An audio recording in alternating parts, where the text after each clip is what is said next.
Hey, good morning. I'm going to sand out the trailing edge and we're going to cut this thing off the bench. Flip it over.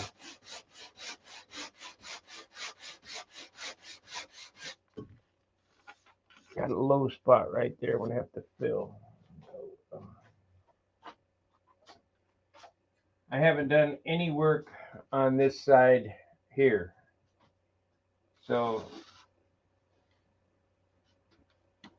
I'll have to sand that into the trailing edge. It won't take long.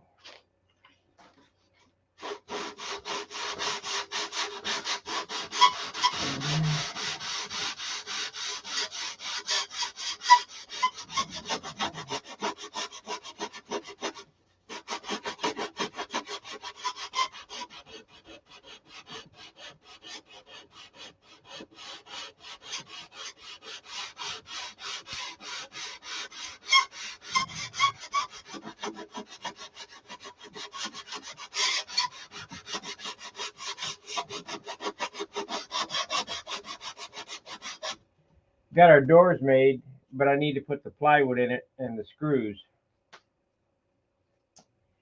for the landing gear area. That turned out pretty good.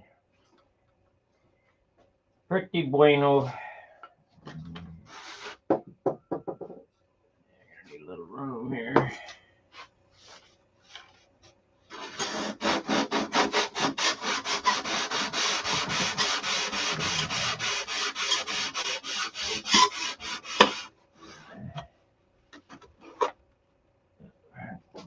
Loose up there. Gotta glue her back down.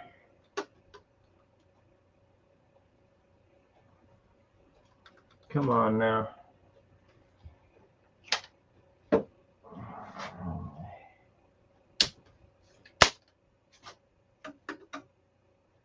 We need to measure and make sure it's right. I don't want to booger up my trailing edge. Comments. Hello, Tony. Hello, Michael.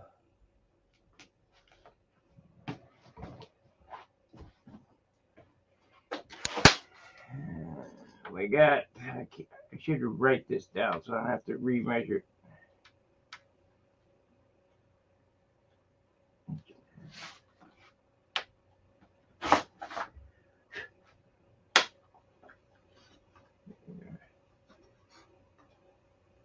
Go right there.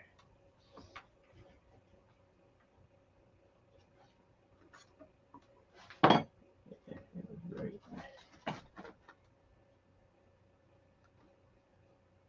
Right there. Yep, that's right there. We need a little triangle. That's the inboard. We need a little triangle.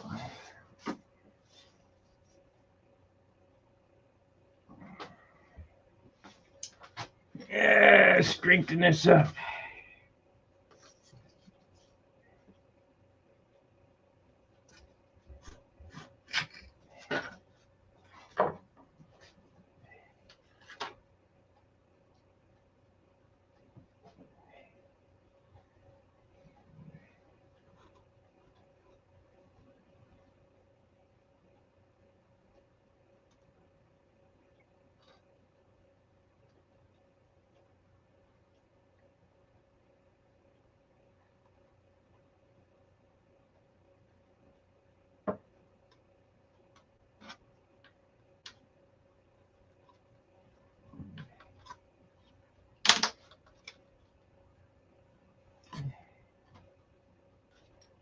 Perfect.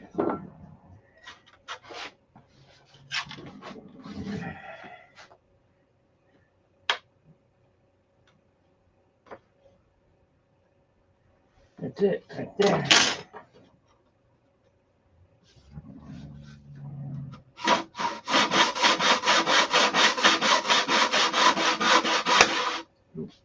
Oh, break.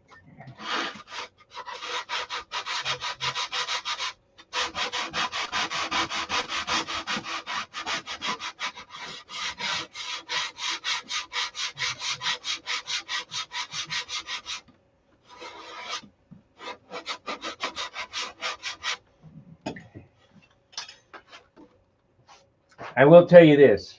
What makes or breaks a beam wing is this, the sanding. If everything's perfect before you cover it, they look sweet. If everything's bad before, they look like hell.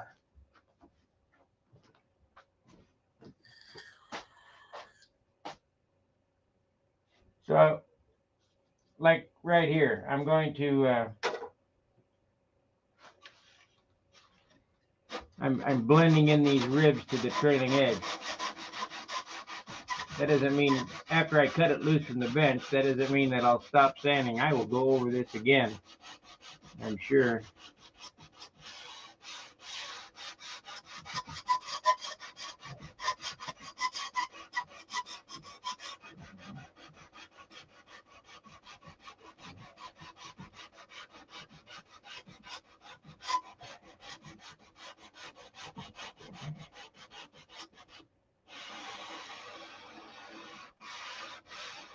Last night on the chat, Doran said, put some tape on the ribs. Well, you're trying to sand the ribs into the trailing edge, so, or in the leading edge or whatever. So you just got to be careful. I mean, that's a good idea if you're trying not to sand something, use tape on it. But I am trying to sand this, blend them in to the leading and trailing edges. So thanks for the idea, Doran, but I already know that, and I'm trying to blend these in.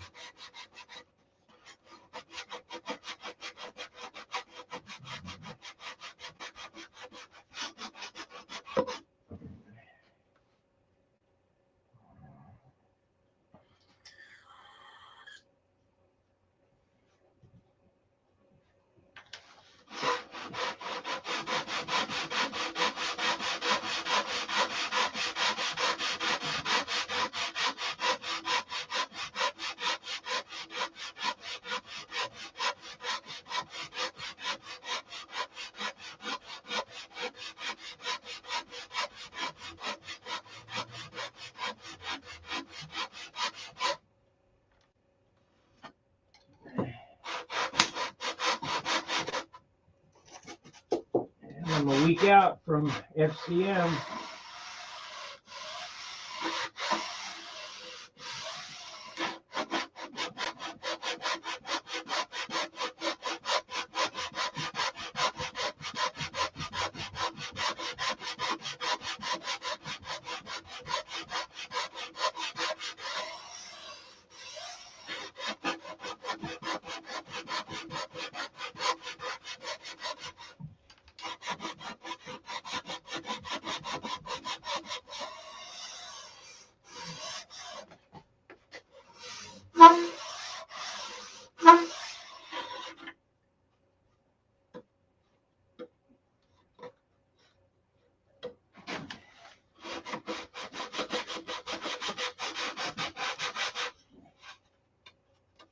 We're close.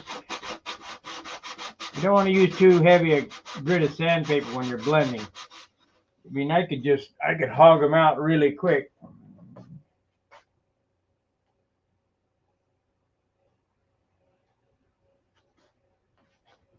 Let's see the question here. Okay, Joe. Your name sounds familiar. Let's see here. The sanding and blending process would be about the same if you did the I-beam in the style of a Millennium Wing. No, not really. Millennium Wing has a cap on it, you know, so a leading edge cap, and I mean, sanding is pretty important. You don't want to have big gaps you got to pull down and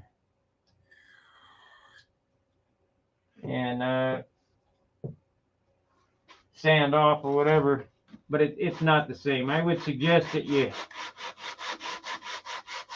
get Tom Morris's book of secrets or whatever to see how he does Millennium Wings. To be honest, I don't like that method.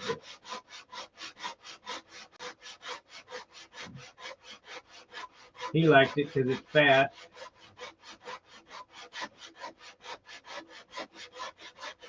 I like fast, but I also like straight. Perfect.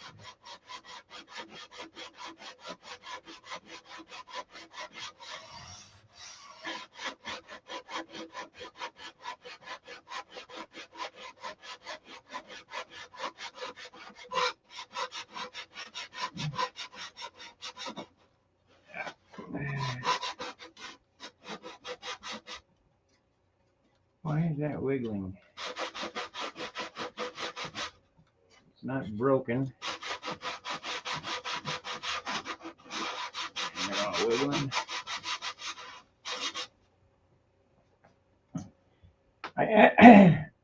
I don't know. Well, I don't know. I'll explain when I get there. I know I put things out of whack.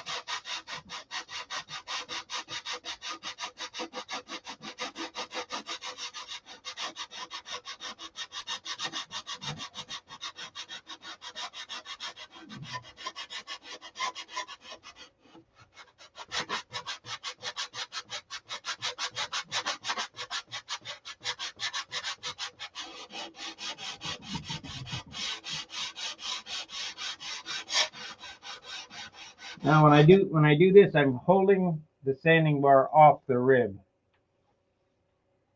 I guess now would be a good time for tape, but it'd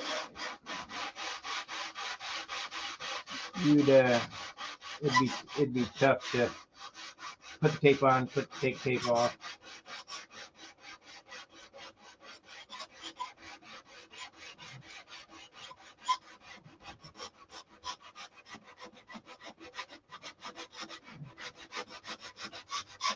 So basically what I'm doing is I'm sanding with this side of the sanding bar, this side right here.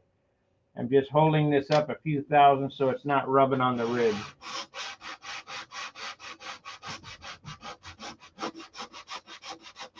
To get that blended into it. I haven't decided whether I'm going to roll these trailing edges. I probably will. And I'll explain that when I do it. But I can't do that until I first off get the tips on it, and second off make the decision of what exactly I'm going to do with the leading and trailing edges. Now the leading edges are sanded down to a point. It looks like a triangle. Just to get this transition sanded in. After you get both sides on, then you round it over. It'll have a 3/4 inch radius leading edge.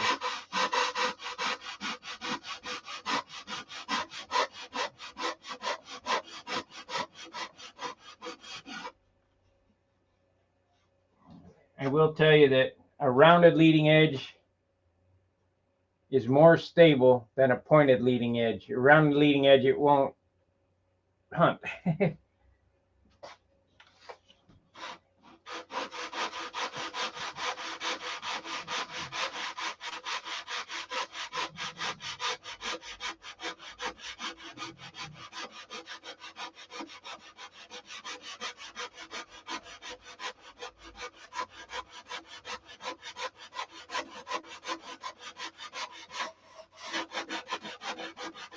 Almost ready for the long bar.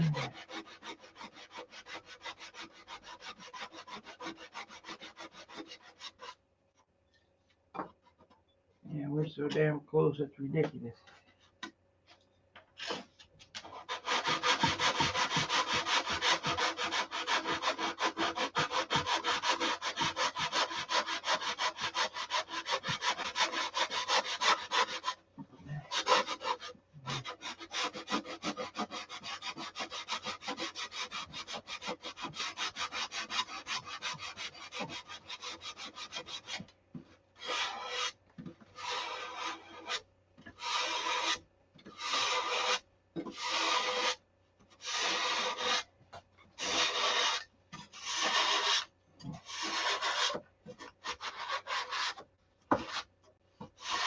Okay, let's do the long bar. Hopefully I got enough room here for it. Nope, I gotta move that box. I'm gonna have to find a place for this to live.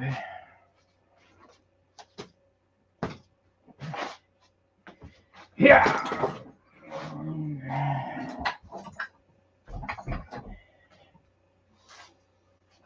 Okay, let's move this shit.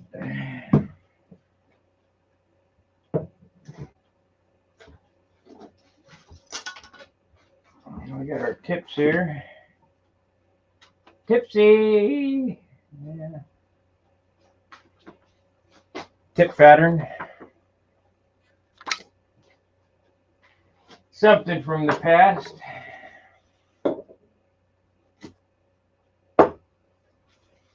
I'm glad I didn't keep any plans, but I did keep templates stuff, so I didn't keep any plans because there was no plans for this.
Sticks and bits and bullshit.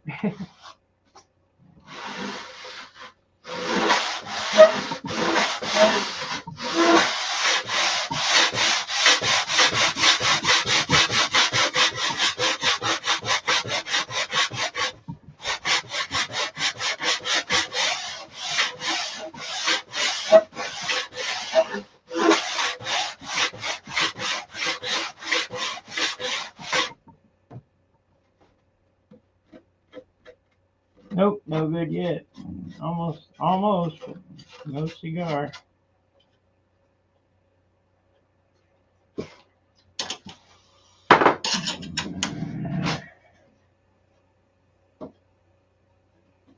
Yeah, we got a ways to go yet. That's a high, that's a low. We'll get it.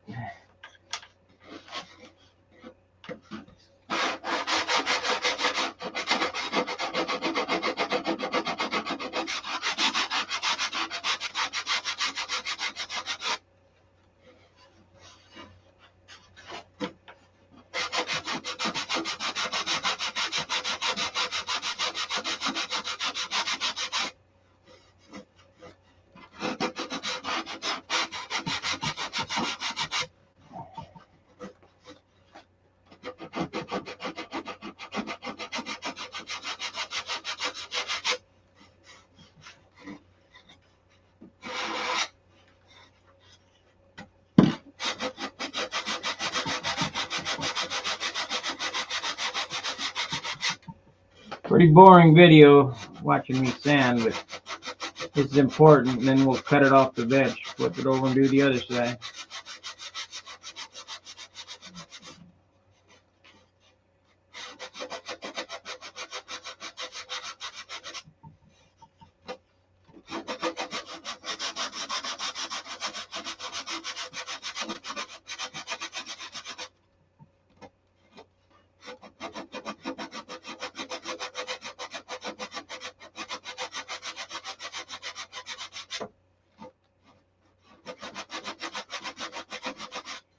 Did you know that Hedy Lamarr is the one who came up with FM? Frequency modulation. Hedy Lamarr, the actress, and she was gorgeous.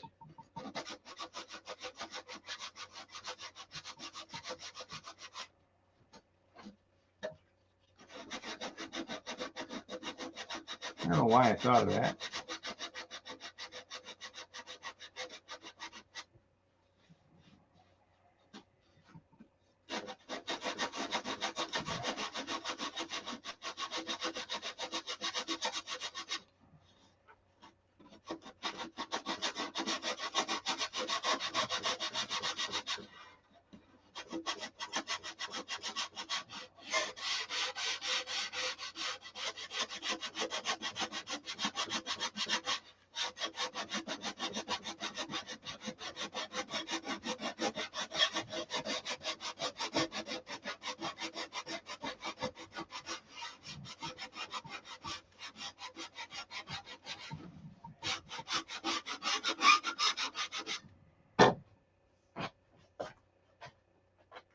Yeah, body shop tools are. I got lots of body shop tools, but these aren't really it. These are modeling tools, but same principle.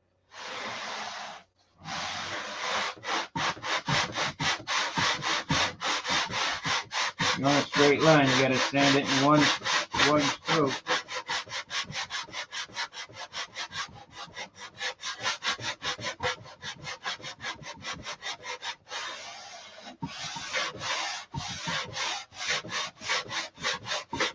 Bando the bando.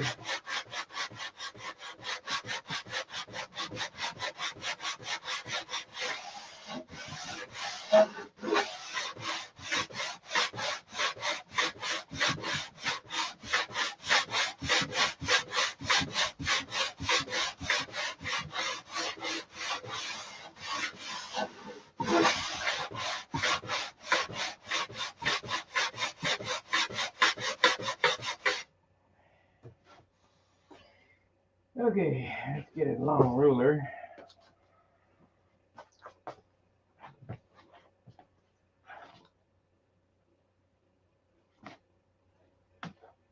Hedy Lamarr designed FM, which is frequency modulation, during the war so that they couldn't. Let me put it this way: she didn't design FM. She had the code or the idea for it. She had the patent. What that was is they would travel. I can't explain it. Let me see here. They would broadcast on one frequency, a short band, and then change frequencies, a short band, and then change so that the enemy couldn't figure out what the hell they were, what frequency they were on. Pretty ingenious. Oh yeah, we got a mole. We got a lot of mole. We gotta get up in here. Type in Google Hedy Lamarr FM.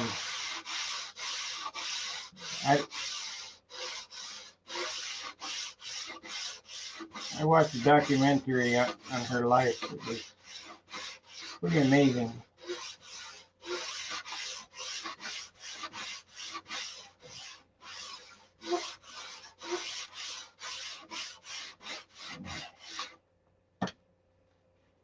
I was at Madame Tussauds Wax Museum.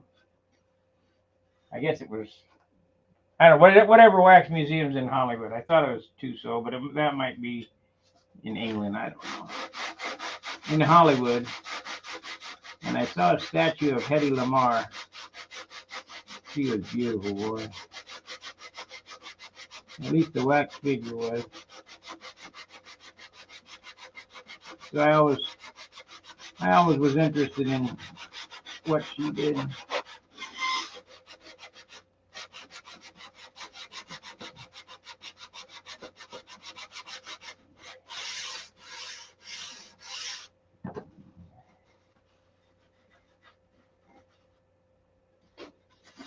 Okay, so we need what here?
And the U.S. government stole it from her, and she didn't get paid for it.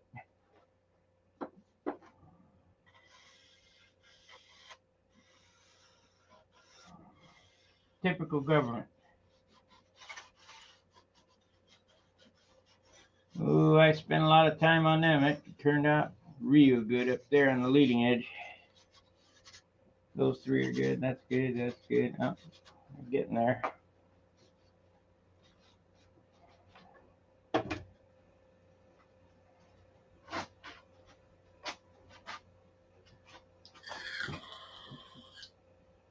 That's it, correct.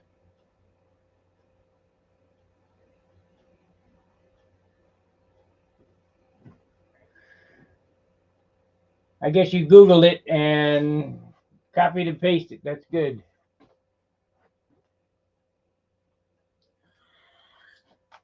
Well, it's just like without Nikola Tesla, we'd be in the dark.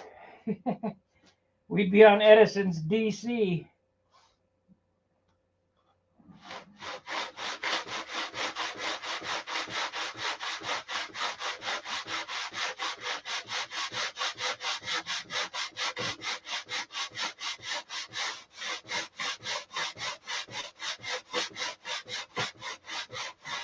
Can't remember. He was from Yugoslavia or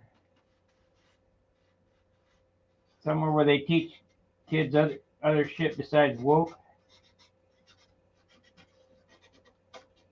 One right there.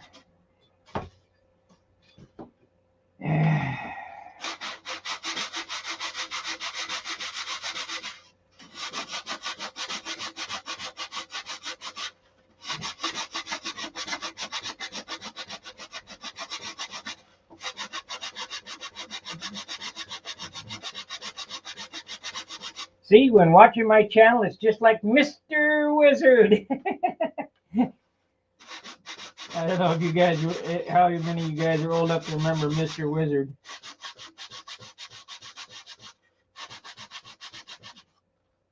Low right there. I have to putty that. Let me mark this.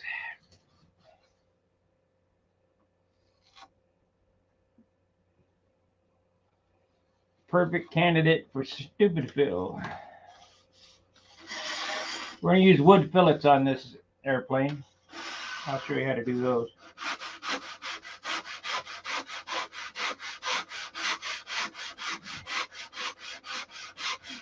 Everything on this airplane. Back in the day when I built this, we had epoxylite. We didn't have superfill. Epoxylite was heavy and hard to work with.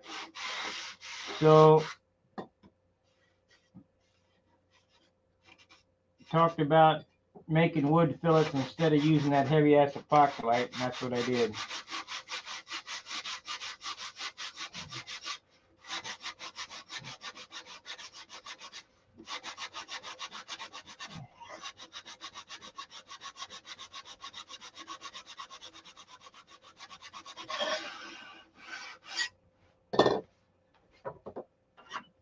Straight that in.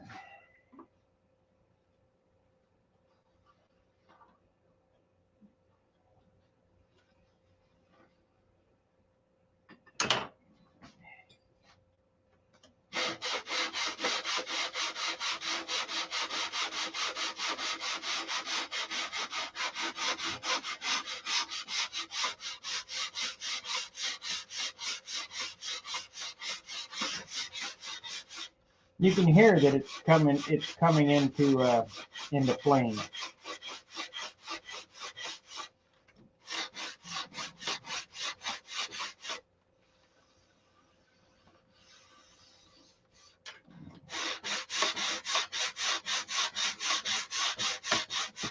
I'm holding it still with the bottom of my hand. Do not push up.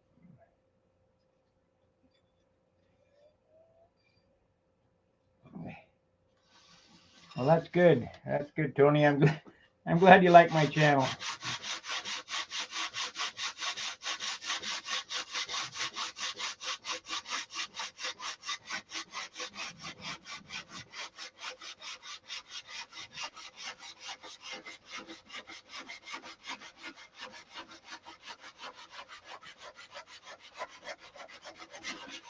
There's all kind of guys smarter than I am with no common sense. Trust me, they're out there.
Well, I think it's gonna do it.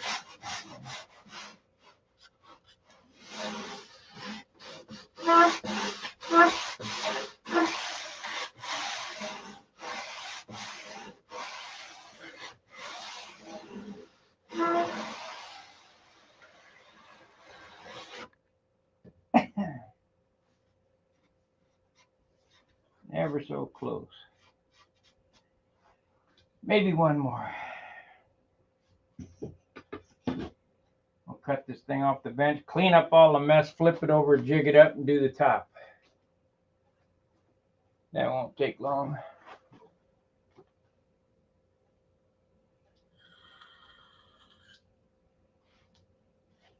I'm surprised somebody knew that.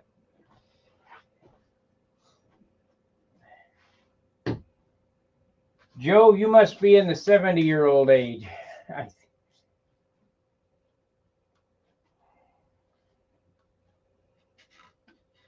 You can best bet that a young guy wouldn't know that.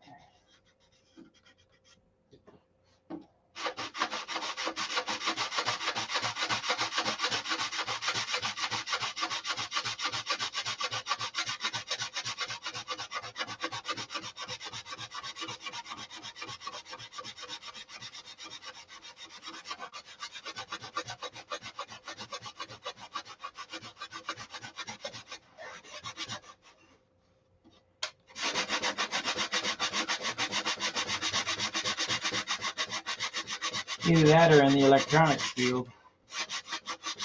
Something. How old are you, Joe? 63. Well, you've got a head start on people.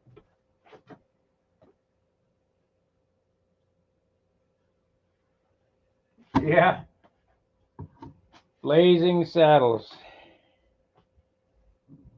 I'll tell you what, that movie would be inappropriate in today's society. The fart scene.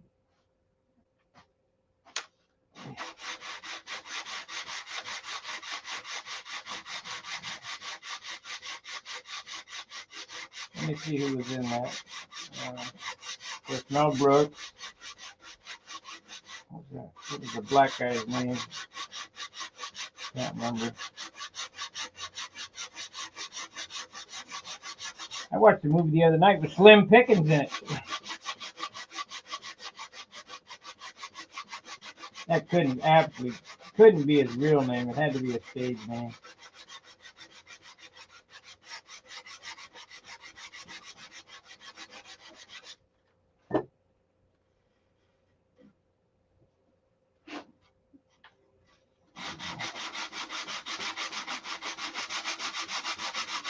Now, when building a beam wing, you'll notice that I'm taking my finger and I'm rubbing over this rib And if I can feel any transition, get it out of there. Otherwise, the covering will pucker right there. It has to be 100% smooth. And no matter how much I try, I'm probably going to get one of them and I'll have to work on it, cut it open and sand it, patch it.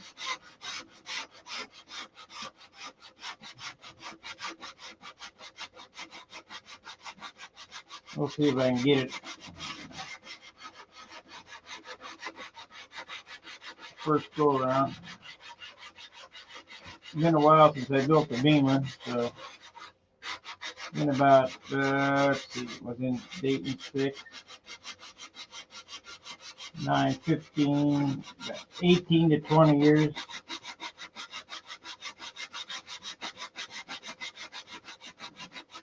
And the Vipers were from the 90s, so the last Viper I built was 30 years ago.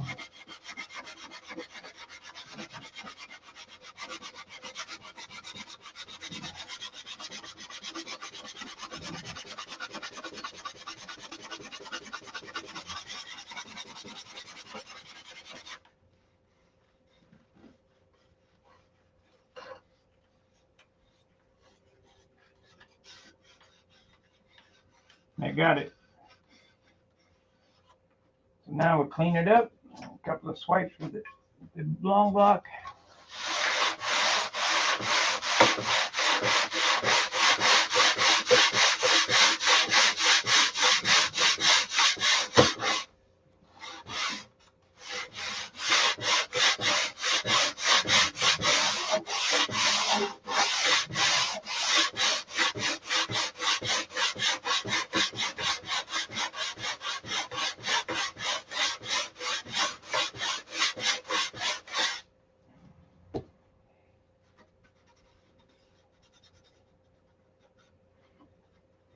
That's a reverse.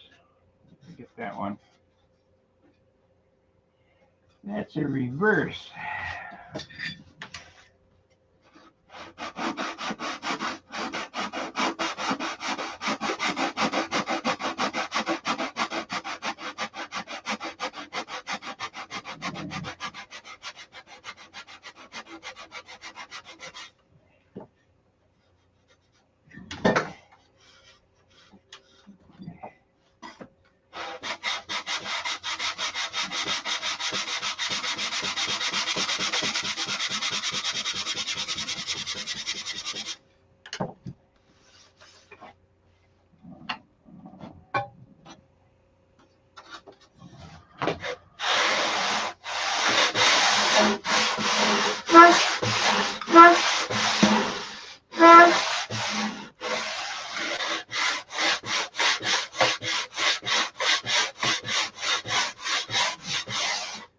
Well, I know them guys from the Hangouts are secretly watching me. They don't chime in, but they're watching.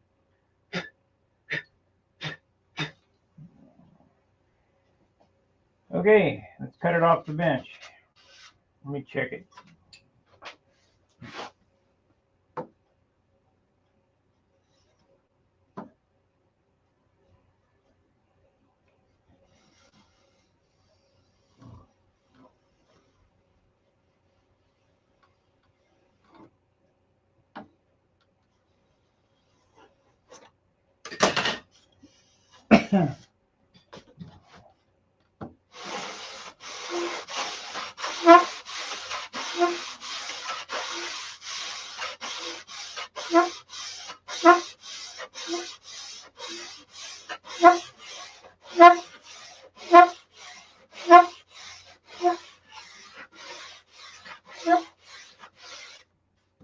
Don't get in a rush. Make sure you get this done, because once you get this done, this is the last time you can do it.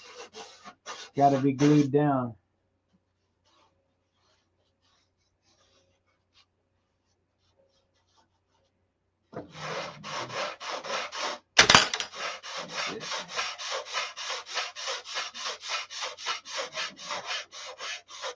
You hear that?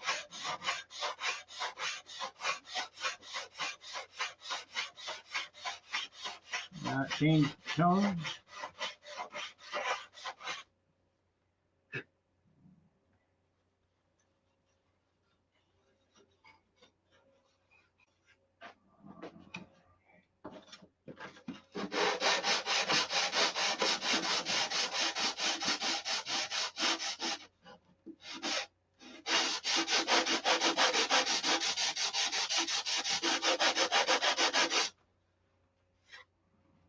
Get that off there. All right. We'll see you later, Joe. We got 13 watchers. 13 guys who like pain. I think I need to work on this side a little bit before I cut it off. I got this side pretty good. Let me look down here. Yep, no bellies, so we're good. That side there needs a little bit more.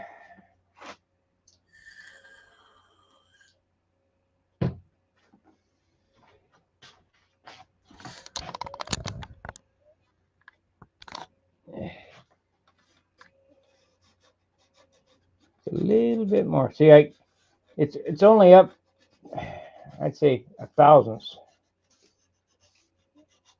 That's a good one. That's a good one. That's a good one. That's a good one. Can feel that a little. That's a good one. That's bad. That's bad. That's bad. That's bad. We'll work on this a little bit more.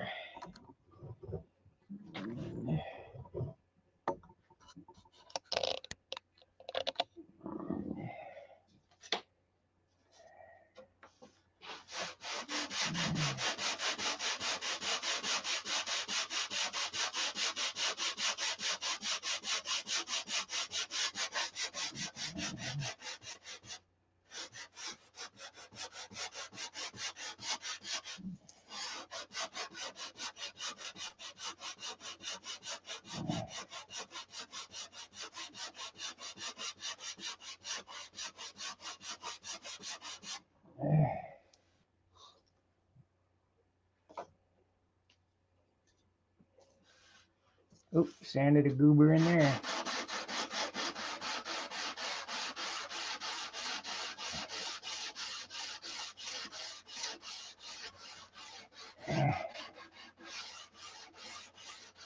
You don't hear it hitting the ribs because I'm holding the edge up off the rib.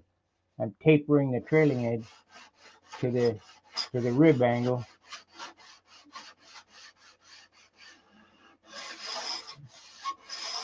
There you can hear it hitting the rib. You don't want to hear that.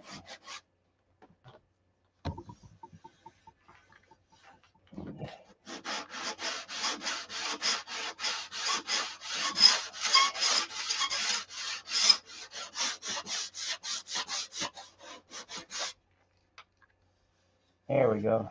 We're getting it. Now we'll clean it up. Clean it up, cut it off. It'll live.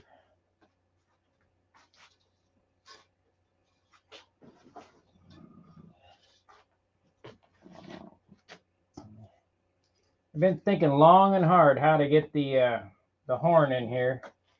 I'm going to cut a slot on the fuselage side right here and drop it in from the bottom.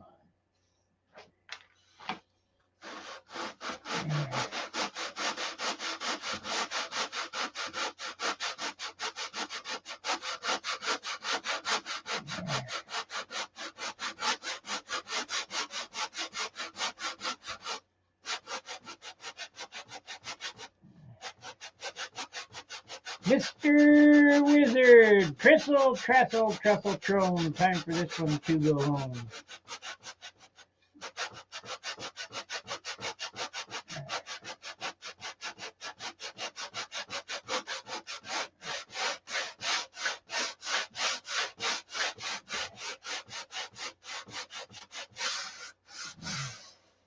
I think it came off the Rocky and Bullwinkle show.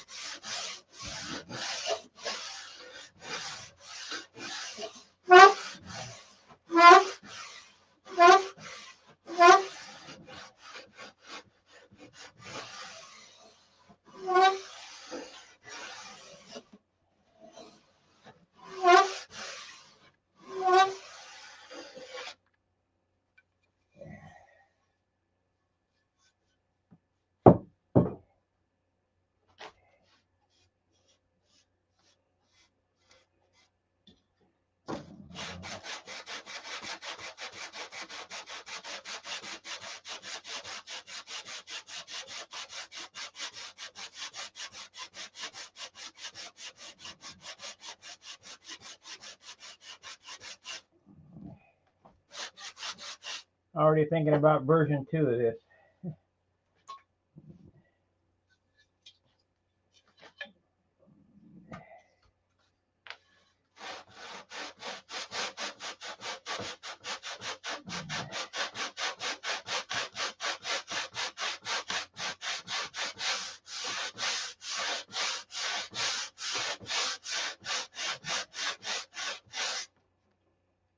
Okay.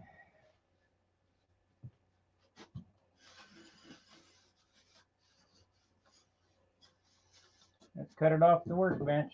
Flip it over.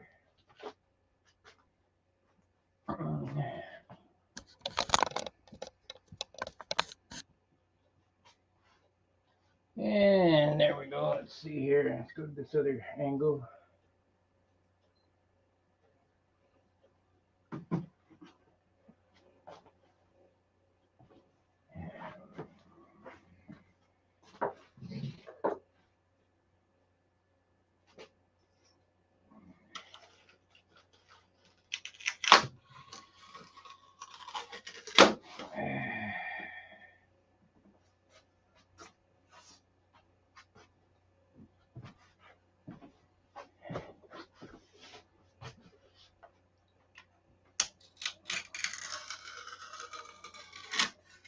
It's free.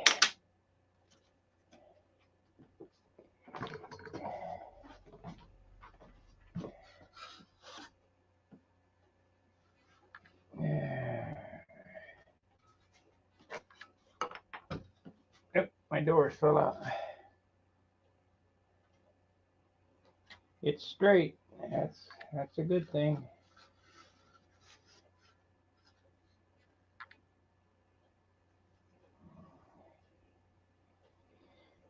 Okay, so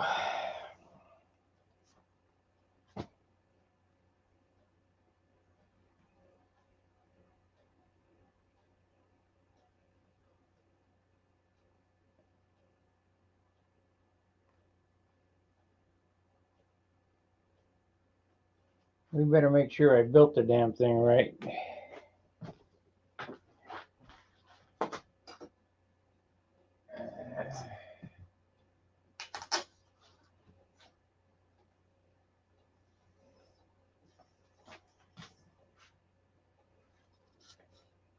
$23 and now let's say 24.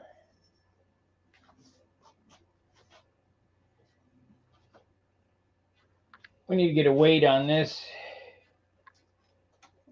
24.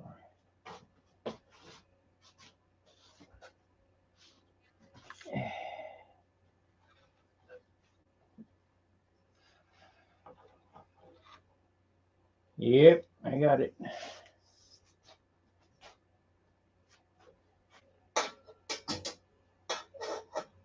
I paid attention. Okay, let's see how much it weighs, and then we'll put the top pieces on it. Clean off the bench. Please be under 16 ounces would be nice.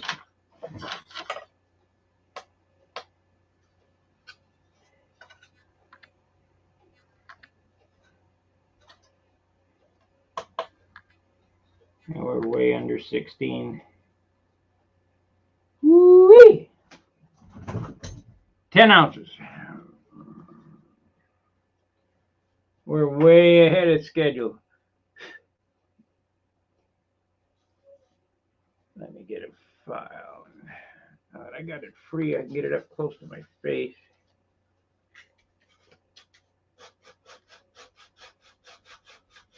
See what I'm doing here.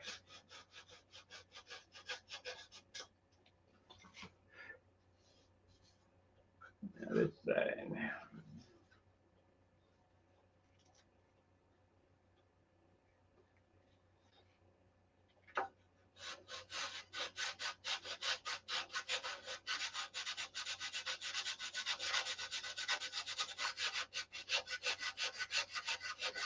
What do you think? 10-ounce airframe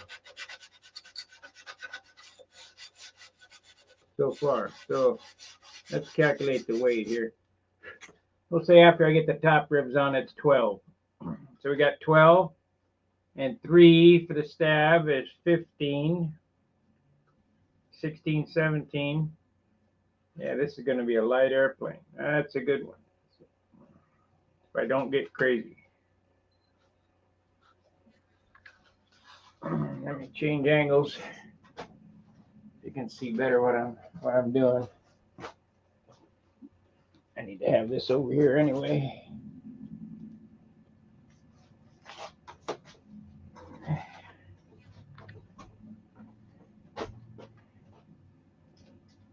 What the heck?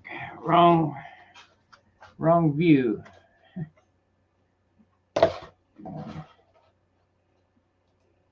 There we are. There we are. Okay, what I'm doing here is I'm sighting into the wing. So you hold it here, you got a center line drawn on the trailing edge there. You sight into the wing to make sure it's parallel with the beam so that it's not twisted or warped. And you just kind of, it looks good. It looks real good. Uh-oh, I lost my other.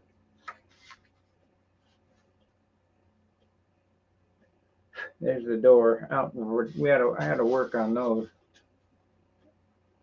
Outboard. No, inboard's still stuck there. Let's do that. Outboard forward. Put a piece of tape on them so I don't lose them.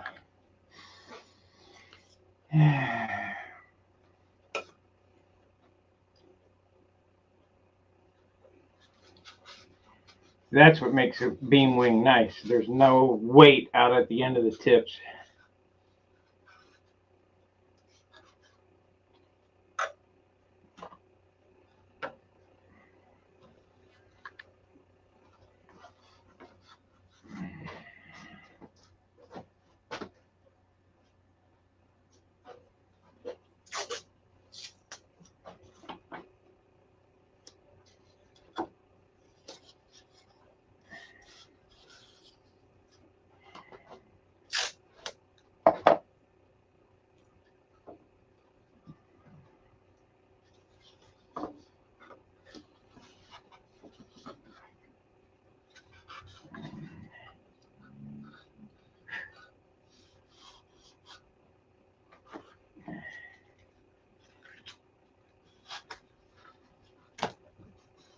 Oh, you guys got any questions? What the heck I'm doing here?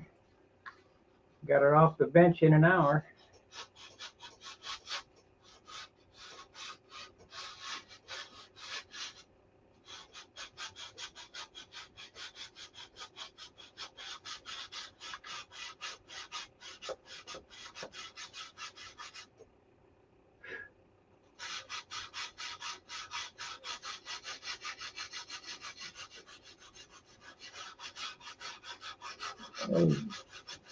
Getting all the details sanding done because that will be easier when I do the top.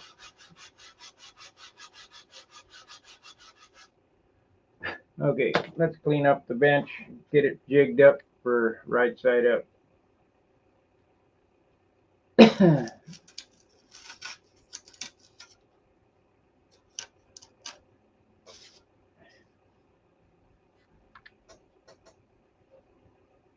I have to come in with a razor blade and cut all the tails on there, half the tails. We want to do that when it's glued or what? I guess we can do it this way this time. Ah, shit.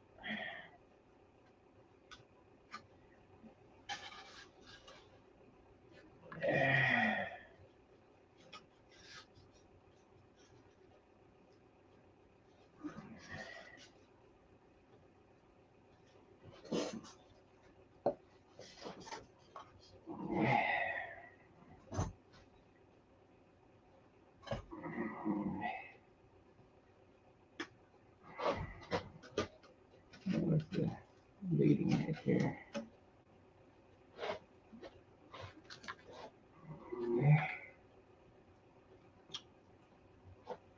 somehow this got split.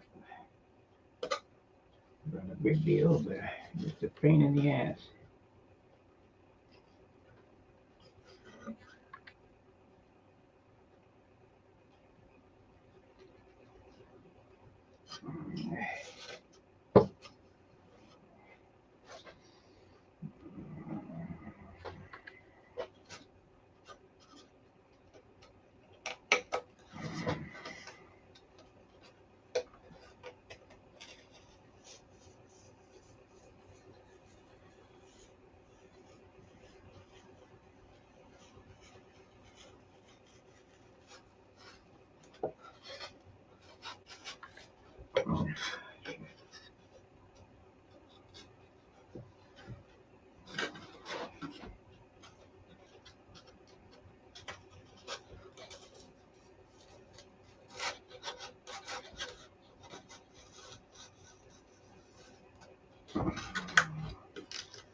Now this wing and fuselage is lighter than most guys' wings.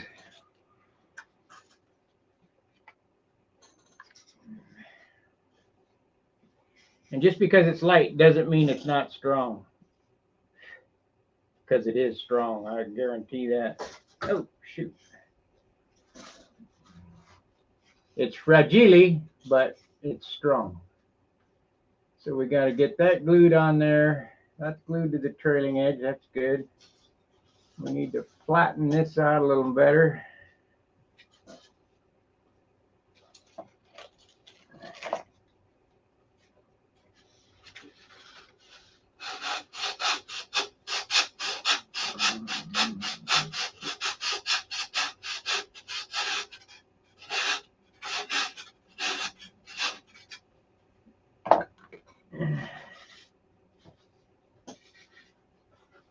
I see a booger of epoxy I don't need to carry around. Let's see if I can get that off. Yeah, I got it.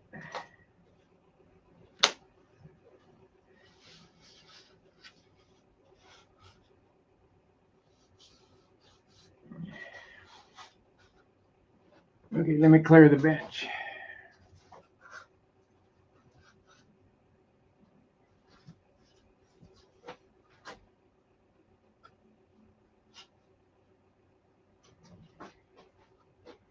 Yep, why do you think Jack Sheik could build one airplane a week? It seemed like beam wing, that's why.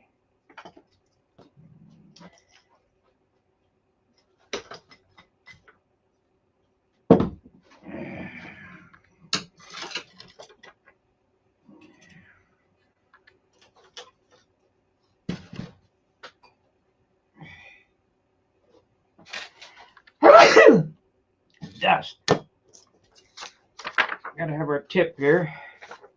Don't want to lose that.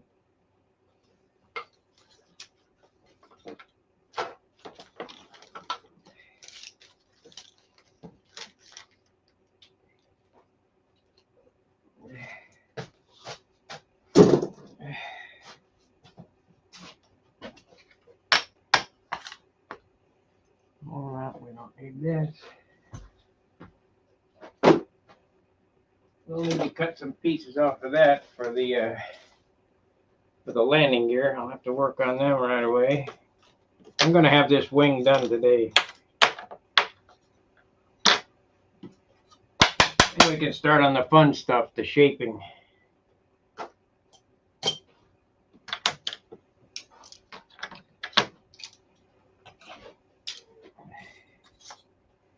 The notcher. Might need that.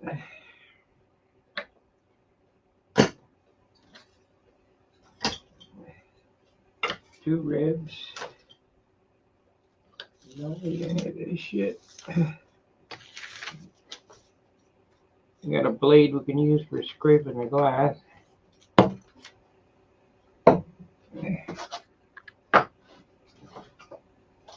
I hope I've explained beam wings well enough for you to build one.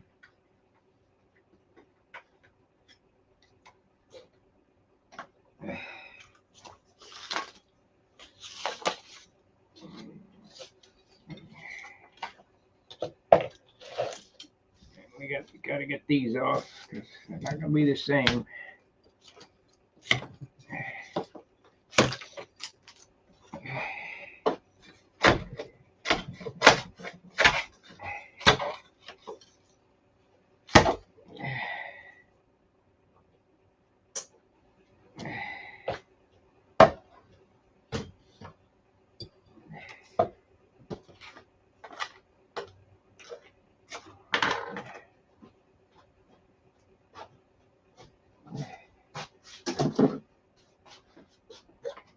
Okay, gonna need that maybe shortly. I don't need this stuff. Put that in there.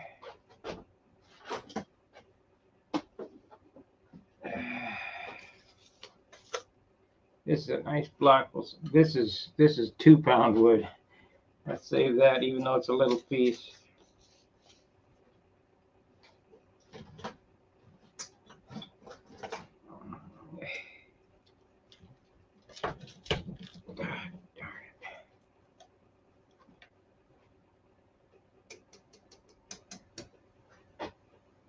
Just had it in my hand and it's gone.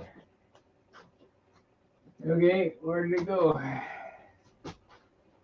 We got that. It's over there. How do you run over there?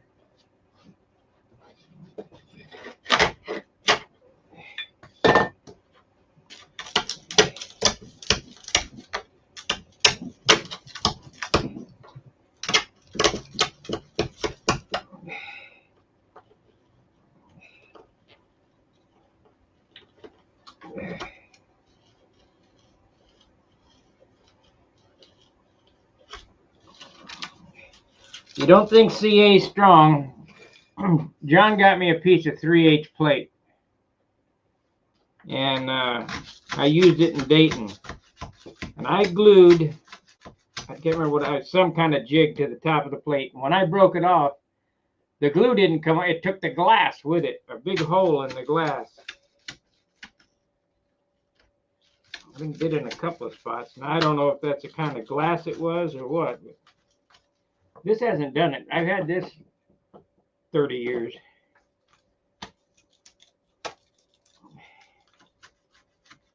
Yeah, 25.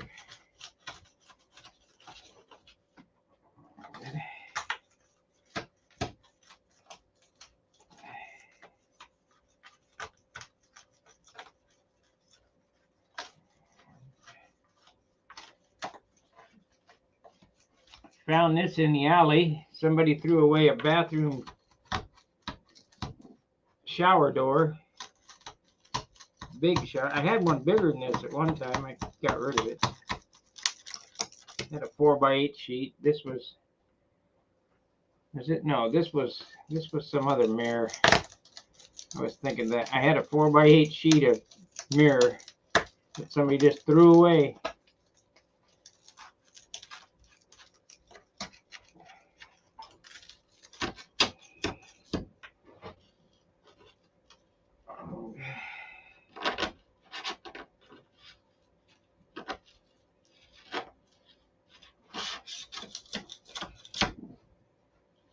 What the hell did I have glued there?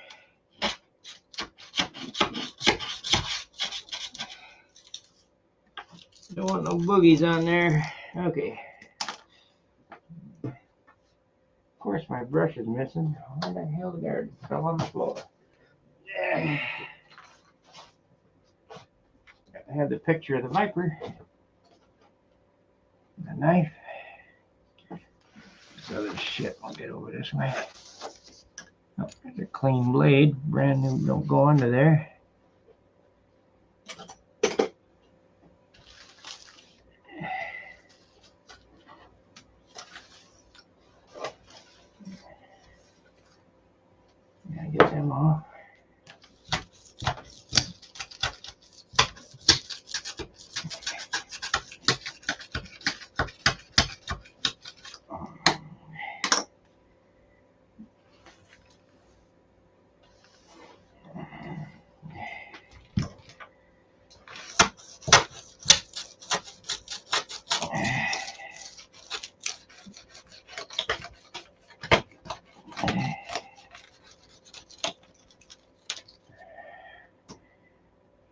Not a very exciting stream watching me clean up, but I got to get the bench clean so I don't have any marks on the fuselage.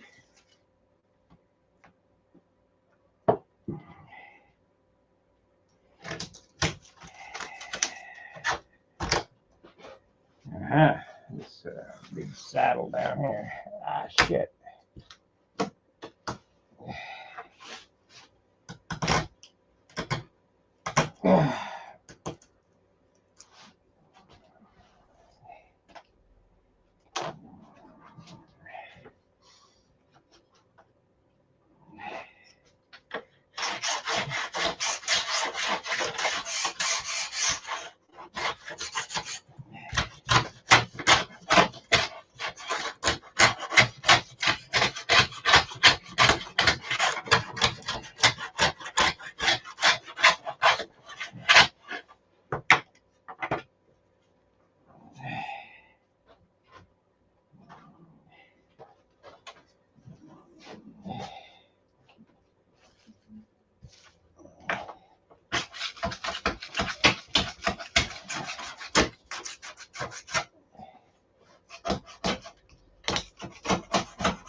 Come on, you. Maybe your blade's getting dull.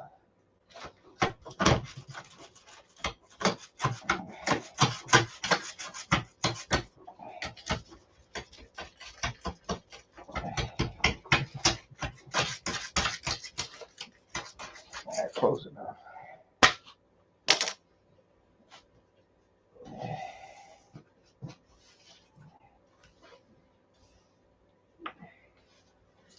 I'll worry about that other one later. Ain't building off the left in here.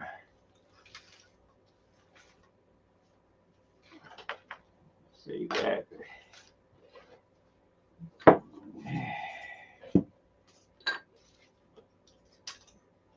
Save those two pieces. 3.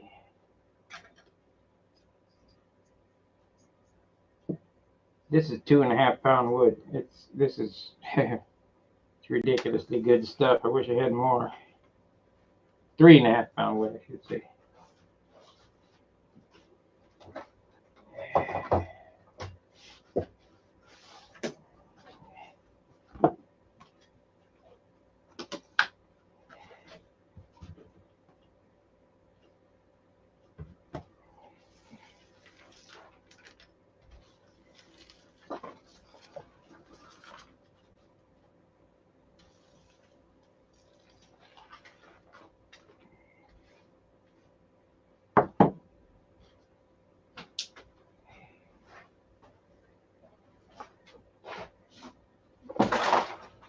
This shop produces about 60 gallons of trash a week. You believe that? Two 30-gallon cans worth.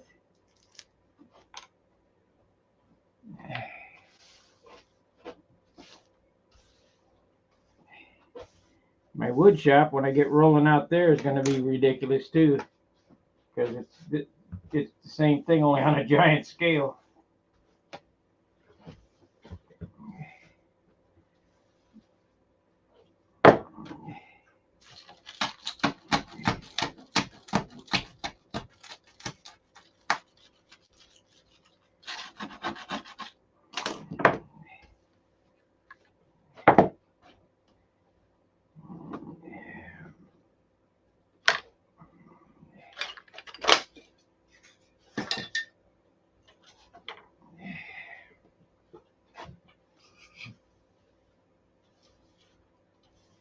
I need to get the top ribs done just to close it up so it doesn't warp with the humidity, which it shouldn't, but you never know. Let's see, somebody said something here. Is there anything you can do with on this camera here? There's nothing I can do with focus. I got Let me see. Yeah, I got it on. It's. Let's see. Let's try 50 hertz. That's worse, isn't it? Better or worse? That's 50. That's 60. Let's reset it. Yes. That better? Autofocus.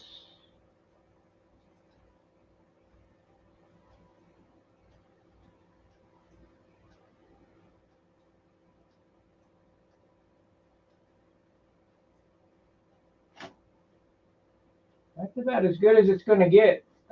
Not much I can do with it. I wonder if there's something on the lens. Let me switch to the other.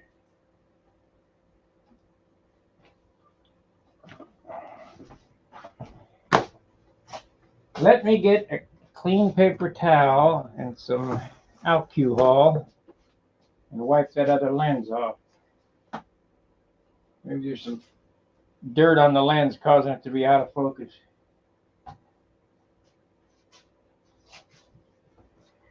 Well, we're about ready to start here in a second.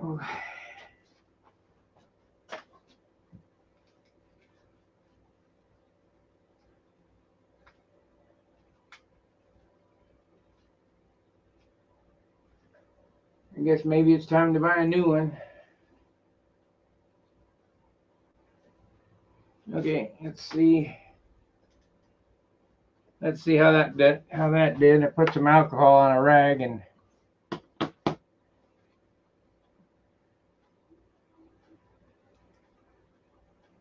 that better?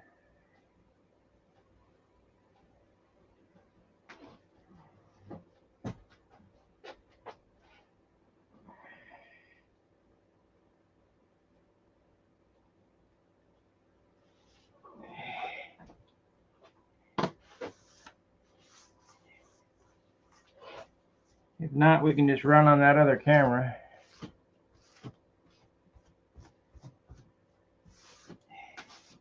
I hate to spend another $100 on that stuff. $100. Everything's $100. It used to be 50 when I went out. Now it's 100 every time you go out the door. So the answer is don't go outside.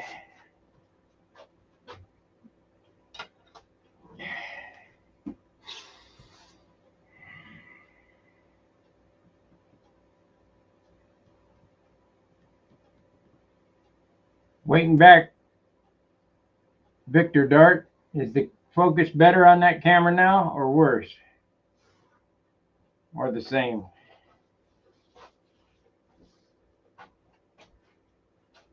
I have cleaned the lens, reset it, tried different hertz. I didn't make the damn thing.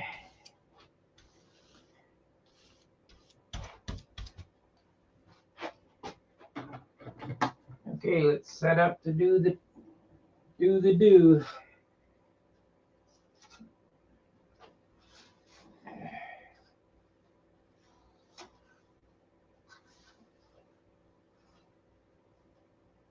I need to take that off and get some screws in there.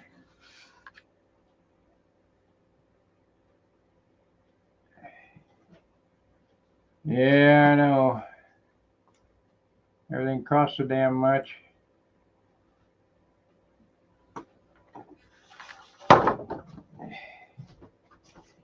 Here's what we'll do. We'll just take this camera here. We'll go up and give an overhead, maybe.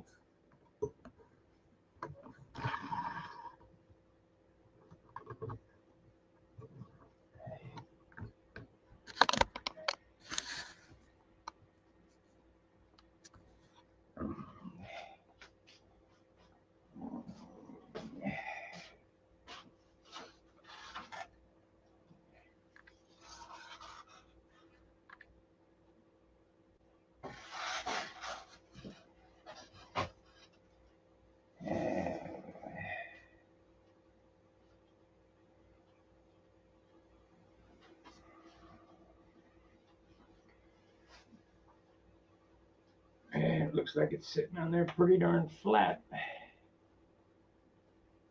Pretty flat.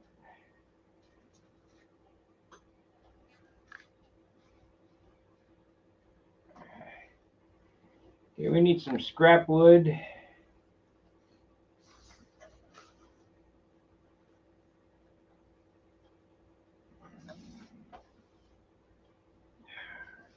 How long have I been on? Hour and 12.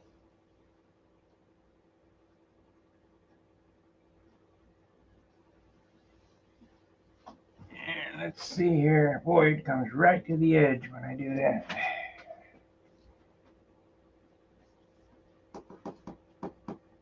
I need to address these.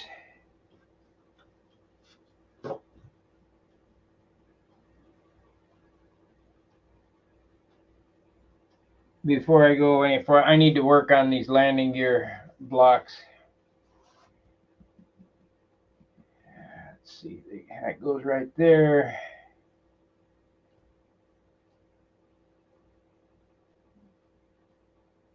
That's correct, so that's a good.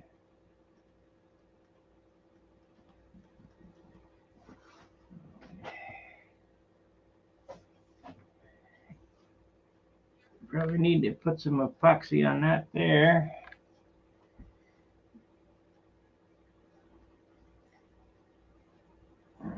I'm pretty happy with it, really. Light, straight.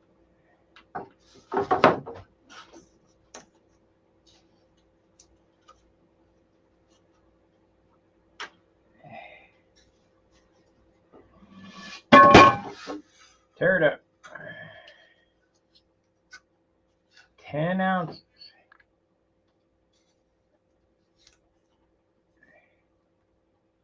Now, if it weighs more than a Cobra, we're in trouble.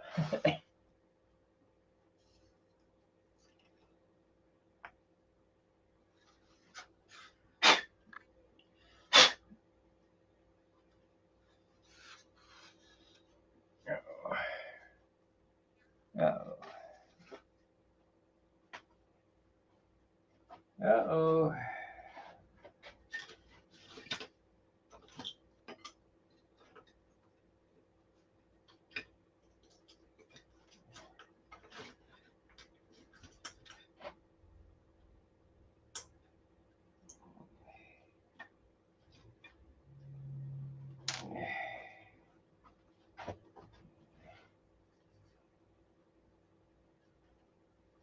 We may have a problem here.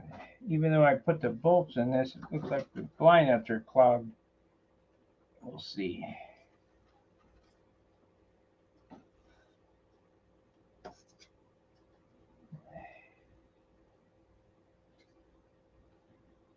We shall see. Yeah.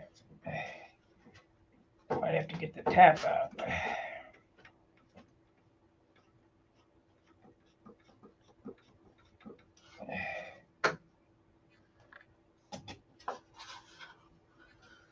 Nope, pop the head off. That's good. Okay,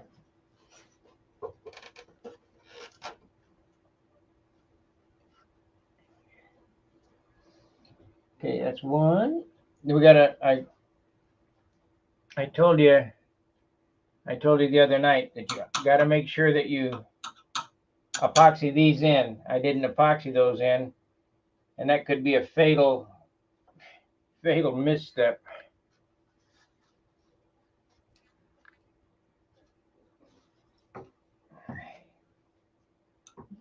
You put this together, have one of them fall out while putting the landing gear on, you'll be chasing that nut. In real aircraft, the airplane is grounded until all the parts are found. Any tools, any parts floating around ain't happening.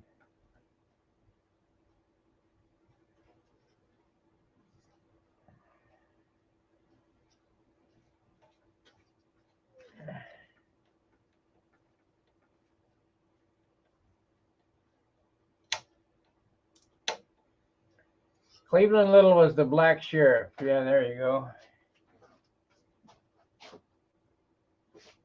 More than just the fart scene. Yeah. with the Fun Police. Yep.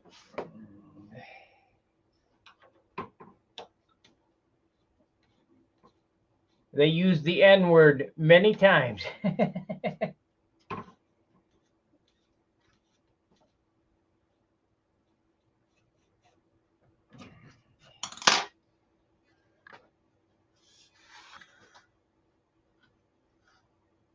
Okay, that's another one. So let's put 2 screws in there and get the epoxy on it. I need to make my maple gear mount before I can close it off. So we'll do that. And then we'll glue it to the bench.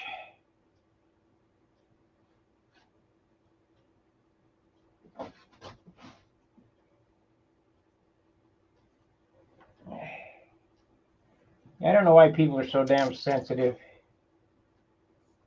Get over it.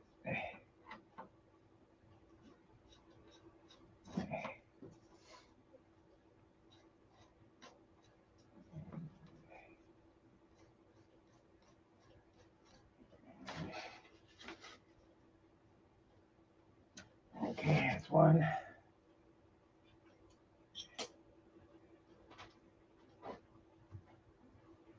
All right, Steve. I'll see you later.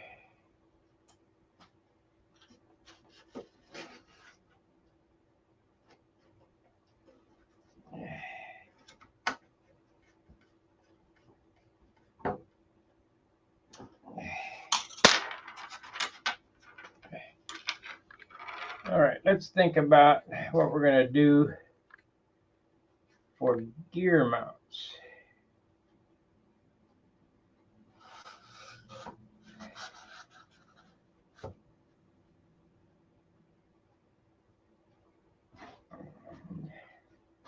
This one should be 40.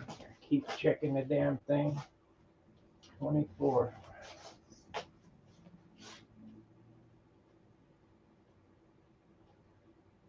Yeah. So actually, yeah, 24. 24. And this side, the outboard side, is 23, I think. 23 and a half. Half-inch of symmetry.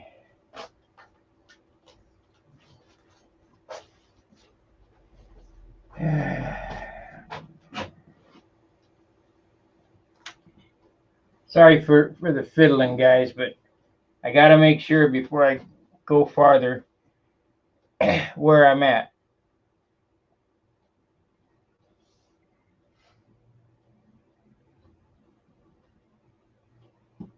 We got to do that.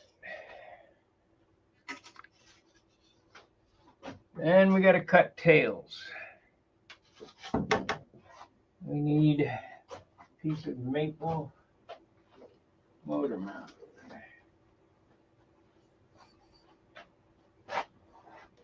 That is going to go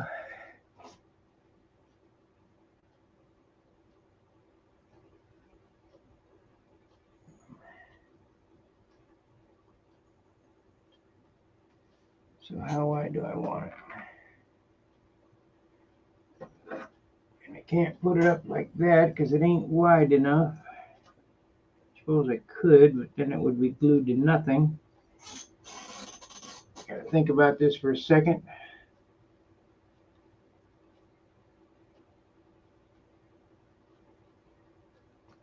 Lead outs.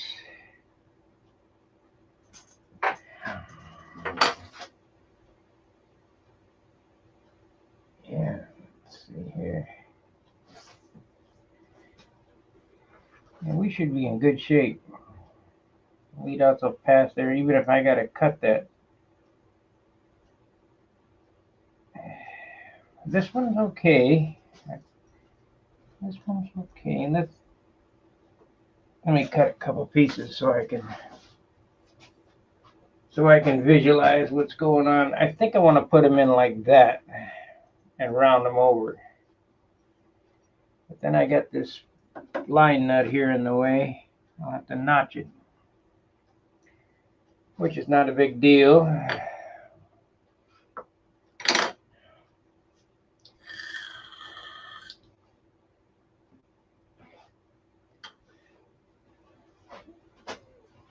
So we need them to be 3/4.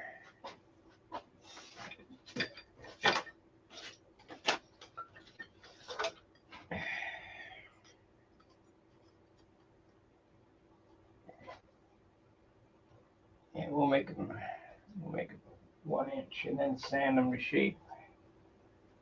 1 inch. Give me a second.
Yeah, Dr. Strangelove. Wasn't he the guy who rode the atomic bomb to the ground? Dumb shit.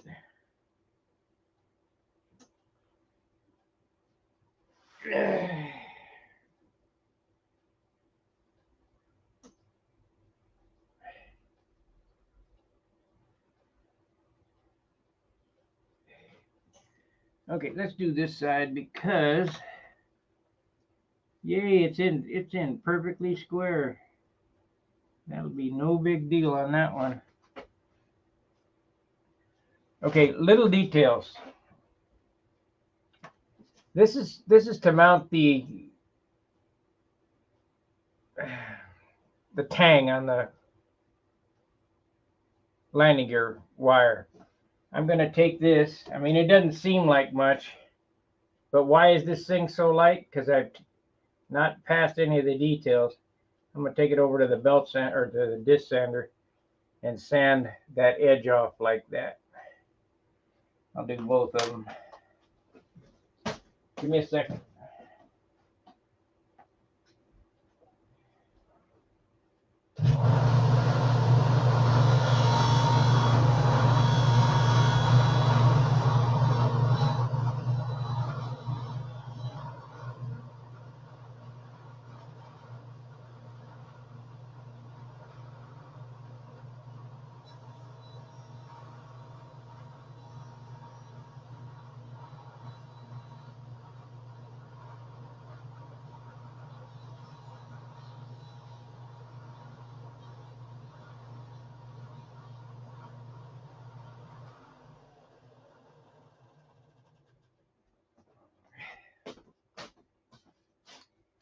I'm not a big windy believer that you got to have it go. Well, it wouldn't touch then. If this was 1/2 inch, it would, all the way to the top of this wing. Let me think about that, because that would work. That would work, and that would be better, and we're not any more weight. But I'm going to have to come up with a 1/4 inch. So if I glued that to a piece of spar material, then glued it to the spar and drill it in the center,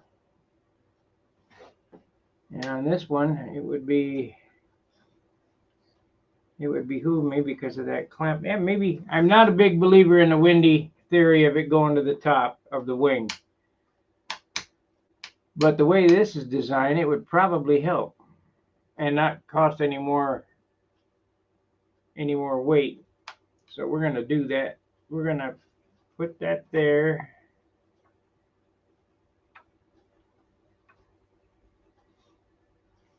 It's right on the end, so that's good. We'll get plenty of torque arm. That piece here.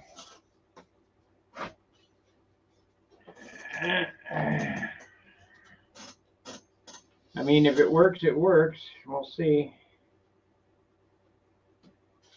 Changing on the fly here.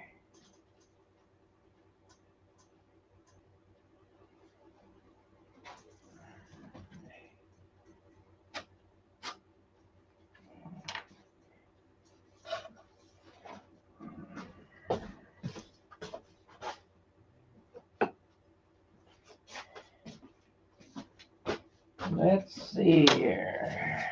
I need to do what?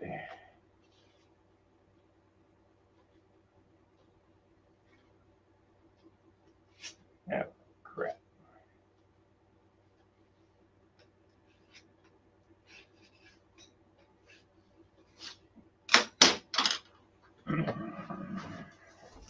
Add a little strength for no extra weight. Yeah, we can live with that.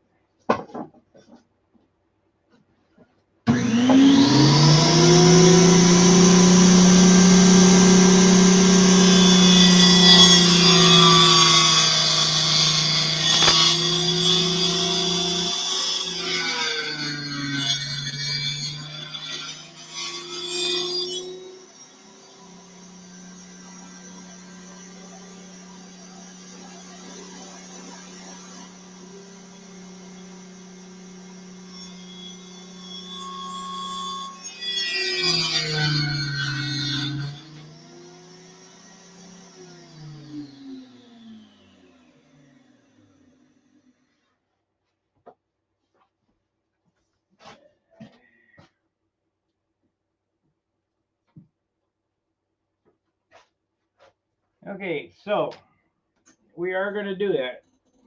We're going to go, I'll show you the detail when I get it sanded up. It is better. I mean, almost there too.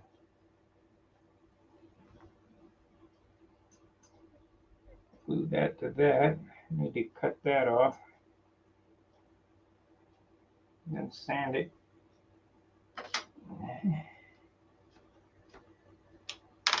Too much sanding. The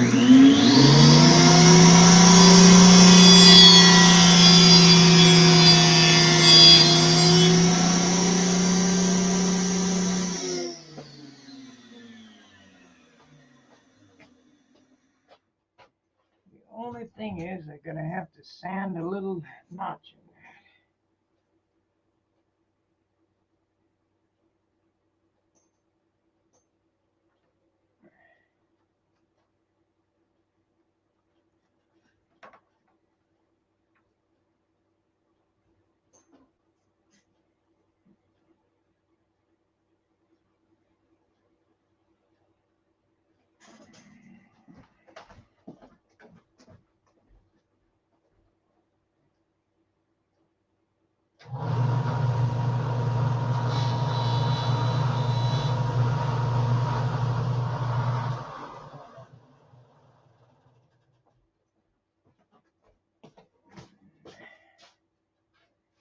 See, if this would have been 3/4 by 3/8, it would have been perfect.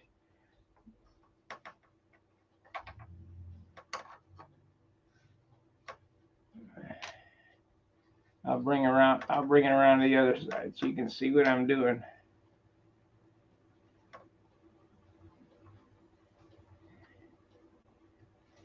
I'm gonna have to notch that out for that stupid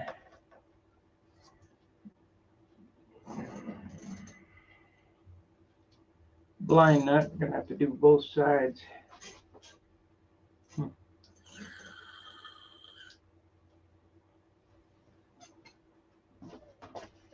Okay, what I'm working on here is the tang.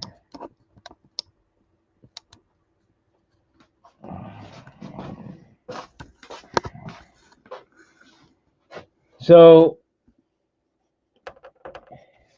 I'm going to glue that right there, epoxy that right there, and we're going to take what happened to that other piece?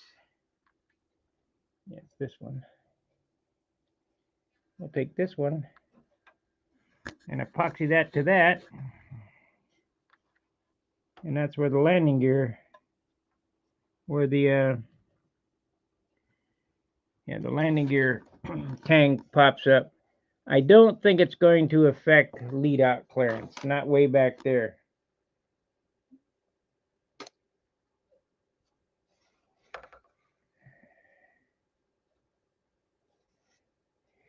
You see that arrow pointing up? That was up from the bench when it was upside down. So I knew which way to, that's why I checked it 3 times to make sure I had the wing built right.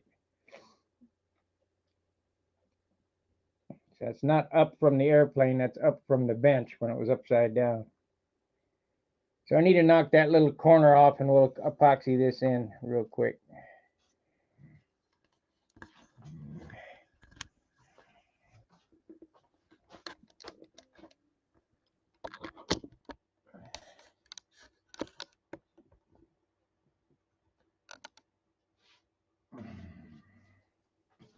So the Dremel is right here.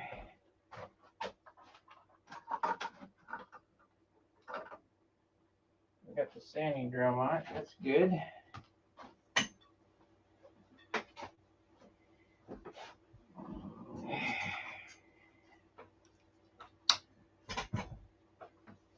That'll work good.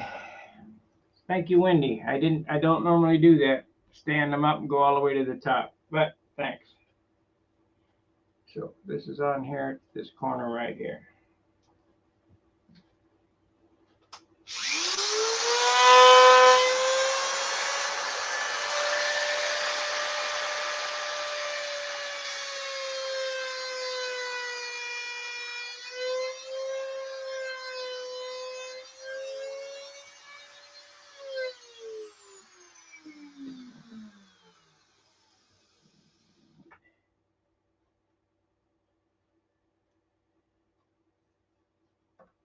Perfect. Perfect. We'll just slather on the goop, clamp it on there. Okay, work on the other one. So we got that one.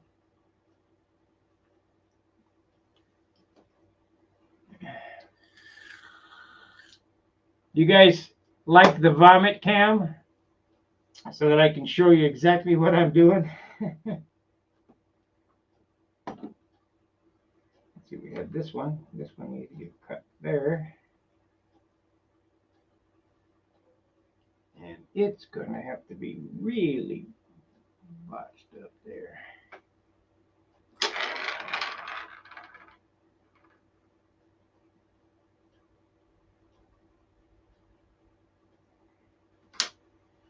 I'm going to do this in 2 glue ups. One to glue this white pine piece to the maple so that I can sand it, because there's only a little 64th, but I want to get every piece out of it that I can to keep this thing light. I want to make sub 450. And you can't make sub 50 by leaving anything to chance.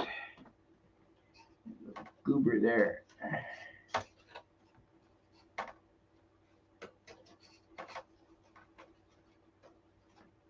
Light wood and not much of it. That's how you get it. And not much glue. You don't slather the glue on. Okay, where's my epoxy mixing book? Right here.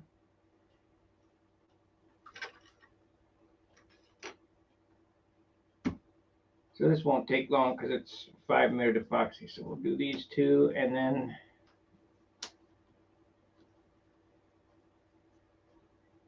I think it's best that I finish the landing gear off before I go any farther.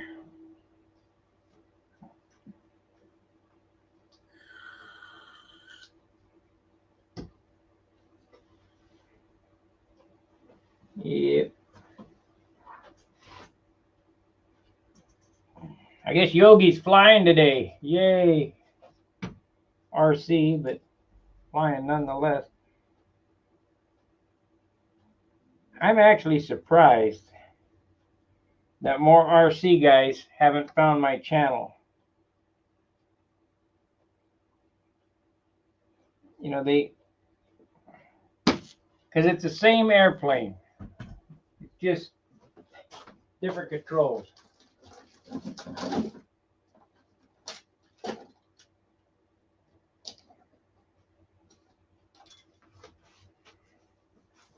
I guess if I used monocoat, which is heavier than dope, but a lot easier.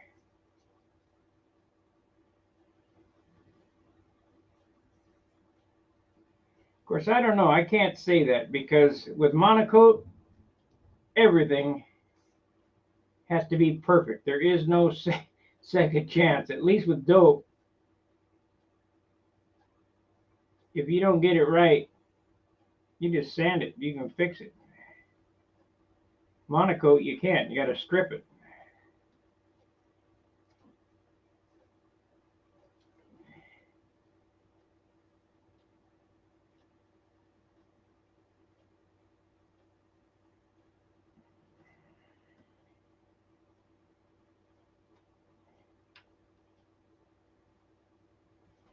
So let's get a couple clamps.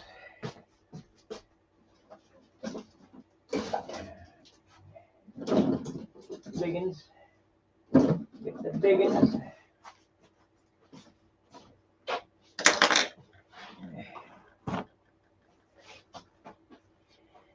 Gonna have to buy another 6-pack of blue towels. That's almost gone.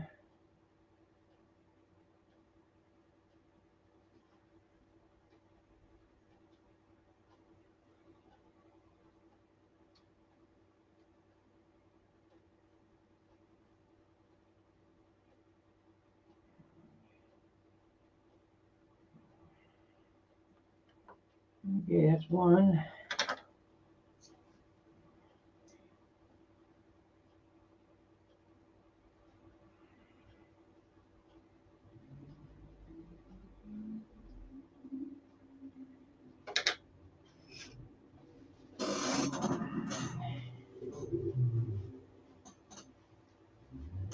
Well, that old bourbon moth woodworking, he sure is a good cabinet. He's working on his Airstream. Done a really nice job.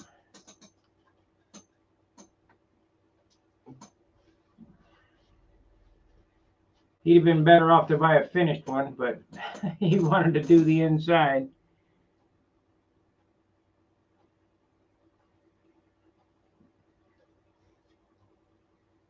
So we need to cut that. No, we're going to be lighter than that. Because, well, I'm going to put these pieces on.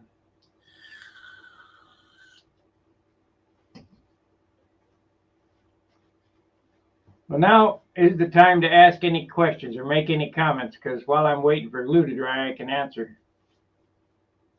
We need a clean razor blade to cut tails.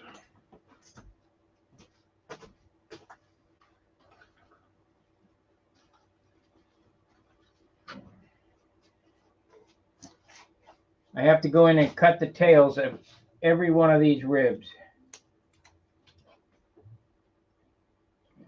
so that they touch each other.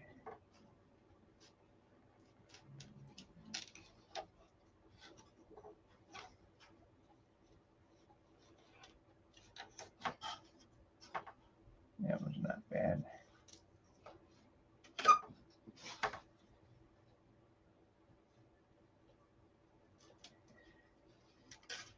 And when you do the top, you have to cut the tails before you put it in, so that, I mean, there's a lot of fiddling.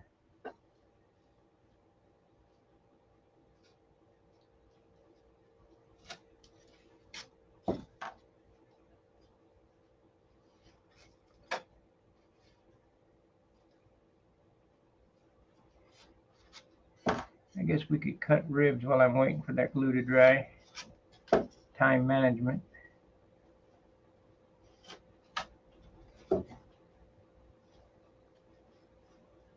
Ah, damn, I didn't have much glue on that. Shit. No problem. Just have to check it when I. Which one was it?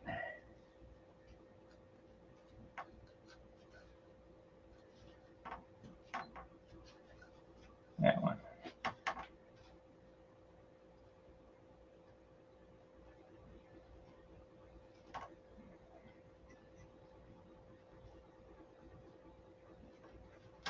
Ah, damn, I left my finger on there. Fingerprint. Shit. Oh well.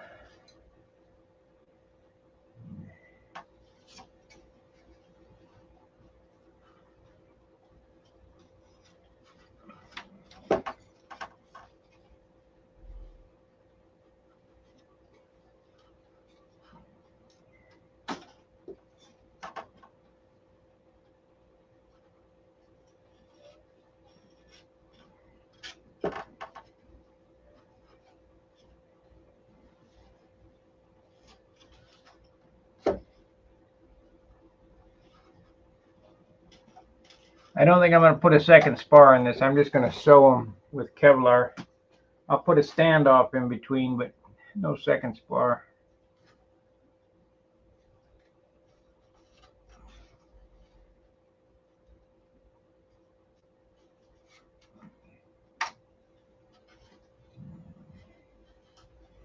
Now, when you get these plans for this thing, and you have a revision that would make it stronger yet stay the same weight, let me know. But if you're going to get it and make it stronger and make it heavier, don't bother. I don't care. Because this is plenty strong as is. The secret's in the beam. Gordon Delaney last night said, "White pine." Yeah, that's right.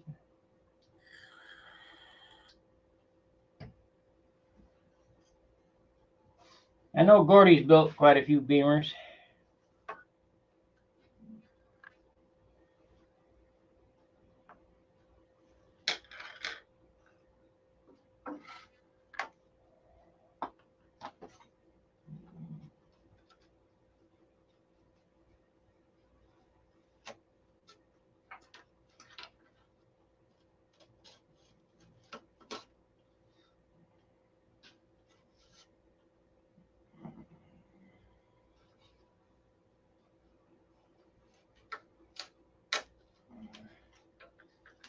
Just what I didn't want to do, stick my hand in the glue. Idiot.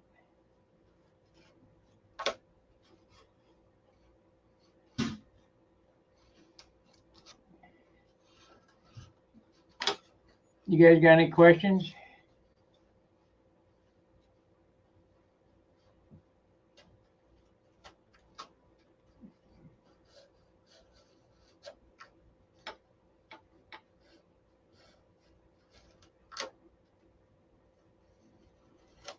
We could test fit a rib here while we're waiting on this glue.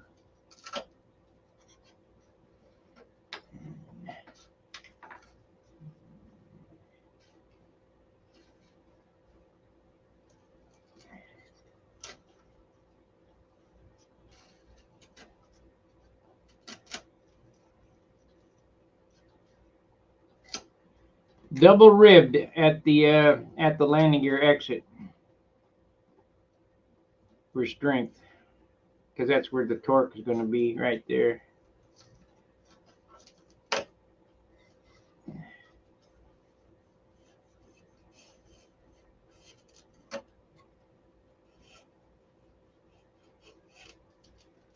And how a beam wing works is all parts, it's this, any single piece is not strong enough to do anything, but the sum of the total makes it super strong. And the skin is probably the strongest thing on the thing, because you can twist this a little. I mean, when I get the tops in, it'll be harder, but when you get the skin on it, ain't no way. Ain't no way.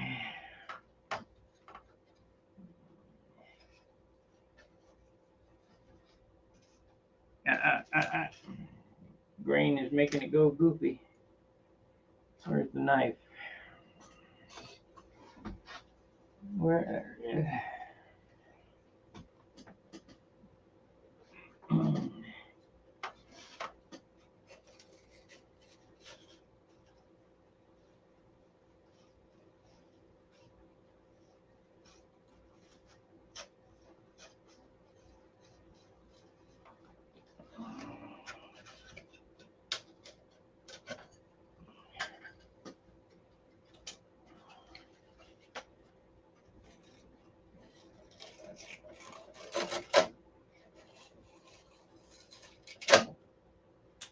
Do not cut below that line.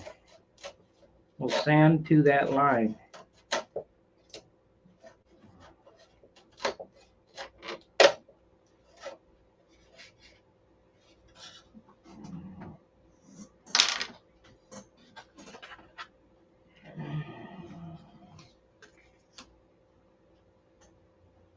Was watching on the motor out crutch.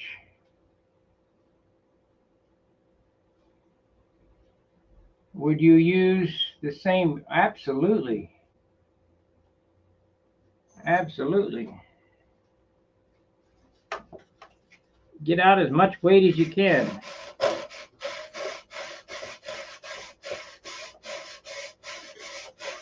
So this is a 60, and I'm using that technique.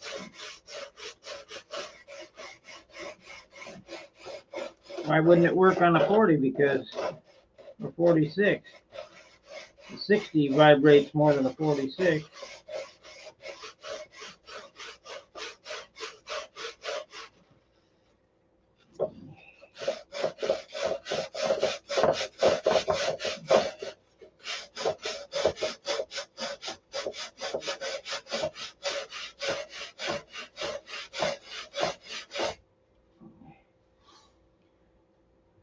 Use the lightest fuel tank you can. You gotta lighten everything up. The lightest spinner.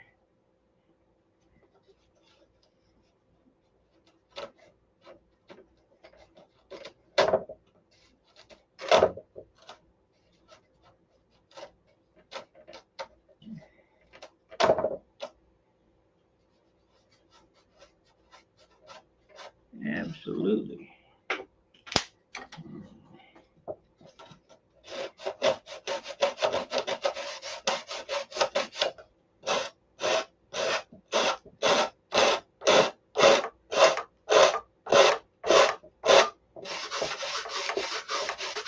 Okay, there's our guide right there.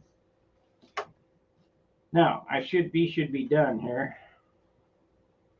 So we'll take them, first I'll weigh them and see if I get anything out of them.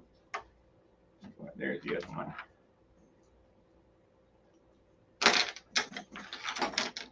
Yeah, the glue's kind of sticky still. I'll give it a minute.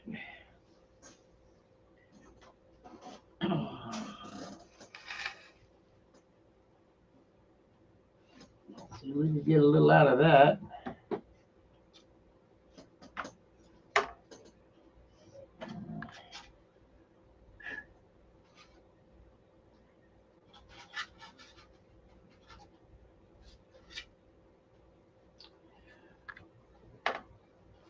Remember, when you're building these beam wings, don't glue the spar in to the fuselage. No good. You glue it in, you build the airplane, get it all jigged up, and what holds the spar in is these 1-inch ribs. They're epoxied, white glued to the fuselage side and epoxy to the beam. But that's after everything is set. You don't, I mean, I can't explain it. That beam has to be floating. Otherwise, you'll build a warp in it. If you glue it to the fuselage first, before you get it laid out, there's a warp in it.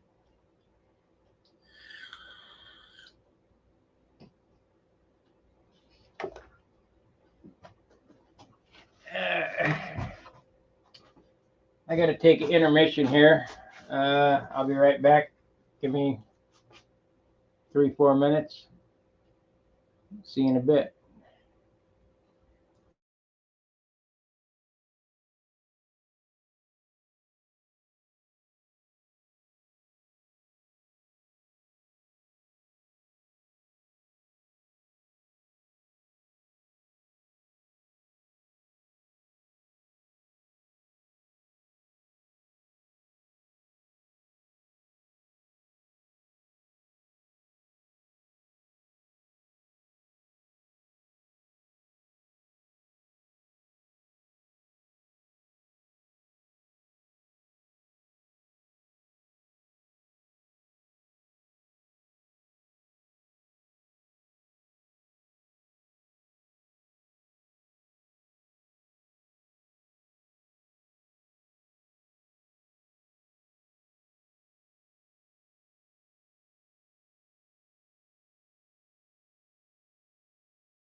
All right, we're back from intermission. Let me do the hand soap thing. Don't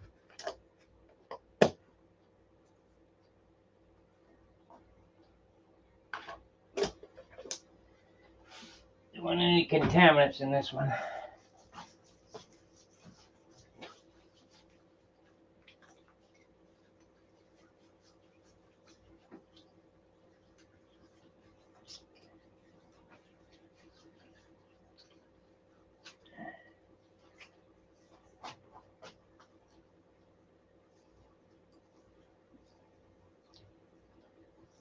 Are you going to support the wingtips? Yes, I'm going to glue them to the glass, but I have to make a tip plate.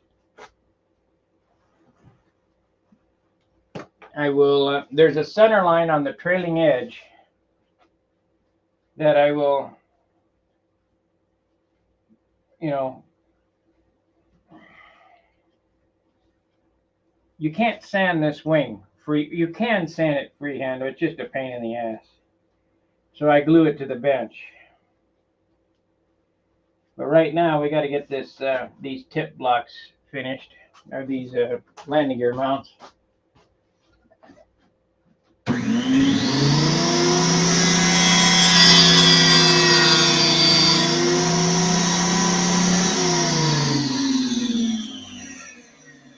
Okay, I don't have a scale that's quite accurate enough to measure down to the grain, but we'll see if we can.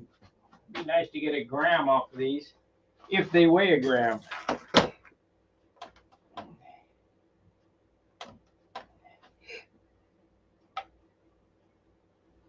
They do. They're 12, oh, that's pounds. They're 5 grams. So let me go over the belt of the disc sander real quick and sand the sides off. If we get it down to 4 grams, we're a winner.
Okay, we want to weigh these. They started out.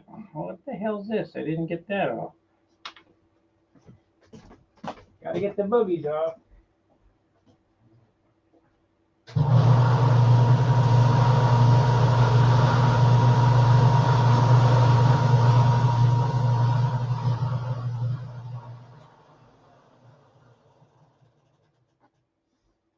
It started out at 4 grams. It now weighs 4 grams.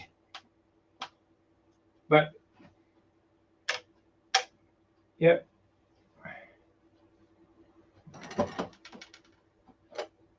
Yeah, it still weighs the same.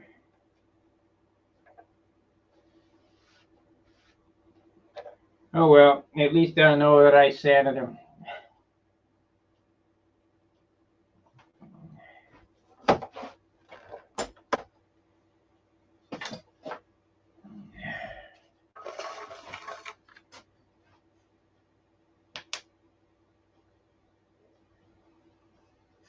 That one goes there.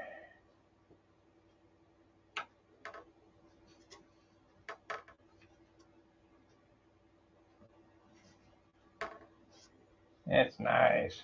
And this one goes here, but we're going to have to adjust it. It's not quite the same. I have to sand a little off the top.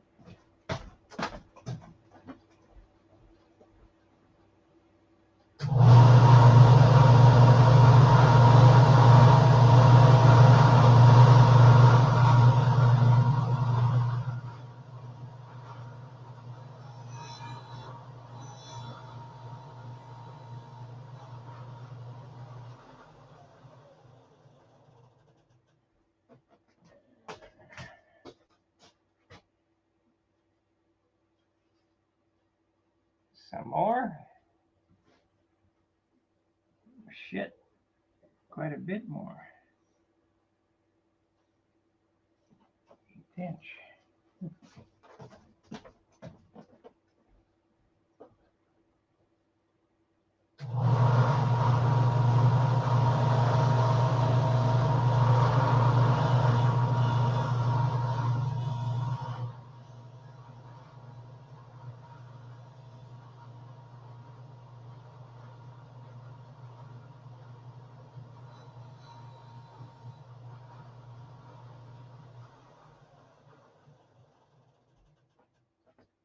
Remember, you're not building these airplanes to crash. Almost. Almost.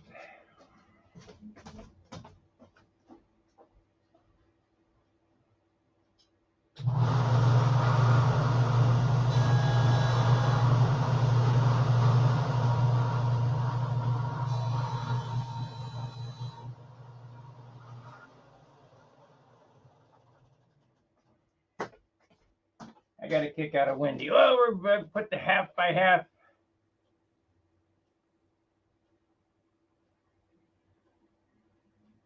Yeah, 1/2 by 1/2 motor mounts and 50 formers.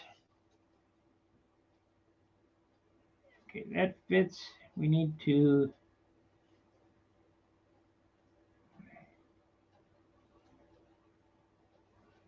shave that away some more, but I'll do that here with this until it fits.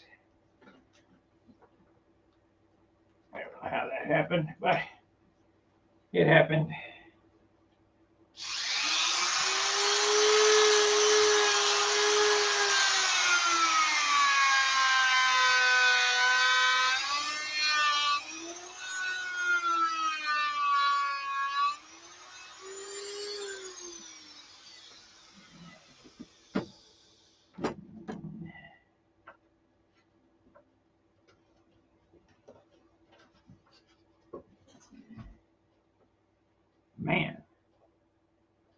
Man, it's got to go quite a bit. Is there going to be any left? Just barely. Who knows if I like that.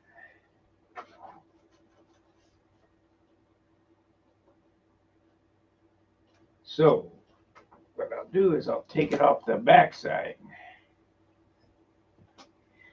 Hold on.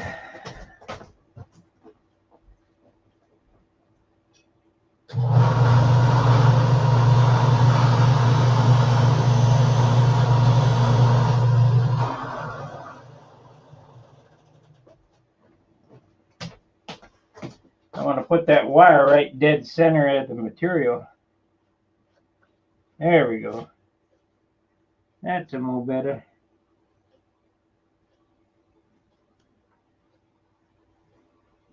It's right on the end.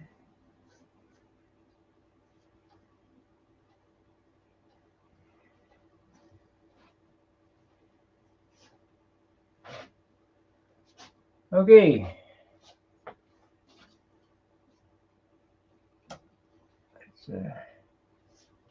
Let's glue those pieces in. I like that. That's I don't think the lead outs will hit that. They could. They could.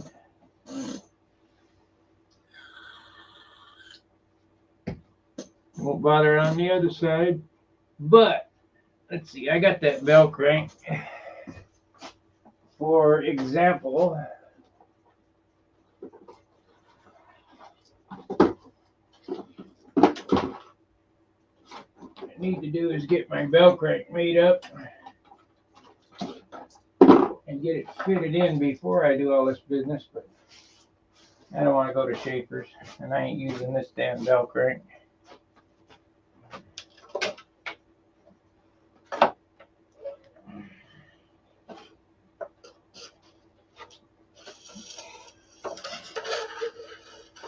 That's a heavy mama there.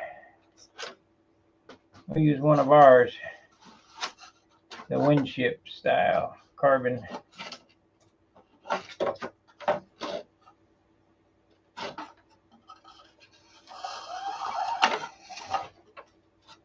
crap. Gotta go through the beam.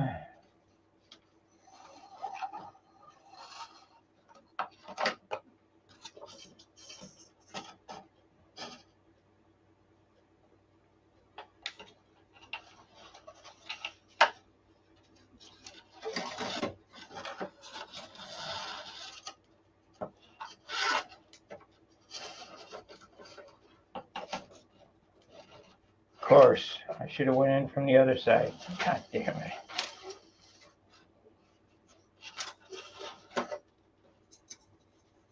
You guys make me screw up.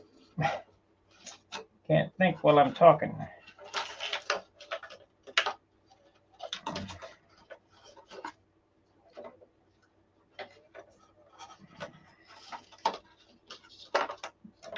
You see these little plastic things here? These are a Tom Morris deal. These little plastic, I have plans for these to use in a handle. I'm going to make another handle. Like my old 90s handle with sliders on it.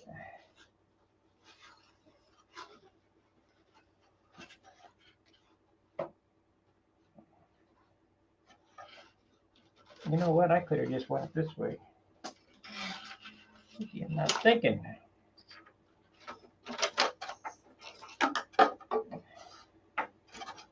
That way I don't have any fiddling to do.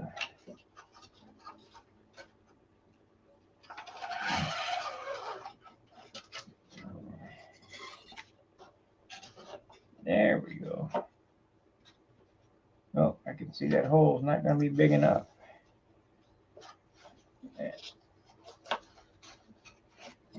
I'll have to lean it back a little bit. Okay, so that's the approximate location of the bell crank. The approximate lead out location is here. Oh yeah, we got no problem. We got no problem.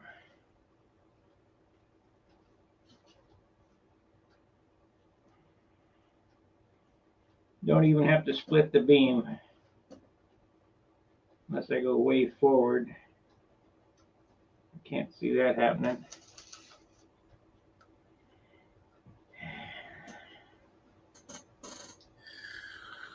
Of course, you never know. I'll probably end up splitting the beam at the end. so that there's a free beam. If I split the beam, I got from right there all the way back to there. Yeah, yeah. Well, this did reveal one thing, that the slot, and I'm glad that I put this in here, that the slot that I cut is not long enough for this bell crank. Long enough for 3-inch, but not for 4-inch. And I was going off of what I used to use, because what I used to use in the 90s was a 3-inch bell crank.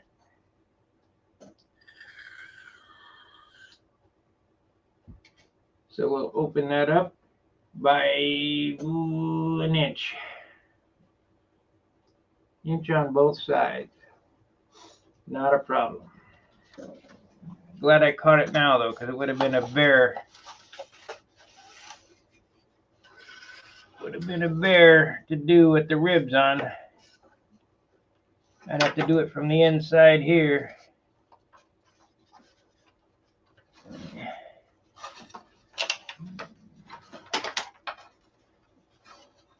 That's all right. Taking more wood off. Leave parts off. Okay, we want to go. Get this stick here.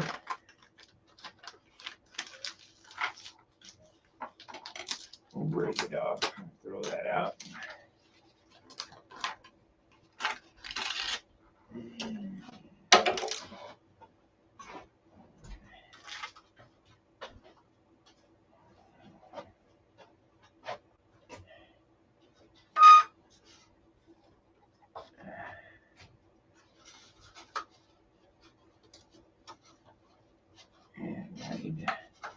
I need to cut it off more than that.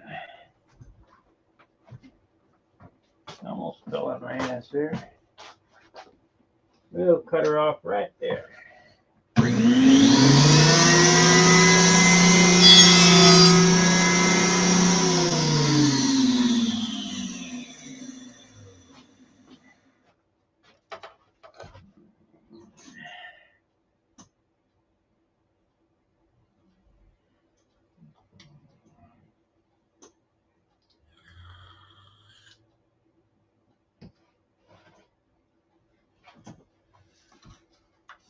I could do it in my hand. I have done it, but I built many airplanes in my hand, but it is a pain.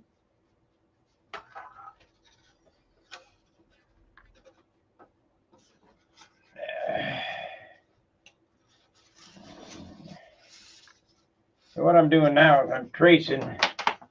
Oh, lost my way. I'm tracing where I want to cut this out at. If I have to do it left-handed.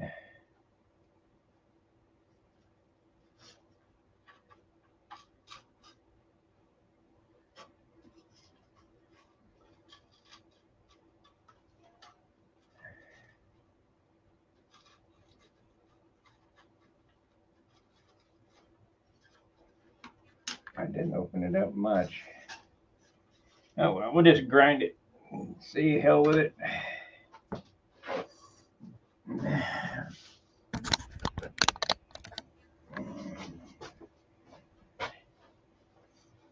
Try to keep it straight.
little more meat off of that. I didn't get on the belt sander.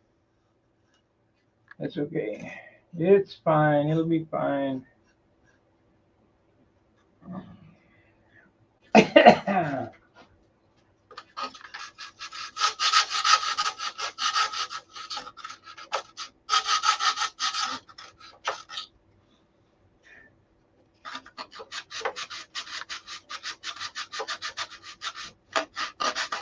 Can also see that I'm going to need to maybe open that beam up a little bit for the push rod to pass, but I'm not using ball links on this, and I'm using 3/32 music wire. No ball links.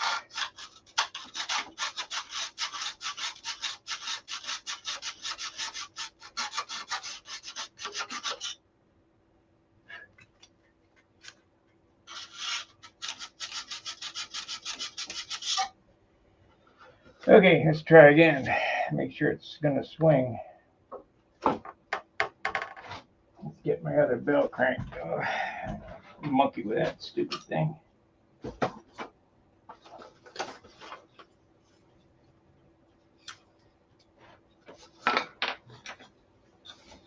There it is.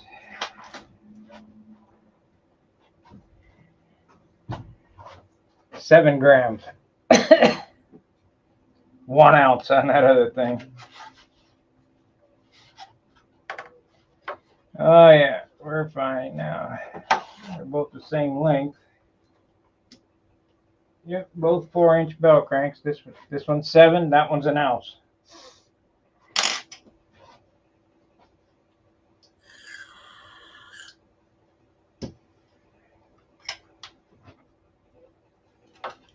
We need to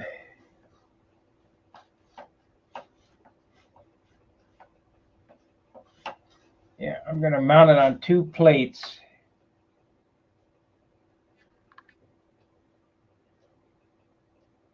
Mount it on 2 plates. That'll lock the spar in. Basswood plate compression.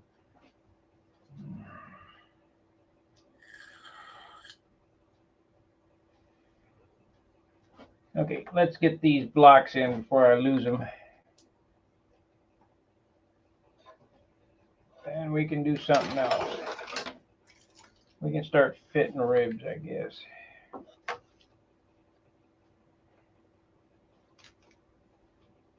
Okay, this one is this side. And this one is this side. Is that right? No, this one is this side.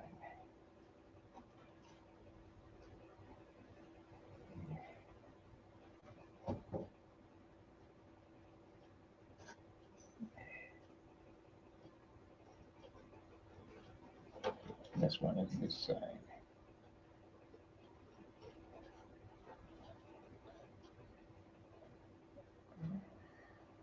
Needs a little more off of that. Needs a little more.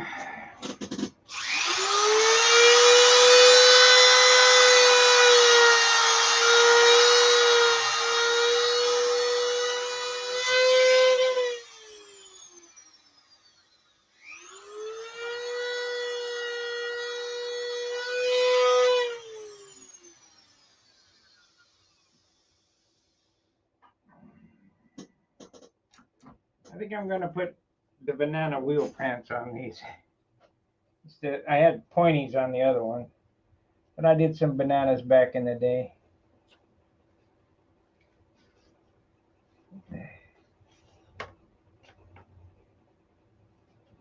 Hold it off 1/8. That goes right there. That ain't going to be enough. This one.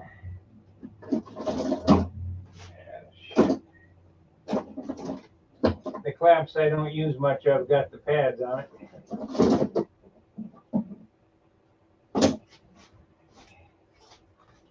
Oh well.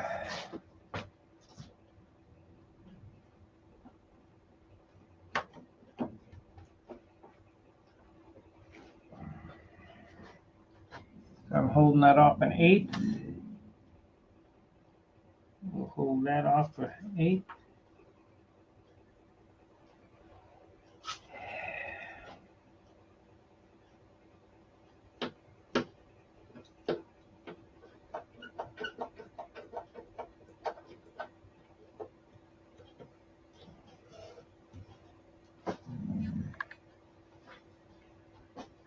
You know, even though I'm being more careful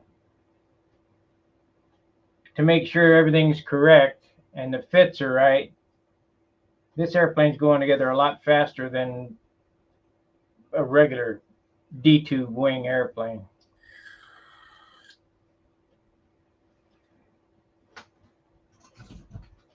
By the end of the day, the wing will be done. Probably get the tips on it too. Now we can start building turtle deck, and I got to make some molds for that. I don't think I have them. I got so many bucks around. I'll have to get them out and see if any of them fit. I got a lot of bucks.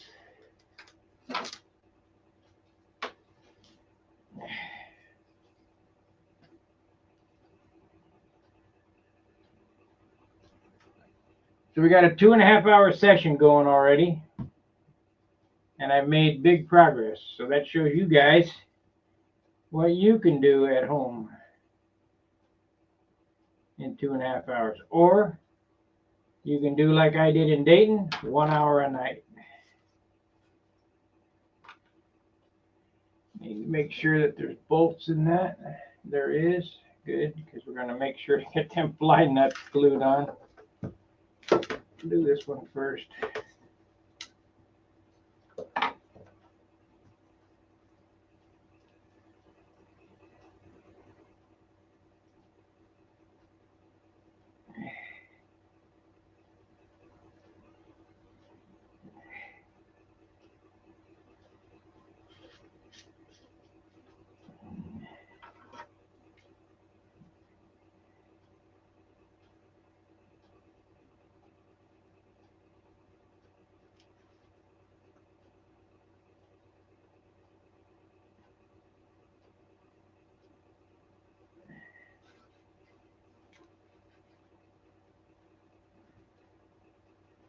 Hold that off an 8. Clean up the excess glue. We don't want to carry around any extra glue. Put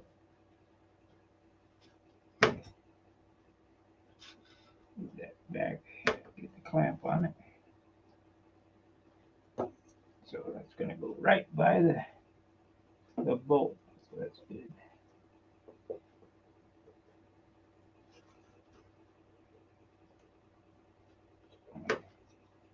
Okay, onward and upward.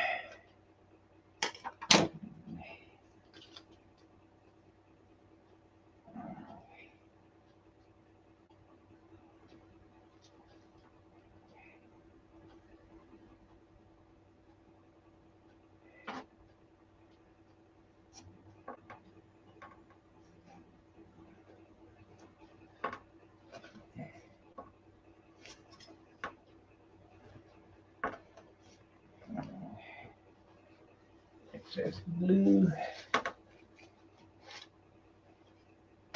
Get that on there. Ah, come on.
We're in there.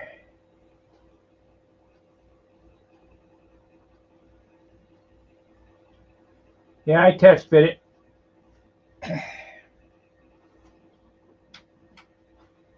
Just to make sure we got enough throw, and I had to open up the slots a little bit. At least for that big honker bell crank. Probably not for mine, but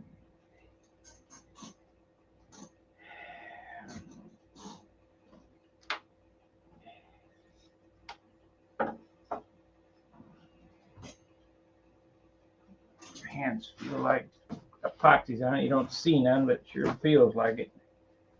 There's alcohol on it.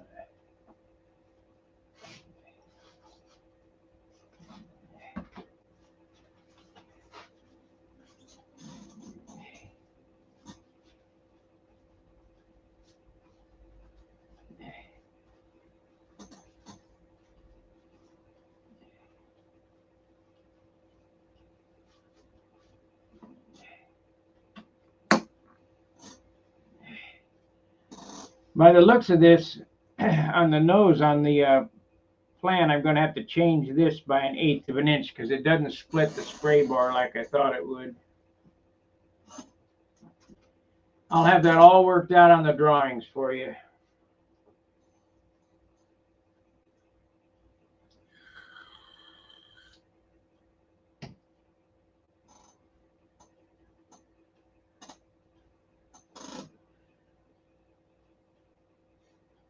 Steve last night asked me if this was a straight wing. No. Straight leading edge, no. It's tapered, and the trailing edge is tapered. You can see it in the video. I can see it.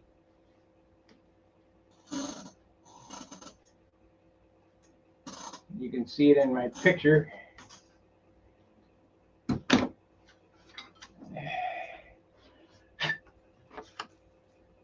Taper, taper.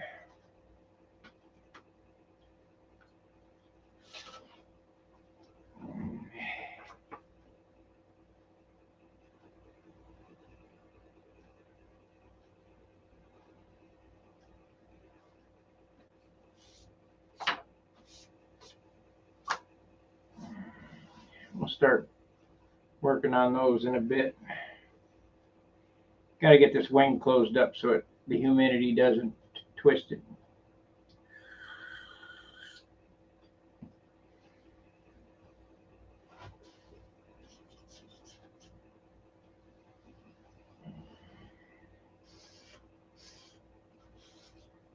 And I could go in and sand all that stuff. For hours I could sand the inside of this thing.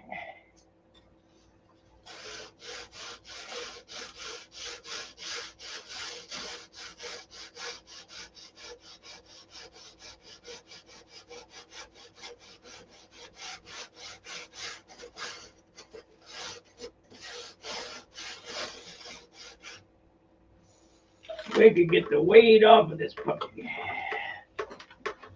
Thanks.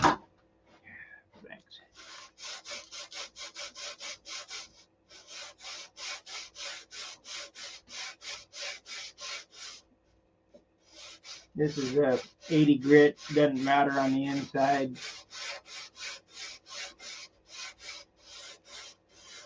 I'm not going to be able to do the tops, but I can do the bottom. Get them perfect.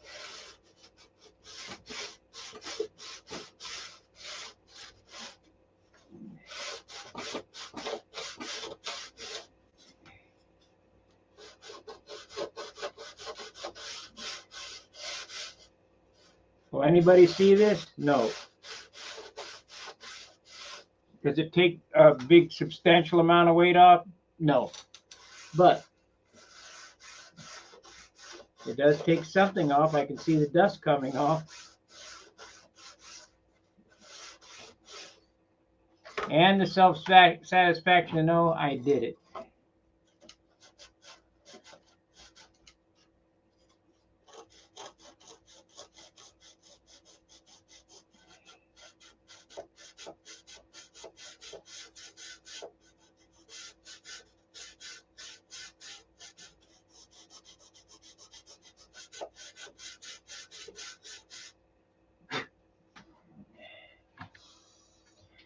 Might as well do it on this side.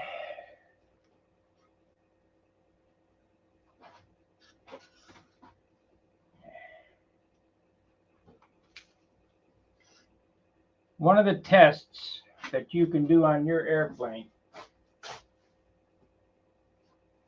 to see how well it's going to perform in the wind and just flying is the roll test. Doesn't affect it at all. I'll show you when I get there. No binding, no lucky boxes, no nothing.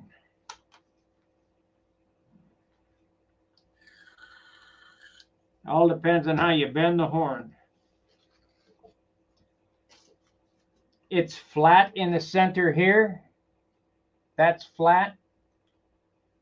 You don't bend the horn 90 degrees to the center. You bend the horn 90 degrees to the trailing edge. Anyway, back to what I was saying. If you want to see how your airplane's going to perform, next time you get it, next time you go flying or whatever, you're playing with your airplane, grab it right here, right by the fuselage. Hold it right there. Then roll it and go like that. And see how much inertia there is in the weight of your airplane. This has very little, I mean, way less than the other stuff that I've built, because there's no weight out here. There's no weight on the tail because there's no elevator stabilizer on it yet. But the way that I'm going to do it, I'm going to try to make it 2 3/4. I'll try. I'll get my best stuff and maybe do a couple different elevators, stabilizer mock-ups to get the lightest one. But if you grab your airplane, any airplane you got, and you do the roll test, and you feel weight in the tips, especially if you got a lot of wingtip weight, it's not really going to perform well, because a body in motion tends to stay in motion. So when this thing, turns, it wants to keep going until it's corrected, unless acted upon by an equal opposite force. Well, the less weight you have at the extremities, the less force it takes. It's pretty, I couldn't explain that to Brett on my thinking on Stuka, because I'm not a good typist. I don't want to sit there and type and type and type. It's the shovel theory. You take a shovel and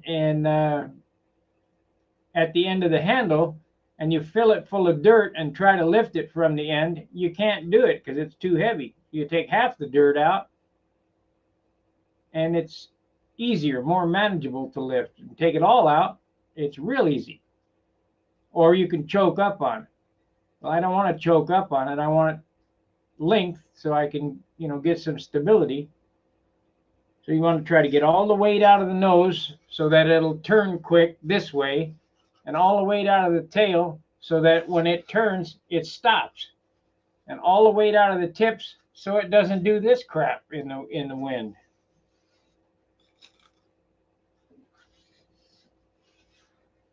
And I'm no engineer. Do not get me.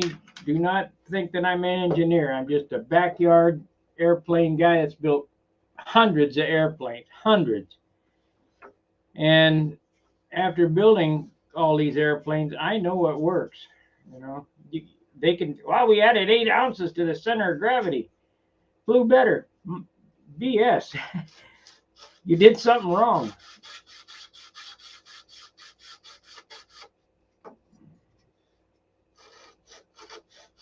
If you could build a 0-ounce stunner, it would fly the best, but that ain't gonna happen.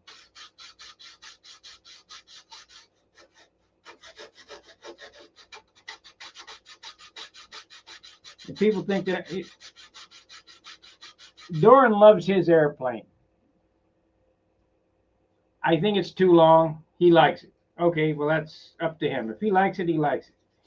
But the thing it has going for it, it's 56 ounces. It's a phenomenon. He's a hell of a a molding character. You got to give him that. I think if he took the numbers that I like, I need to get with him maybe and learn how to mold like he did. And then I'd make this another 5 ounces lighter. That'd be a killer. The thing that the Yatsenko's got going for him, besides, there is some deep thought in the aerodynamics of a Yatsenko wing, is the weight. They're really light. If you look at a Yatsenko, and I can't do it in wood, but you could do it in molding. If you look at the front of the wing, hold it by the nose and look at the front. The wing stays constant chord out until about midway. Then it's gradually tapers off. Plus it's tapering the other way.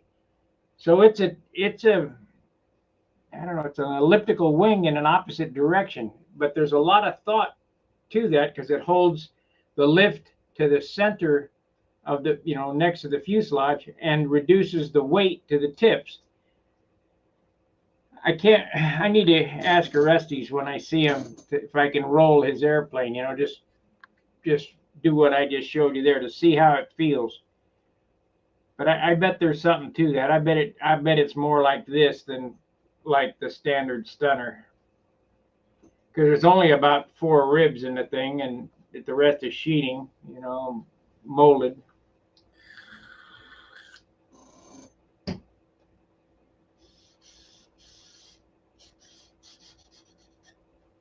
Okay, we should be good to go there. We need to drill a couple of holes before I get started, so that in case there's a screw up, I can redo it. Yeah, we'll wait a minute on that. I'm drilling the holes.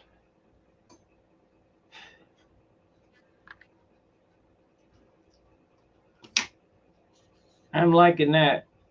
So it's, I'm liking that.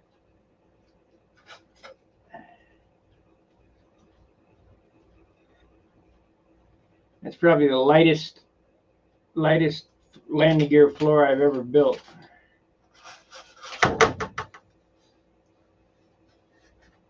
Is that twisting? Maybe. Nope. Nope. Optical illusion. I need to get her jigged up and closed up, that's for sure.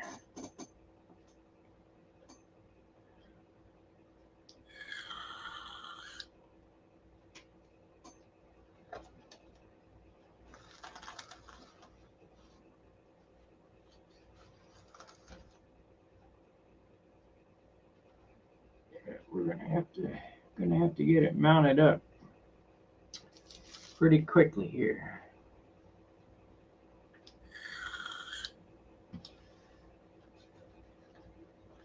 Don't want to build a warp in it.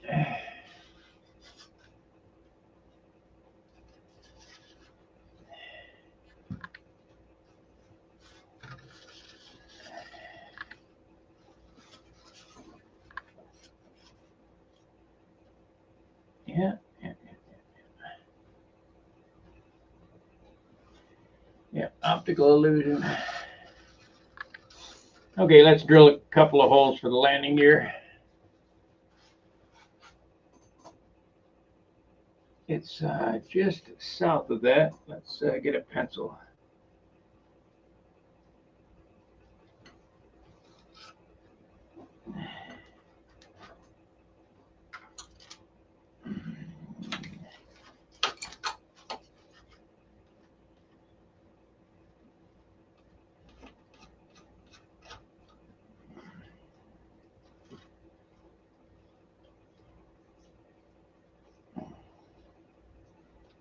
I can make the doors anytime.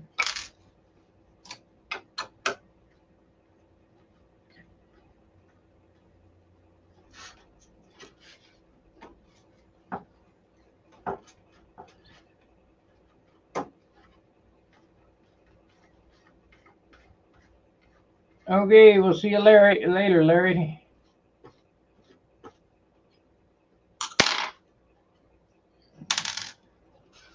I don't expect you guys to hang on here the whole time. I need to get that busted loose here. Got the epoxy down on the threads.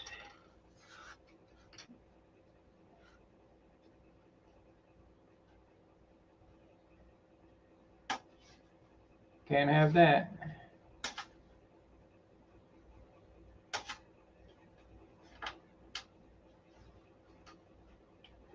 Boy, if you don't epoxy them nuts, you'll be sorry, I'm telling you. Take it from experience. I used to CA them. No good. CA is too brittle.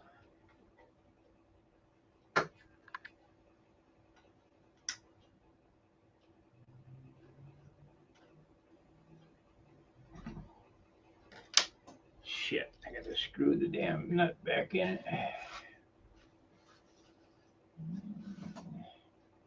Yeah, this one here.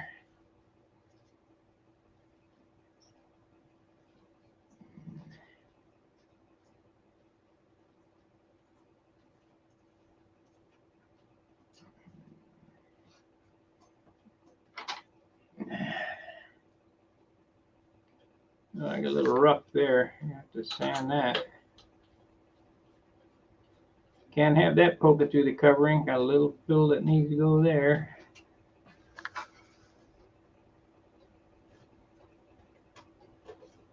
Got it.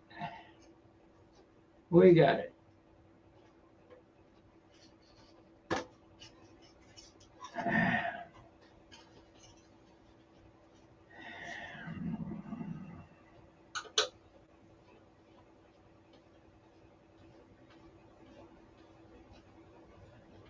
I've been using a Super Tiger 60.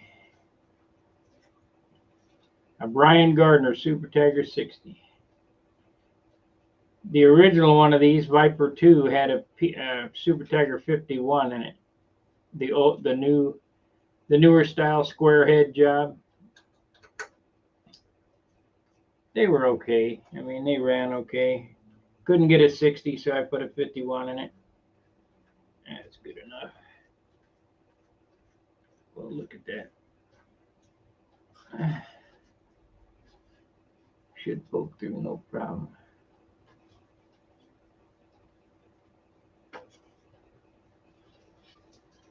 Yeah, it's only not even a week old yet.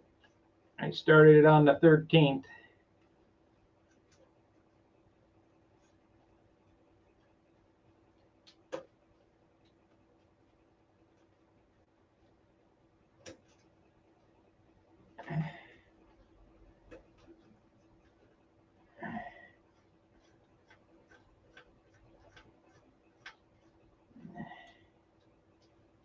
Started on the 13th. Close enough. Okay, where are we going to go from here? We got this, oh, drill the holes. And then we can start laying up the ribs.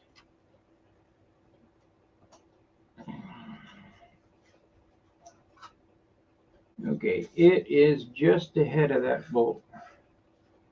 Right there. And this one is right even with that bolt. Right there.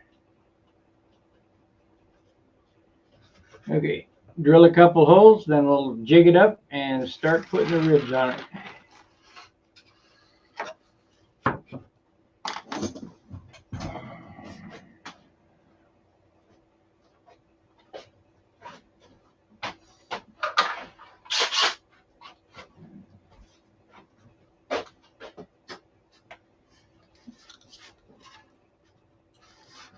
Right here.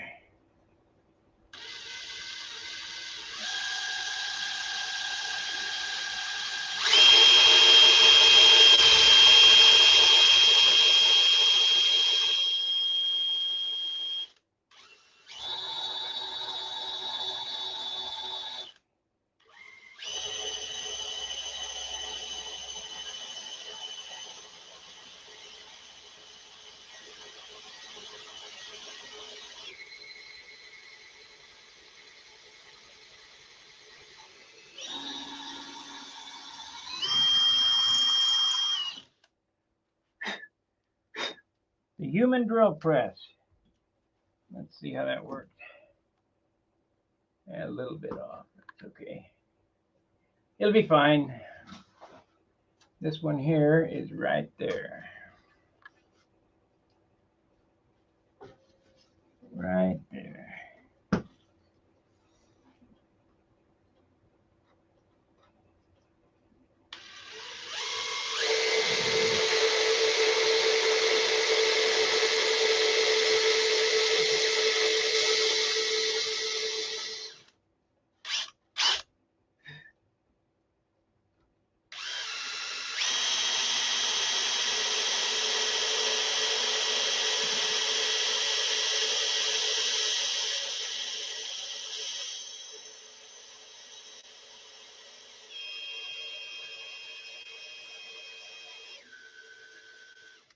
That wood is getting hot.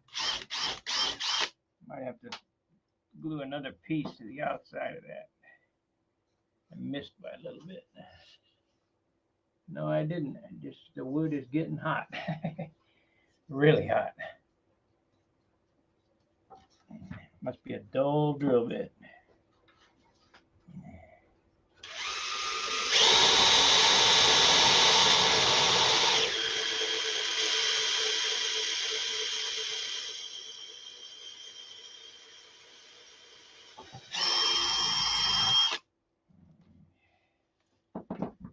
Let's see how that came out. All right, we'll see you later, Larry. Yeah, I did miss by a little. That's okay. We'll glue a stick to the outside.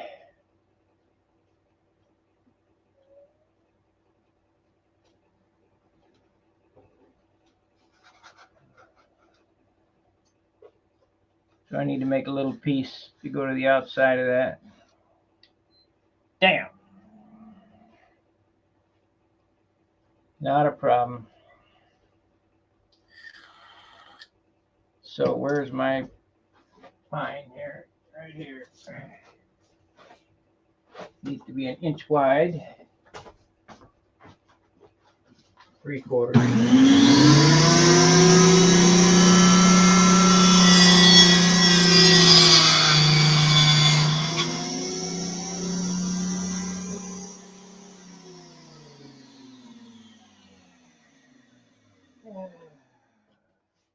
That's why it was getting hot. It was pretty close.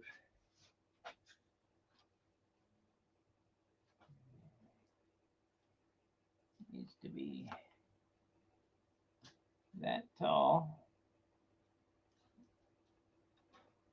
And go around the corner like that. Okay. Let me whack this off and sand it. Then we'll glue it on there and we're done.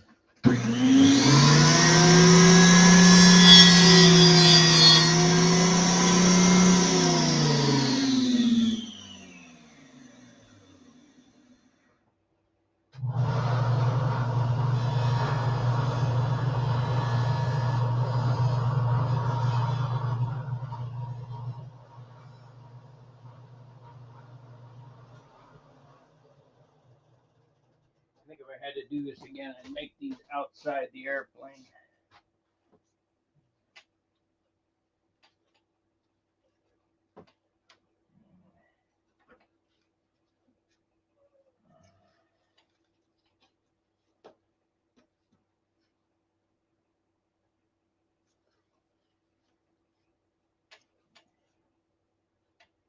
Close enough. Close enough. Could use one over there too. It's a little close there. Make another one. Make another one to put on there. That way it's even. That way it's even. Got this piece, just sand that off and put another one on the other side.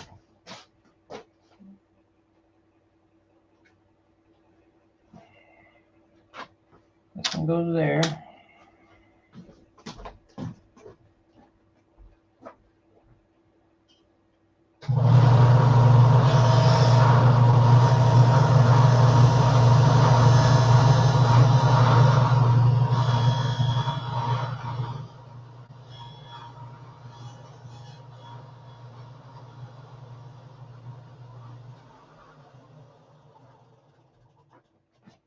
Do I even think it needs these? Not really, but I'm doing it just for peace of mind because I got it so close to the edge.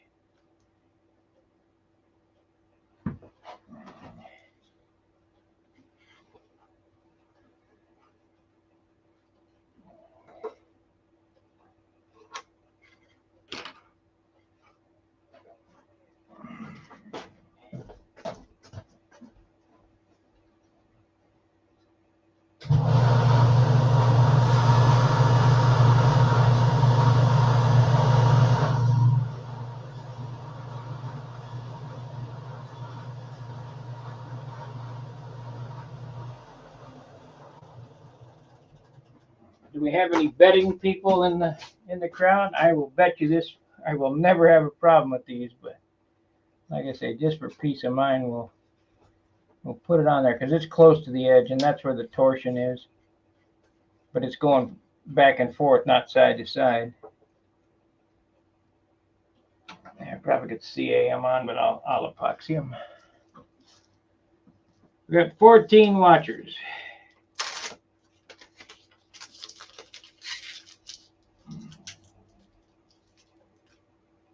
Thought I was going to get away with super light landing gear. Now I got to put a little extra piece on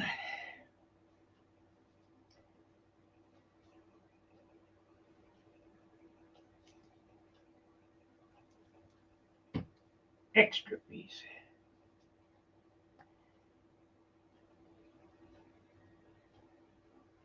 You guys notice that I didn't skip a beat? Because it's only wood. It's no big deal.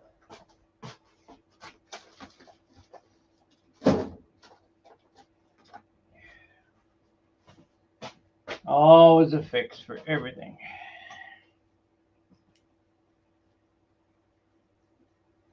I think I'll wipe this stick off so I can use it again.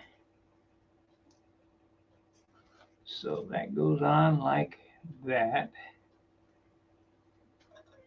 On the bottom, on the front, on the side.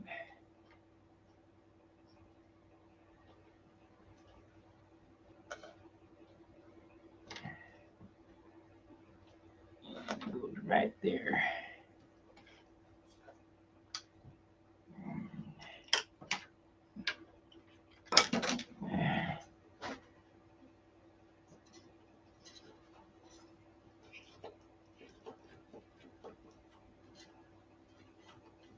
It might be stronger.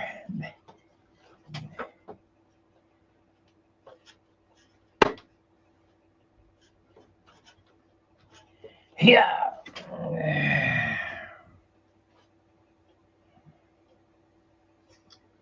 This goes on like that. Not even necessary over here, but equal it up. Goes here. Goes there. We got glue in it. Glue, glue, glue.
Okay, when this dries, we'll turn it over, or I won't turn it over, I'll jig it up so that we can do the top ribs. And that'll take a couple hours. So this video will be about 5 hours long.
Pretty handy to have the refrigerator in the shop.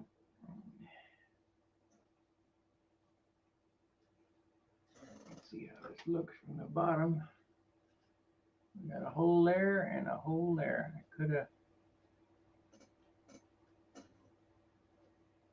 could have held that back 1/16 of an inch.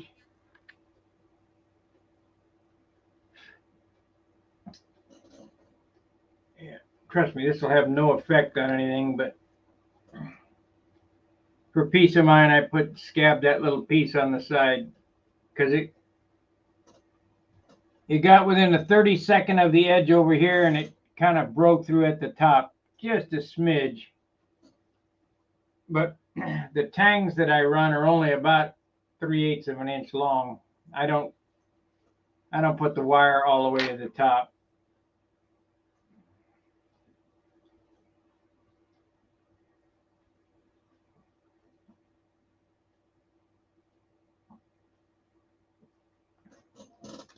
Half inch at the most,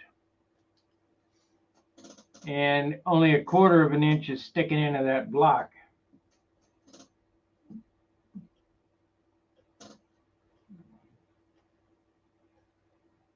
But that won't affect anything.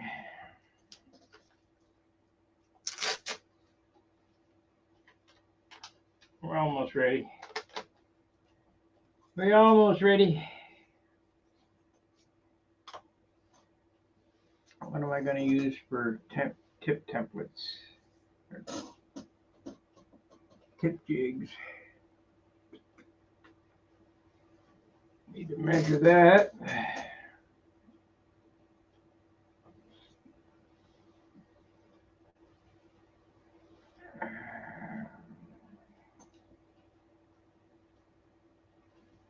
Where's my machinist scale?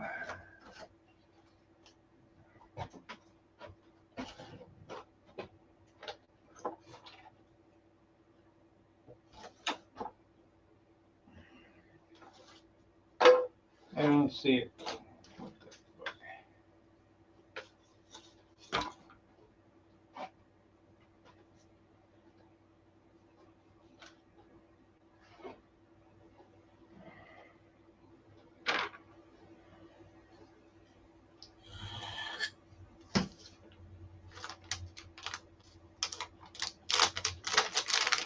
Not yet. Come on, where's the ruler? We'll need this.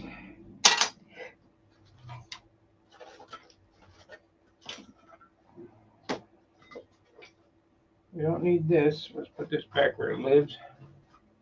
If I can find it.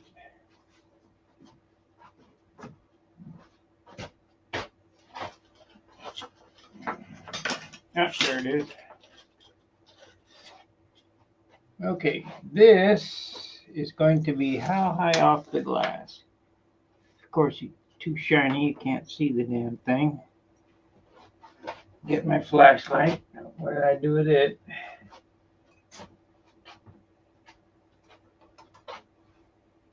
I suppose I could just mark a piece of wood.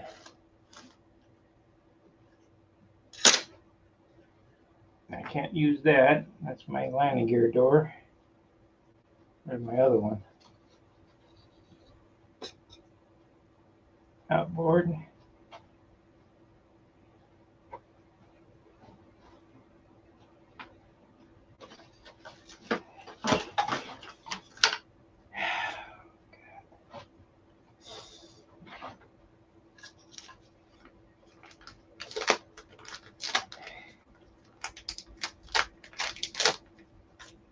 That's one. Oh, there's the other one. Okay, we got to put these up so I don't throw them out.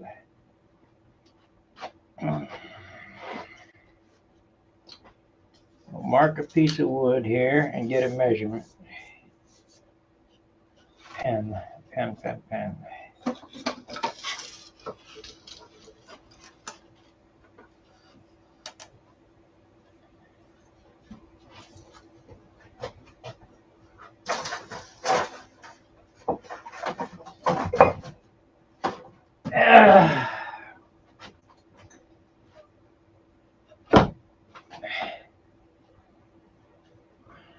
there it is. Get this off here.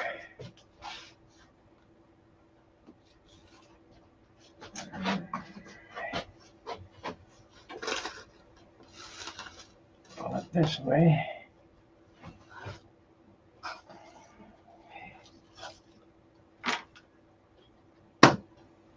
Close enough.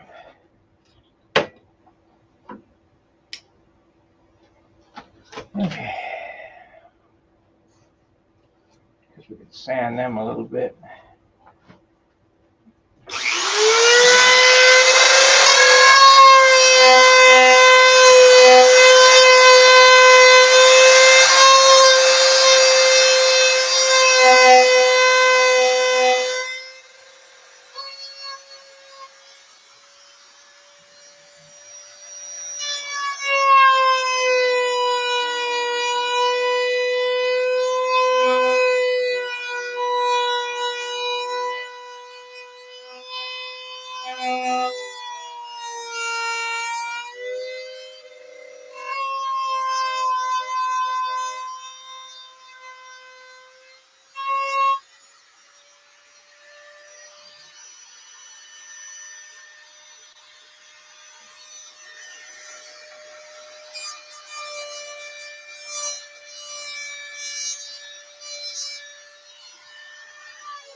Okie dokie, we got that.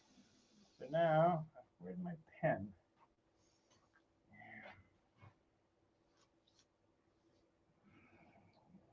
36 grit. Use that on, there's a pen. Use that on the leading edge. Of course, the pen don't write. There we go. And I want to measure this.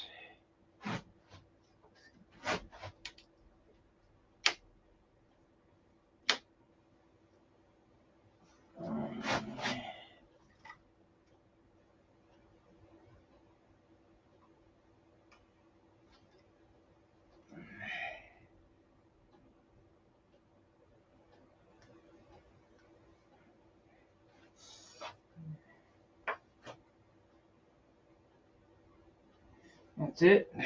Now measure it with the scale and see what the hell I'm doing. It is 1.5 inches. 1.5 inches.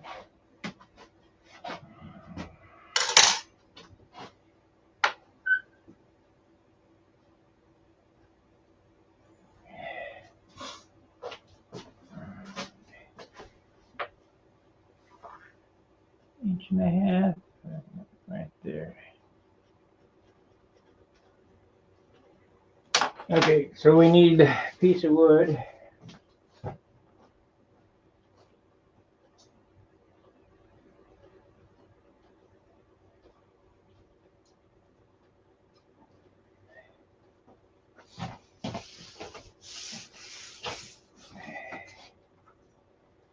Piece of wood.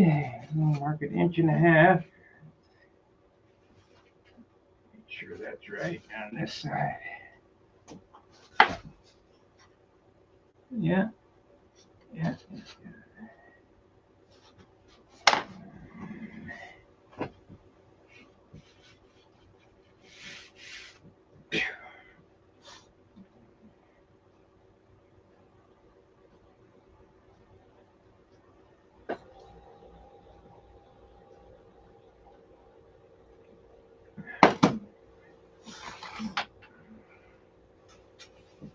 It's almost 12:30. We're zipping right along here.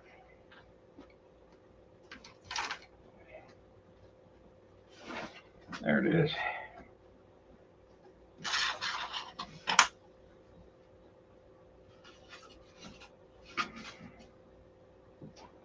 Get your junkiest wood. Make up some jigs.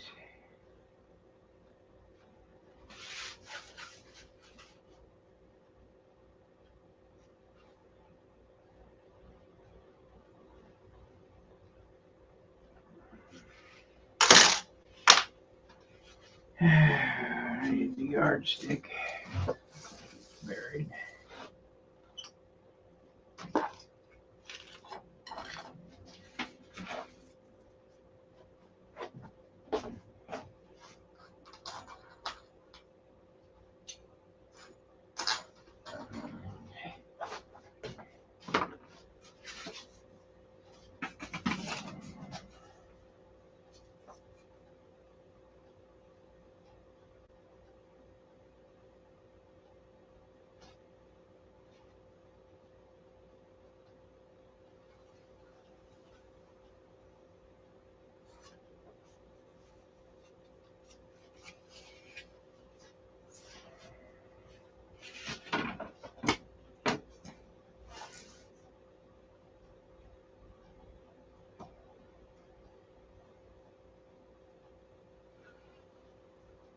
I don't need to do that. We'll cut it. I don't need to trace it, just cut it.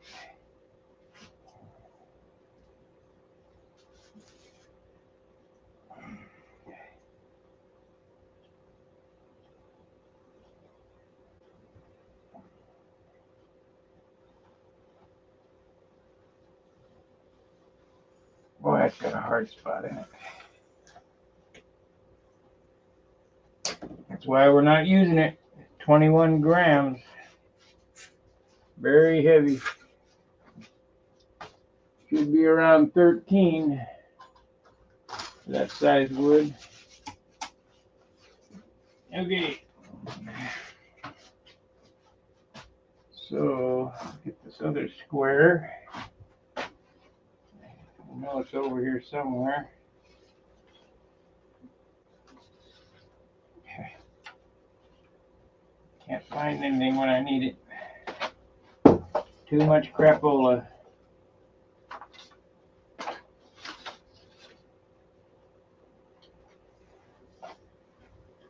Okay.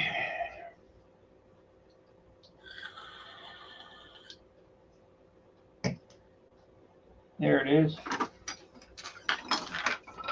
Right in front of my face.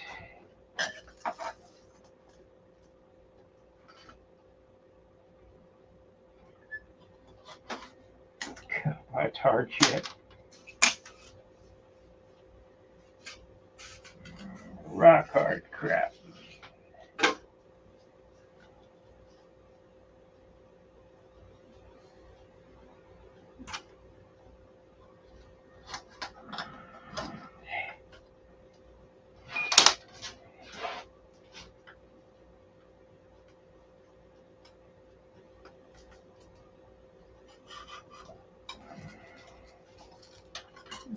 Do that.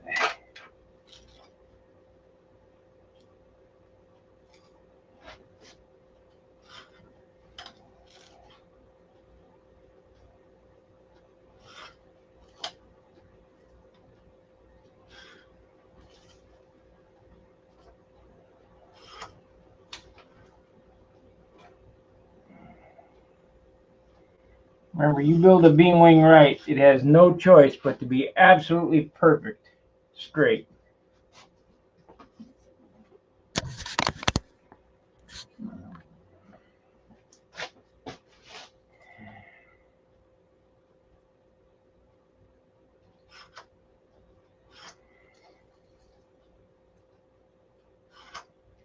So what I did here was I measured from the bench to the center line of the leading edge on both sides, and I know that's correct back there because it's zeroed on the fuselage.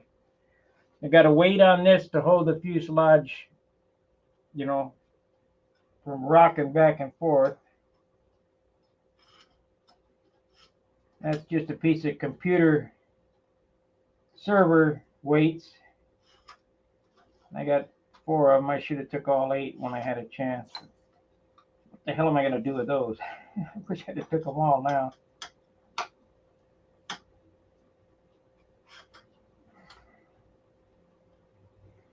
So I got a piece of wood. I measured up 1.5 inches.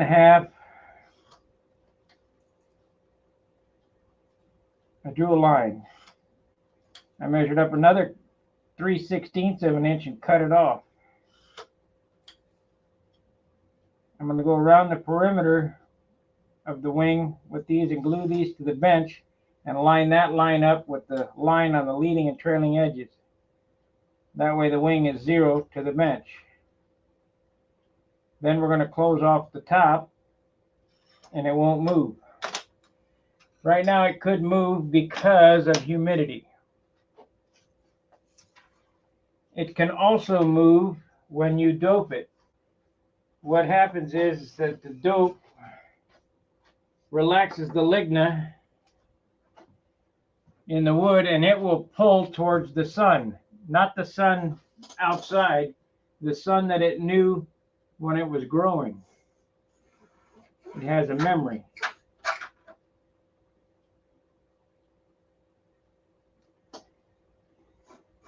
So you want to get everything locked up as quick as possible. I mean, it's not real humid out today, but humidity could move that. So what I mean by locked up is you got it on the top. Well, here you go. Here's an example. If you have a wing that you have 3 coats of dope on the top and 3 coats of dope on the bottom, and then you put 3 extra coats of dope on the top, which way is that wing going to warp?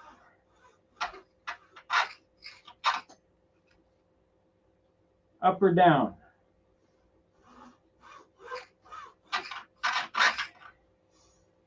I'll tell you, it's going to warp down.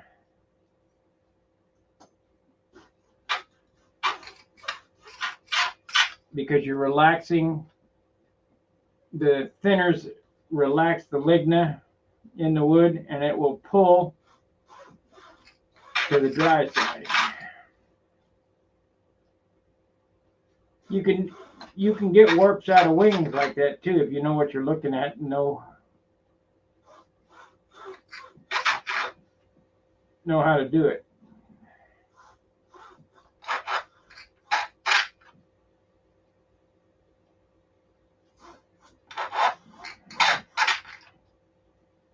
Okay, we're almost there. We're almost there. Okay, we got our little jig pieces made up.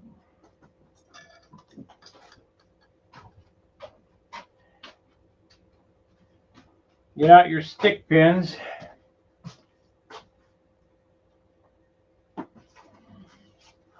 I like T-pins, but have you seen the price of them things? Holy moly. These little quilting pins you can get from Ladies Fabric Shop or whatever, they work really good too. They're really fine needles. So I poked a hole on the line with the pin. And you just come over here and you poke a hole on the line of the leading edge.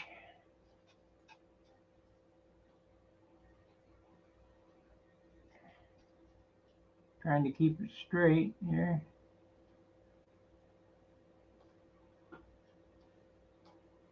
Come on now. Get in there. There we are.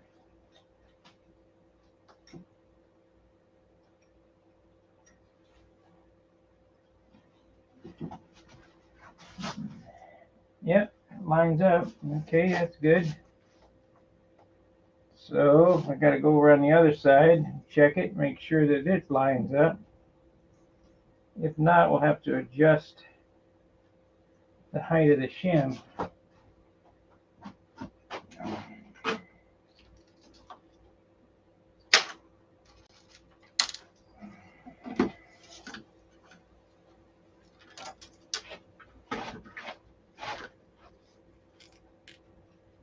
Oh yeah, perfect.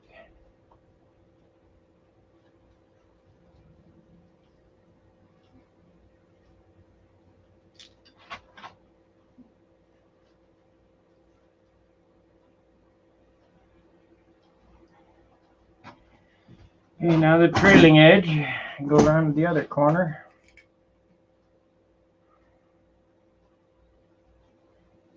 T-pin. Not too thick.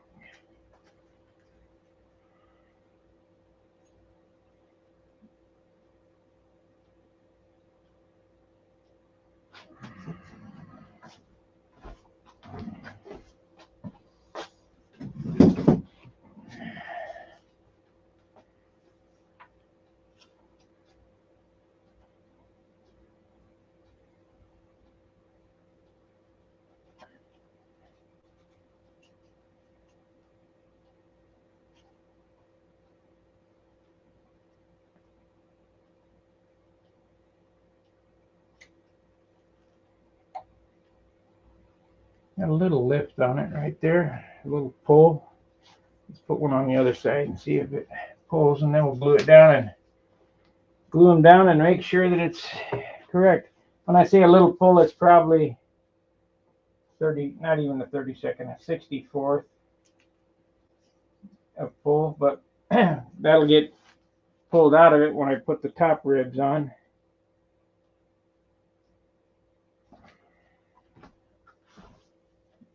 Here's my sanding bar on the floor.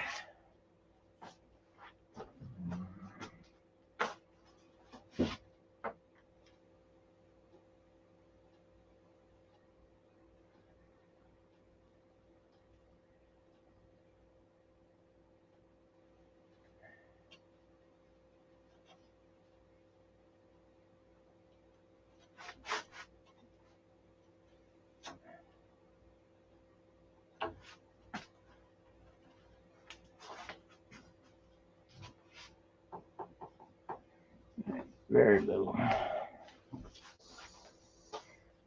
Okay, glue them down.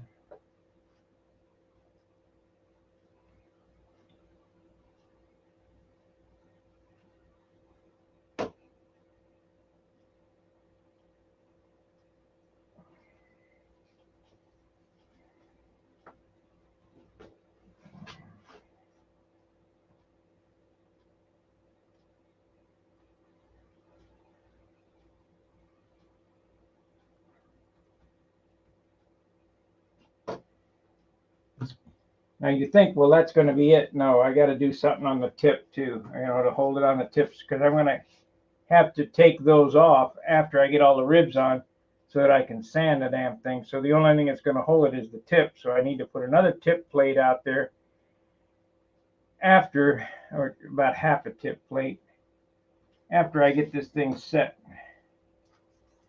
So we got that, and that. That's good.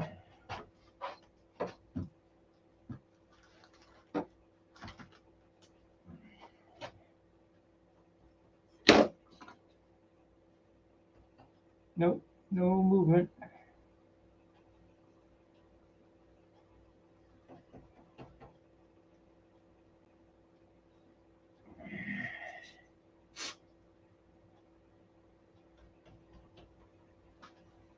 That's as good.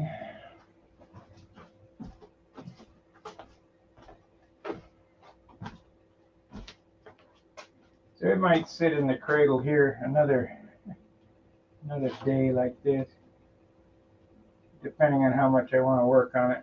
I'd like to get it off the bench so I can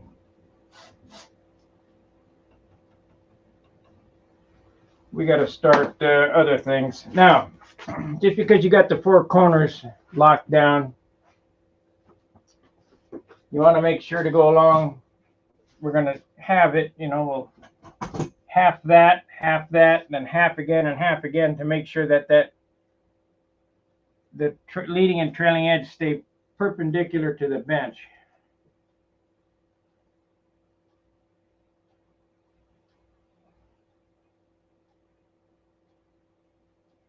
So if your bench is warped, your airplane's warped. Not good.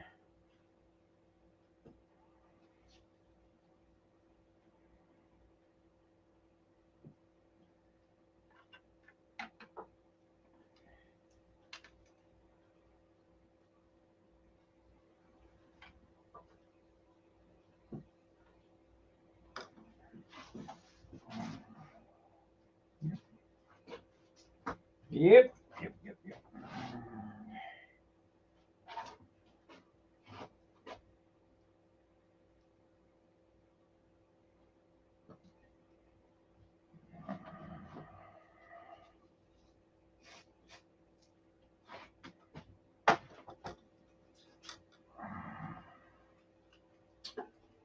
Does this all make sense to you guys?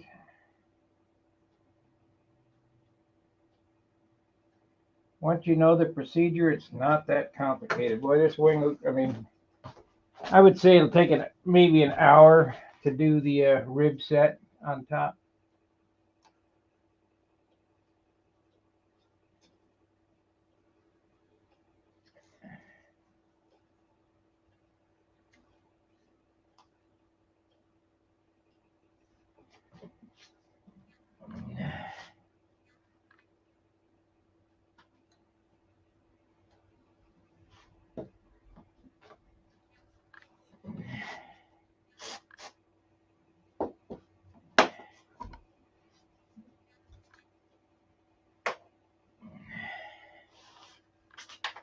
I got a booger right there I can take off. That's more weight that I don't need.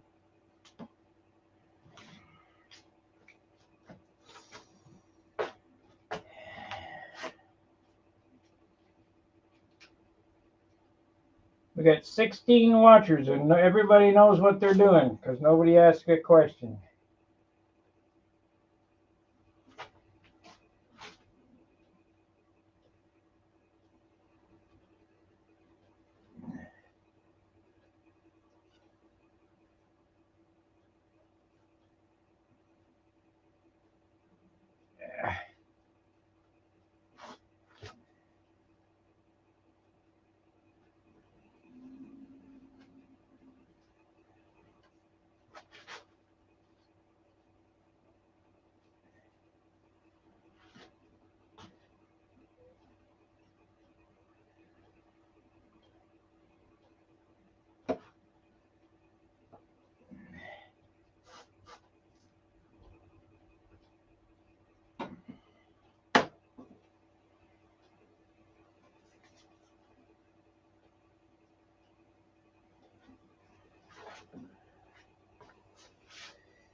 I make them.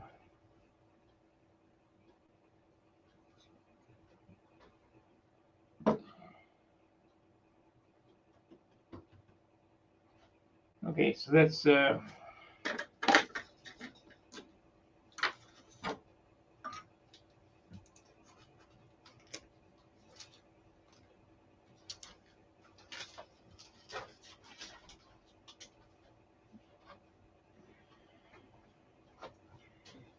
talking about this one, right?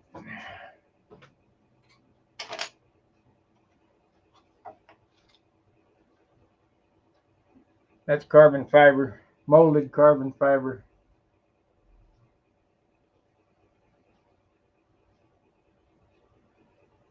All right. All right, so now we can go a little faster because I don't need to check it. It's pretty well locked in, but I'm going to go ahead and half it again. Half, half, half, half, half, half, half. So I need 2, 4, 6, 8 more. We'll just, and that's just to hold it when I'm sanding. You know, when I actually, not to hold it when I'm sanding, to hold it while I'm putting the ribs in. The tip plate will hold it while I'm sanding. So 2, 3, 6. That's exactly what we got left. 2, 8. Almost like I knew what I was doing. 4 and 4 is 8.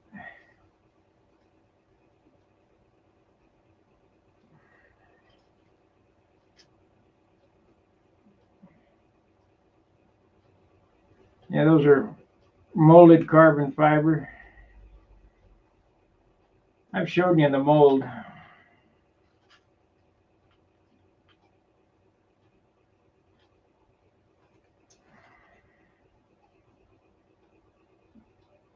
It's a Dan Winship design. The finest bell crank on the planet.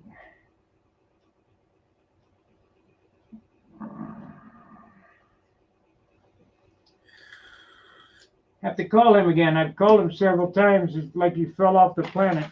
His mother's sick, so that he may be doing something with his mom.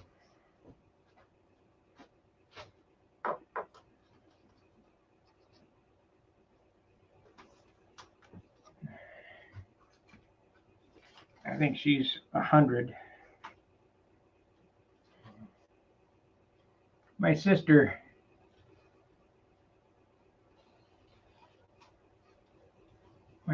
sent me a picture of my dad's marker. I'll show that.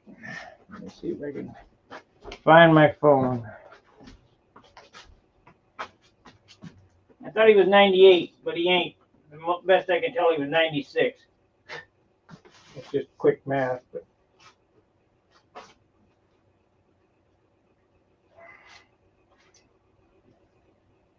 yeah, let's see here. Pretty cool.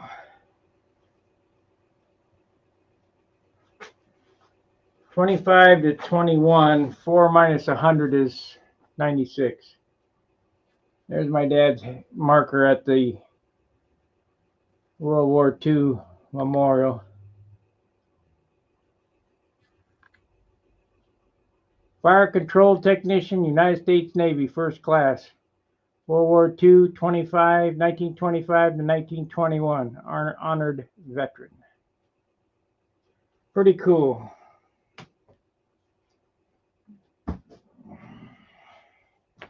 And his picture's in Win Paul's book. That's cool too.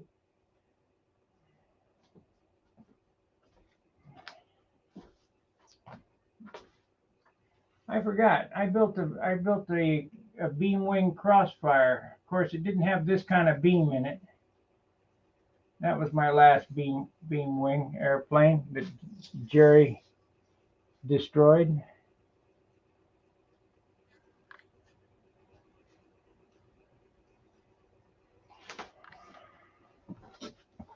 I'll show you a picture of that one. Of course, it's on the. That's 79. That's the. Look at this book here. Yeah. Oh, shit, these books are heavy. Okay, we're gonna look about. I think it was 2014 that he came in.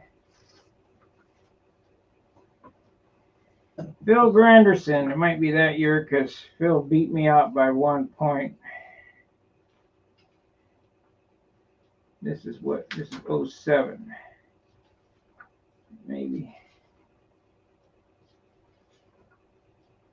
Let's see, I built the beam fire. This is my P-47. I built maybe it was 11. He was there, 7. There's old Jim Lynch, Charlie Reeves.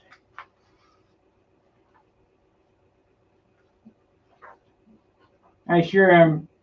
This book is just fantastic, man. I can look at all the people and remember all the memories. And I could see my dad.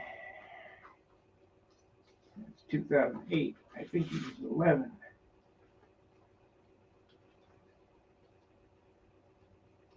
There's Yevis, who copied my paint job. Everybody copied that, including Top Flight. Well, imitation's the biggest form of flattery, I suppose.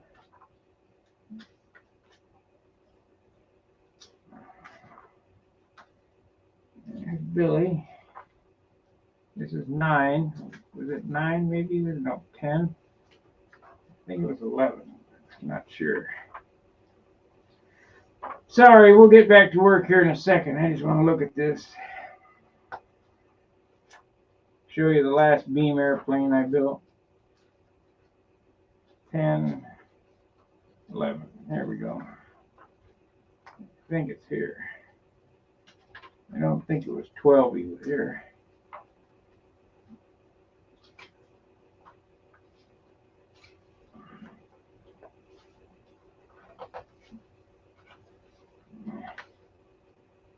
There's my Thunderbolt again. So that wasn't the year. Thunderbolt was after. Beamfire was after. Maybe it was 12. There's my Continental.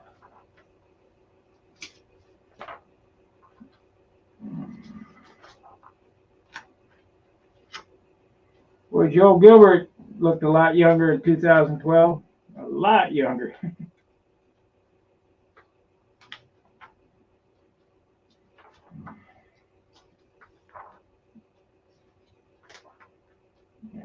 Wasn't that year. 13, maybe, I don't know. Like about ready to give up here.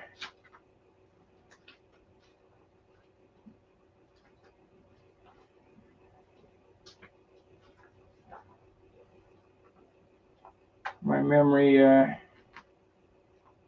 not there. There he is. Okay, this was the last Beamer I built. Right there, my dad and me. That was in 2013, so 10 years ago.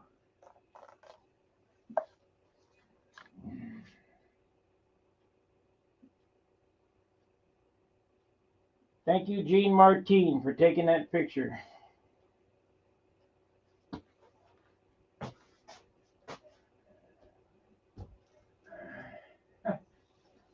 I have a picture of my dad and me on aboard his ship. I was about knee high, and his ship came in for a I don't know, before it went to scrap. He obviously the war had long been over because I wasn't old enough for that. But he's holding my hand. We're standing next to the dock, next to AO-62, USS Toluga. I'm not even as tall as the mooring pier. And I can remember being on that ship. I think I was 4 or 5 years old.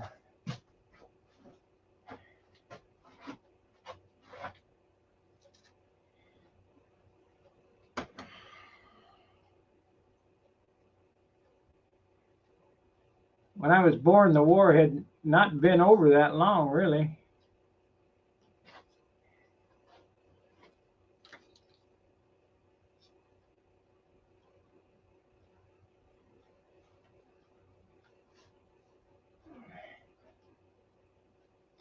Of course, it's a black and white photo.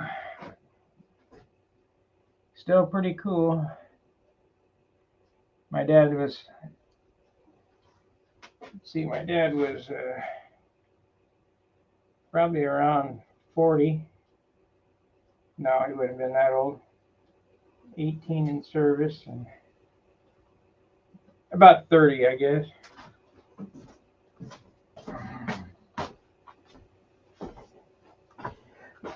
$35 maybe, I don't know.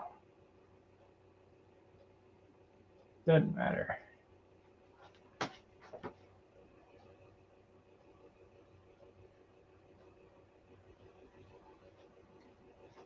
All right, now we got one more bit of business to do.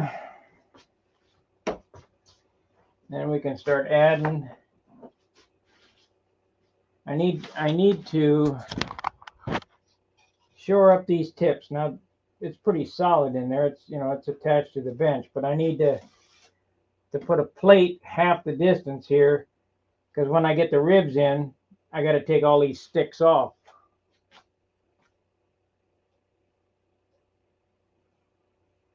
Yeah, I suppose you're going to have to make a mold to make one.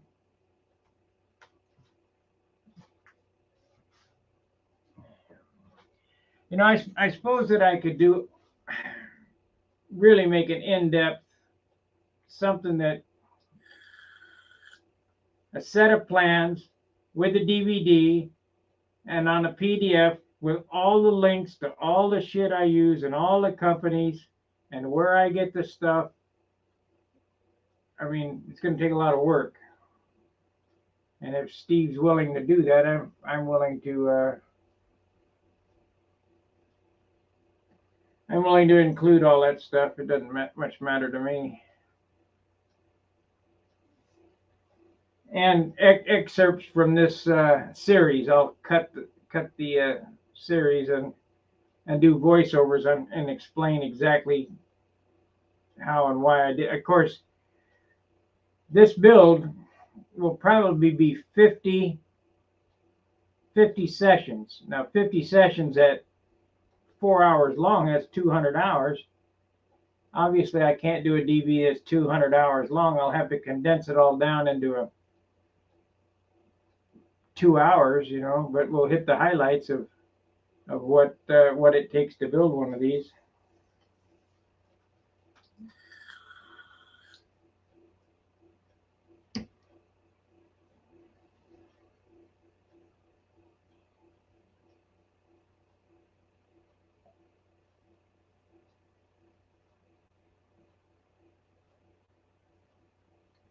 If I had a production crew,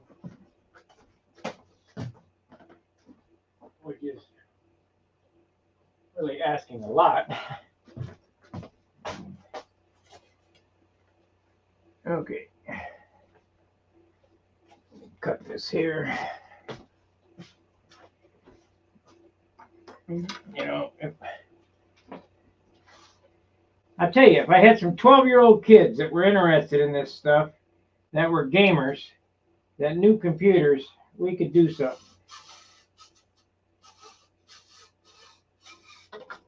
I'd be willing to trade instruction on how to do this shit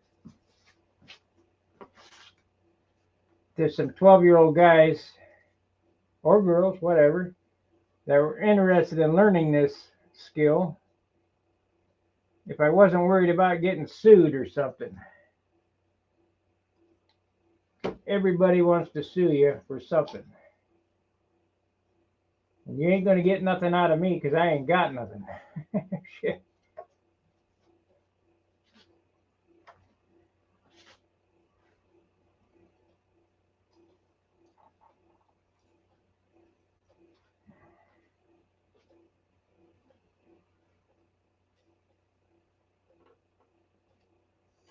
I got lots of model airplanes. That's about it.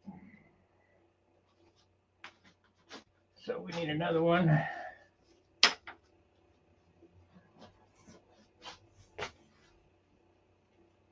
I don't even have a motorcycle anymore. I got nothing.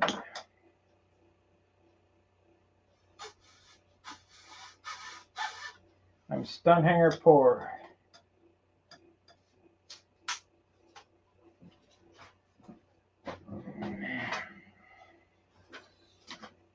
Okay, these are the 30 gram. No, these are the 28s, 30s. So we're going to do the 28s on that,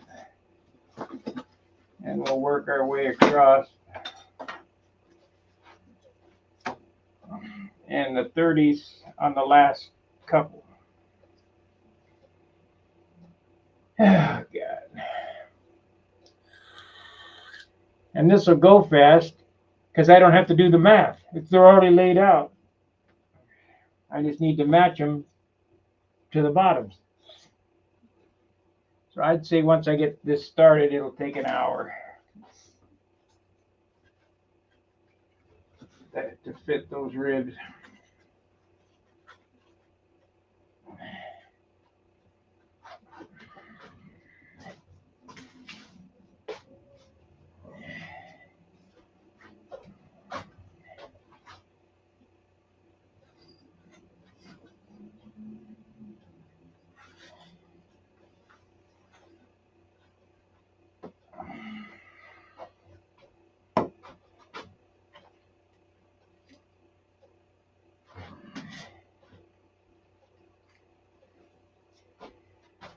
I need a consensus. How many of you guys are interested in buying the plans? I know there's 2. I mean, is it going to be worth doing? Because it's certainly a pain in the butt.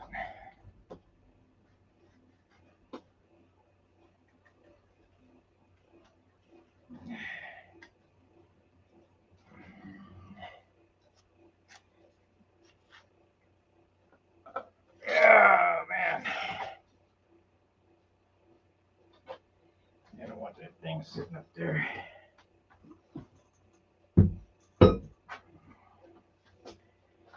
Okay.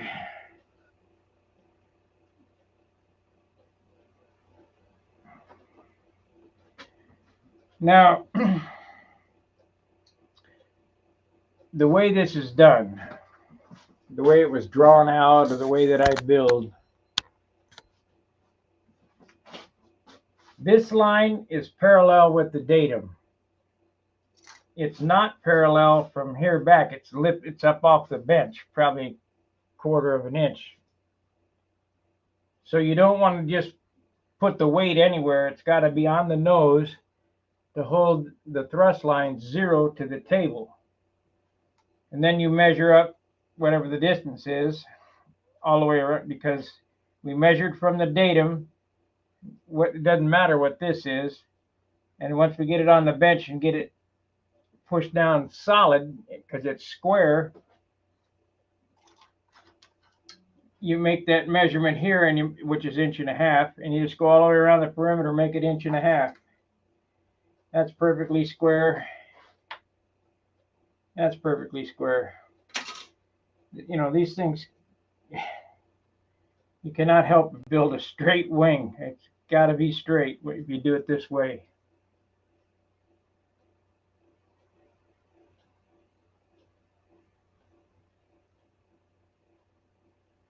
So there's 2. We got 2.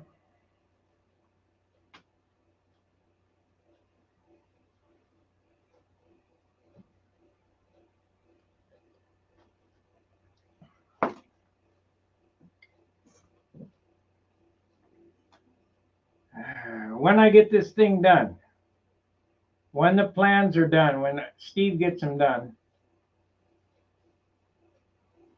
I will do a DVD, but I will also do a paid subscriber to the channel private video on points, and there'll be a question and answer. We can do it via Zoom so that you can talk to me or whatever on how to do this. It's not difficult. It's not difficult at all.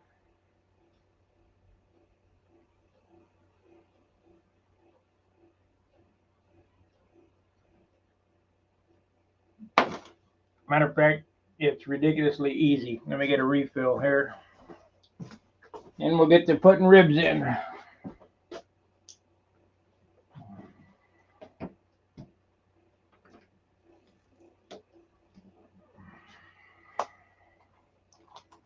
Need a little primer bottle.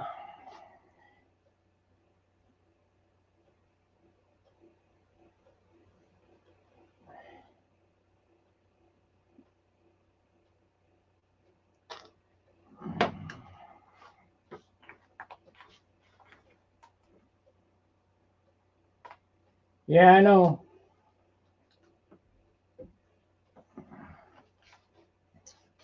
It's a kick-ass airplane. It's really a kick-ass airplane. I don't know why I quit building them. I guess I got involved in building other people's stuff. Because in 2004, when I went to the Worlds and I saw Billy's Thunderbolt, I go, man, I got to have one of them. And when Billy asked me standing on Circle 4, what do you think? And I said, oh, it's a poor design. He about broke his neck.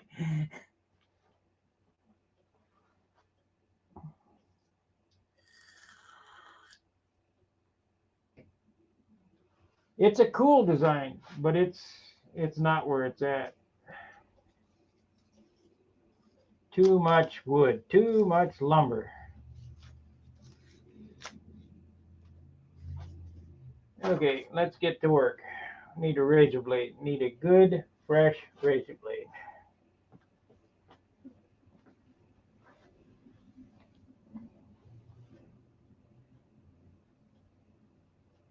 At 3,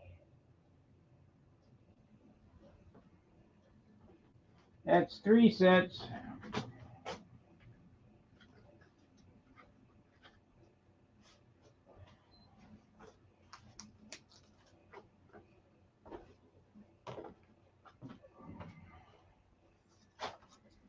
Okay, so now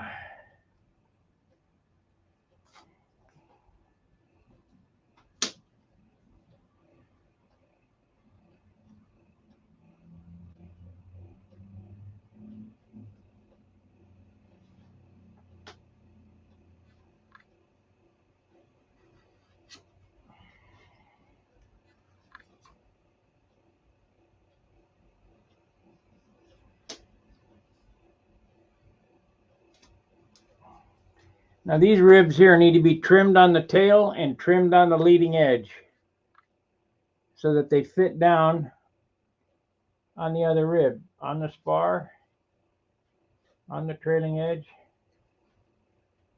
Oop, come on now. Looks like we're gonna have to trim more than that. No, that's it right there.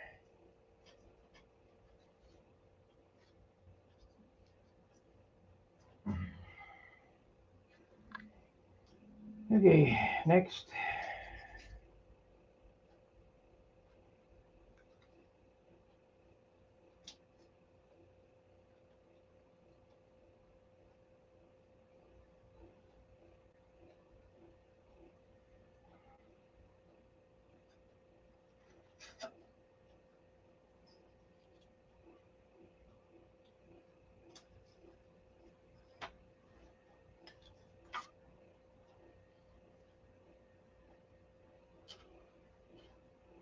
Oh, gotta trim the tail.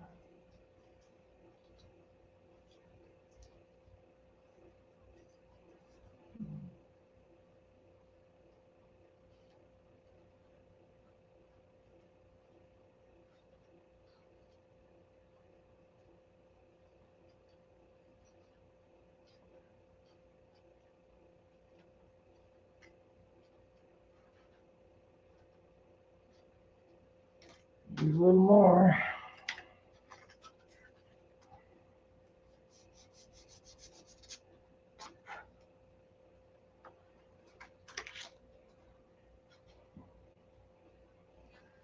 Trimmed a little bit too much off the leading edge of that other one. Doesn't touch.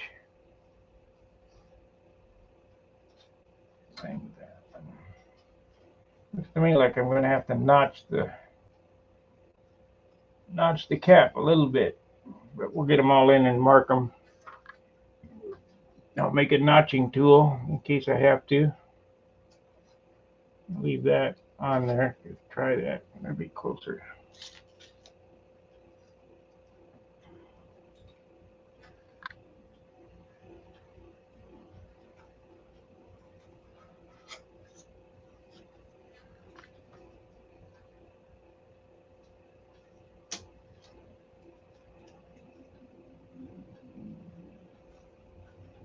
Nope, I trimmed the tail.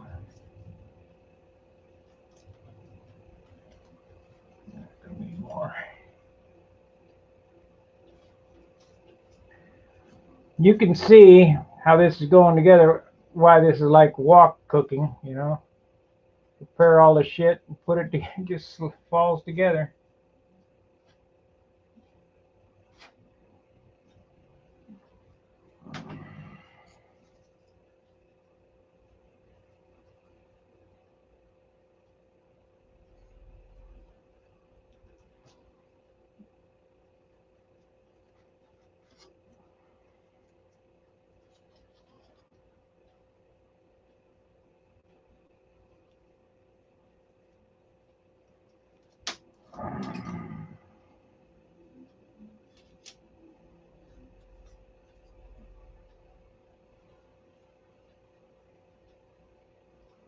I've only built 10 million of these in my life.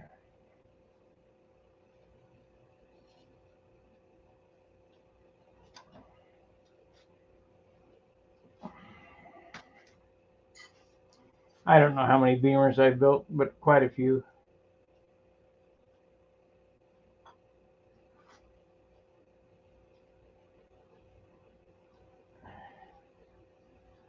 Back in 69 or 70, when I saw Tom Warden's Monado, I had to learn how to build them. They were just there's a beam wing airplane, if finished right, sitting in the sunlight, is just so gorgeous.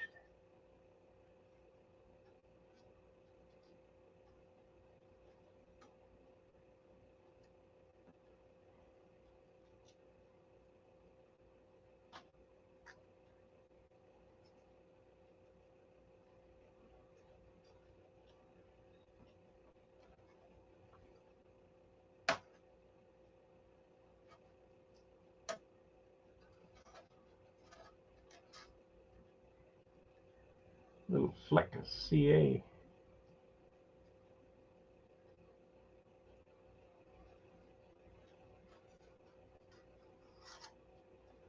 We'll get them all cut, and then I'll come back and fit them perfect.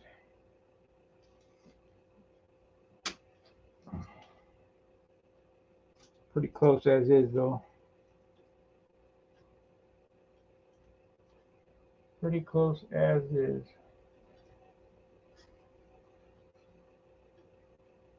The top's going to go a lot faster than the bottom did.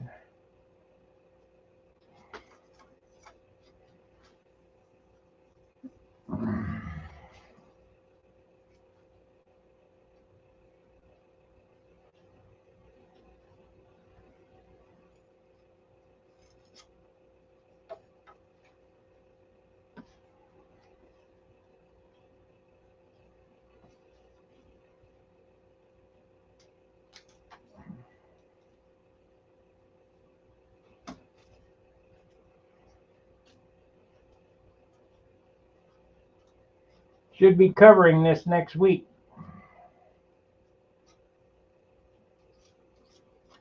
Get the wing locked up. I want to get it covered before I go to FCM.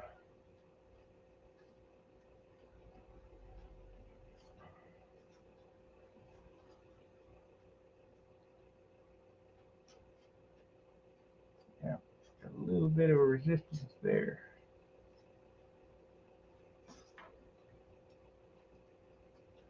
And you ask why. So it's locked up so it doesn't move around. I don't want to come back to a twisted banana.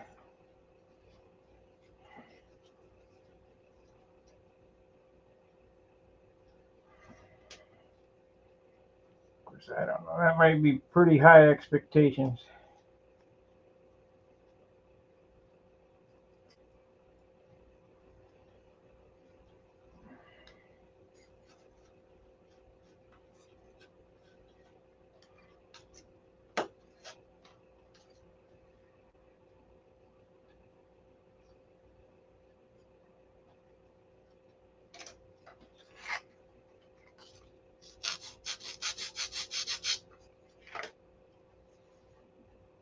I missed. There we go. Yep. Got a few ribs that need to be tipped. I don't know. They probably sand in. How many ribs we got on this thing? 1, 2, let's see. 1, 2, 3, 2, 4, 6, 8, 10, 12, 14, 16, 18, 20, 2, 24, 26, 28, 30,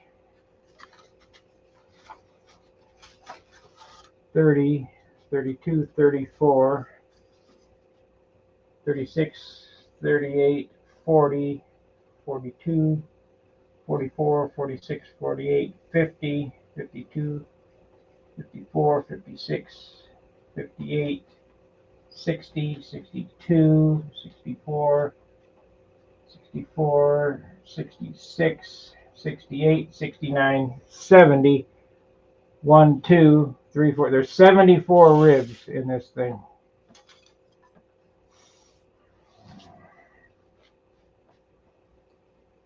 quite a bit of fiddling.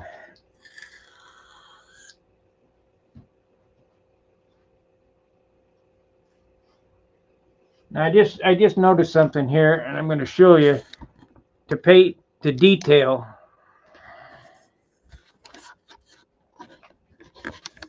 You guys see that glob of epoxy right there? That's where I epoxied this together. That glob of epoxy is doing nothing. It's going to have to come out. When you're building for weight or whatever, don't leave tailings, because you're carrying it around. It does nothing. It's just there. It doesn't need to be there.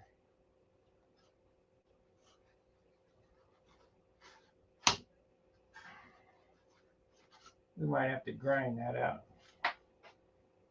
I'll get that out later.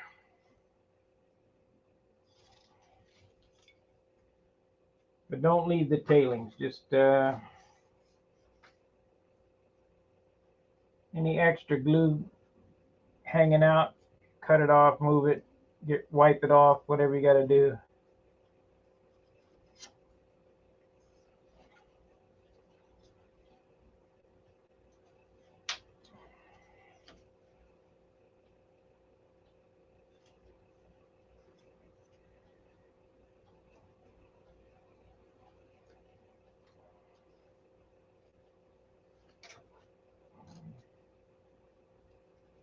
See,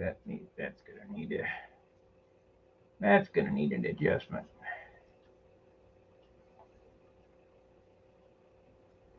This one's up too high.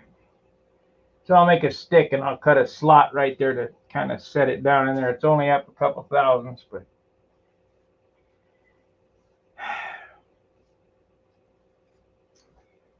we'll get it.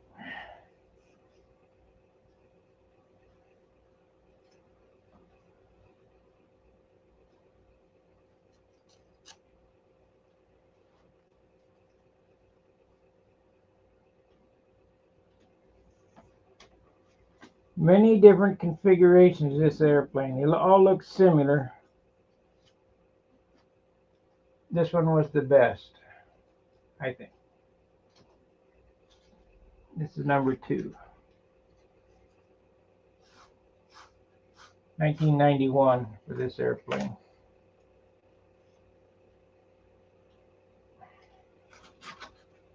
Many hours at Steak and Shake discussing design.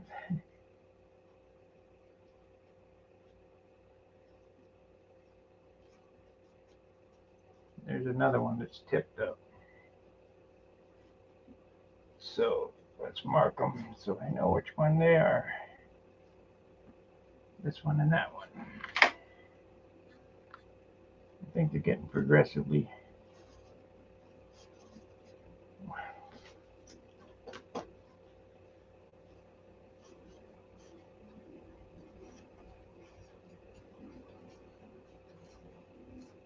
I mean, we're only talking a couple thousandths, but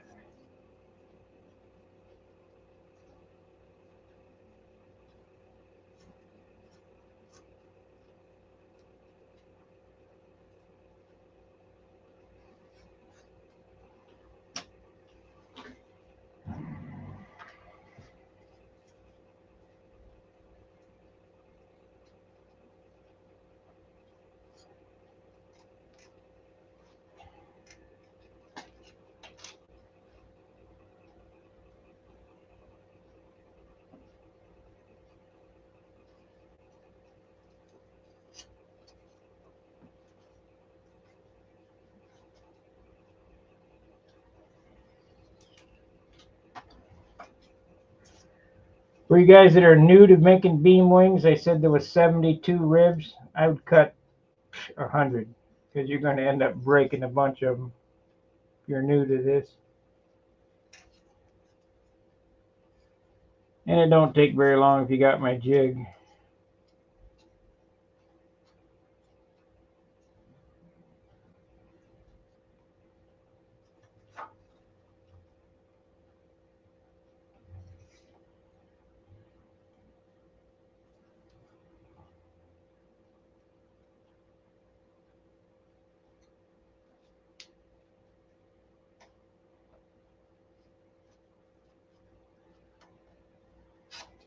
Yeah, we'll be sanding this loose and cutting it from the bench tonight.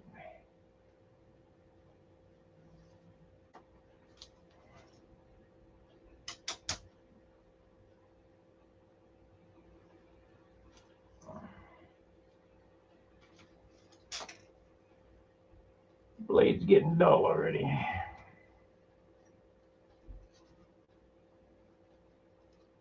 There's another one that needs to be tipped.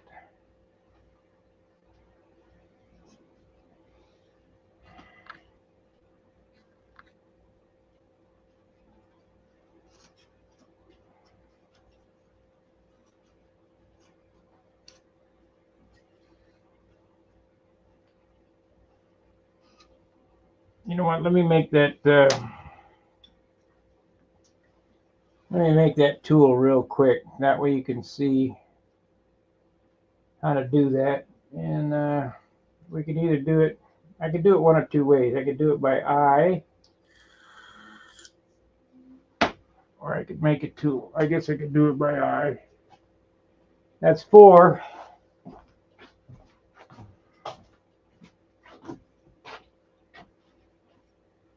So here's an 1/8" stick.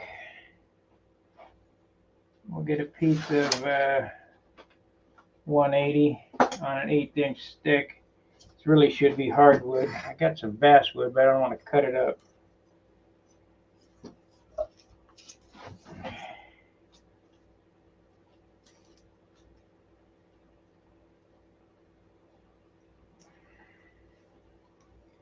Now, the glue on this sticky back paper is not really strong enough to hold this little strip on there, so I just CA it on.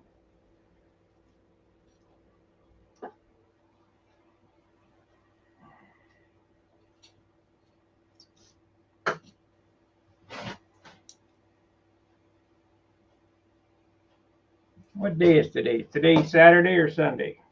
Must be Saturday.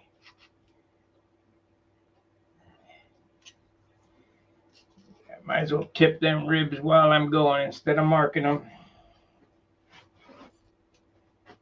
So I've glued a piece of sticky back paper to this. And I like to use this.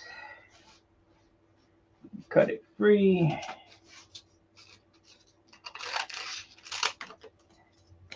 Got glue all over me.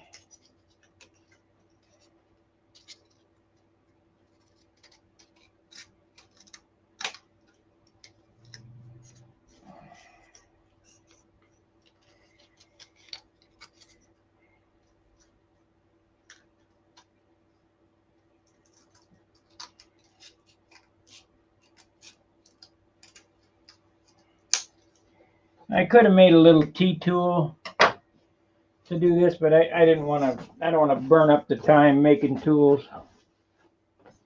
So I just made a stick with a piece of sandpaper on it.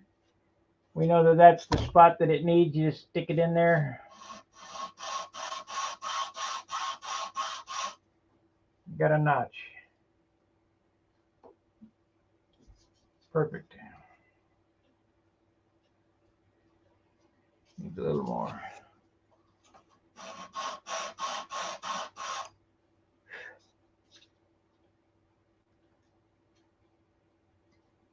Let's see, that one's good enough. We'll do all these.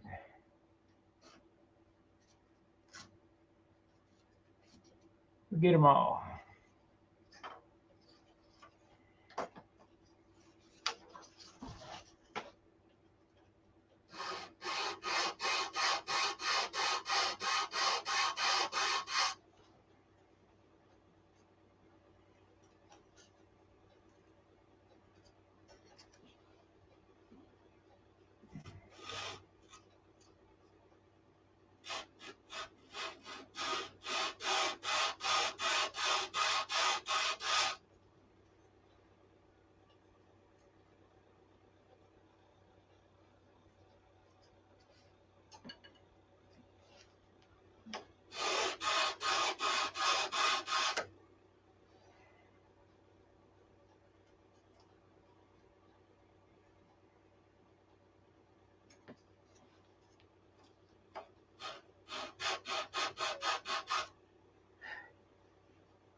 How you tell whether they need it or not is whether the rib sits on the beam, touches the top of the leading edge and the top of the spar on the trailing edge. And you just adjust it as accordingly. Not a big deal. Like this one here, I didn't tip the tail enough.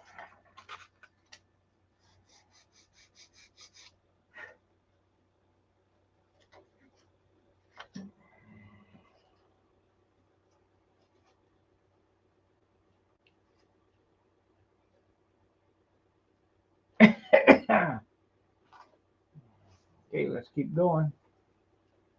So it goes to the outside here, inside.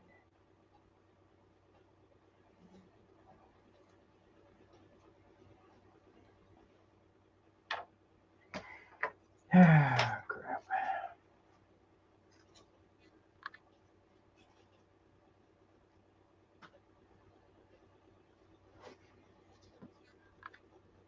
Yeah, the layout is already done, so this goes fast.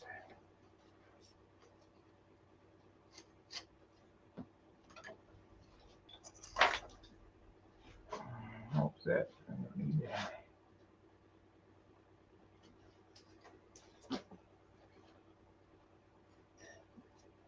Okay, you don't want to stay, I'll glue you. I wasn't going to glue till I was done here, but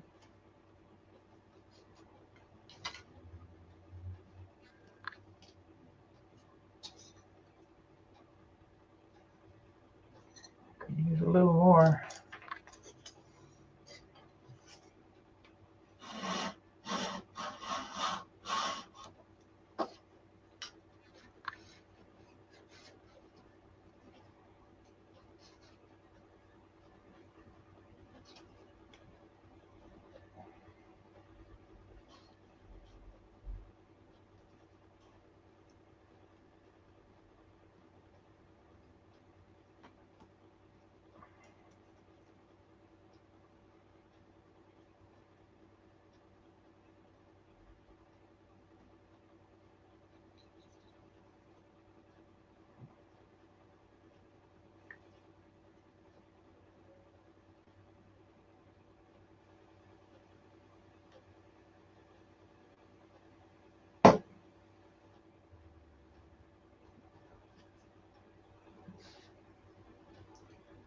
Shit.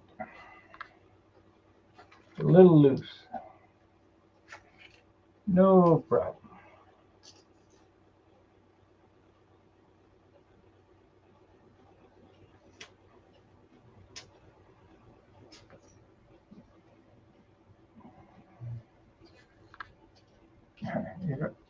It already kicked off. Okay. Let's stick that in anyway.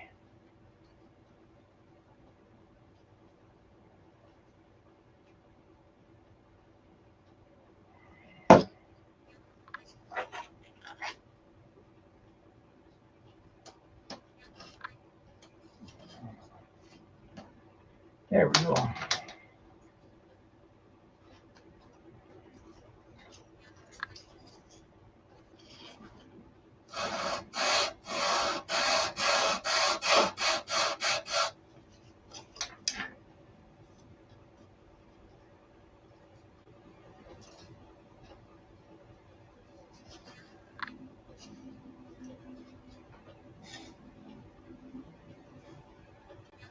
Wipe it.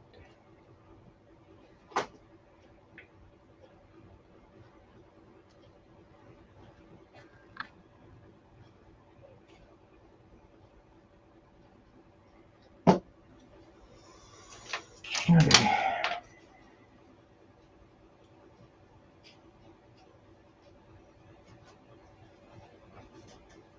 Little loose.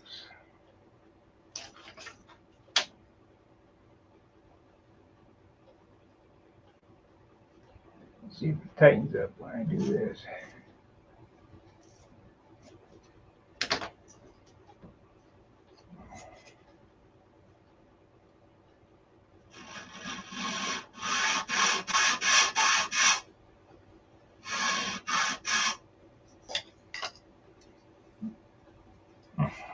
gotta have the tail cut. Now, if you make a mistake on cutting the rib size, let's say that I cut this too short and I don't want to use it, put it on the other side. Don't throw it away because it'll work on the other side. But I got it. Just need a little persuasion.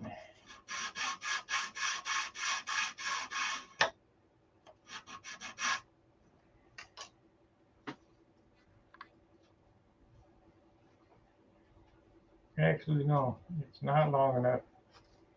So we'll put it on the other side. Oopsie.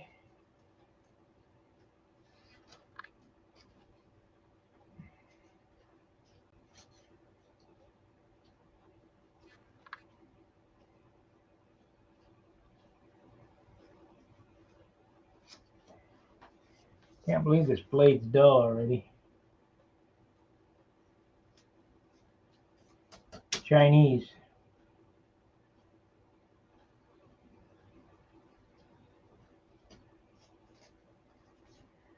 Chinesium. The hell? There it is.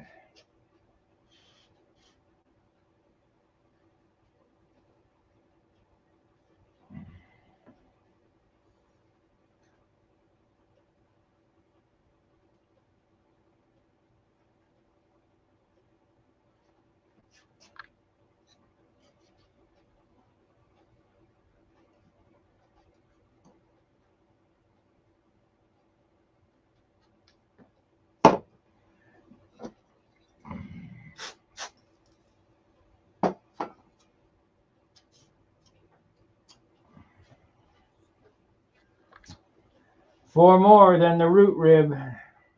Got to go to this sander to do that. And work on the other side. Of course, we got to get these glued in too. Might as well go ahead and glue these while I'm gluing.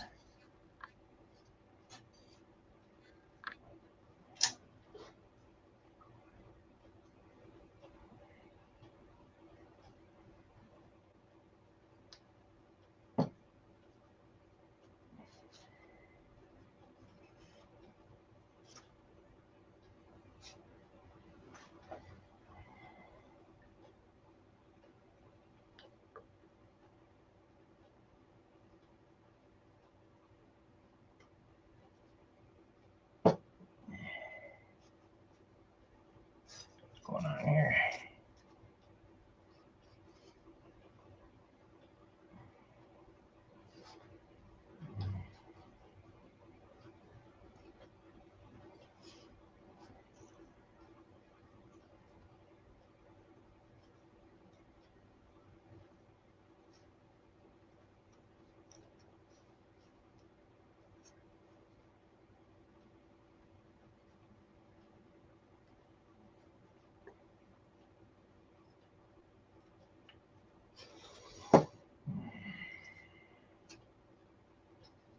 Okay, and we're gonna need to notch this one.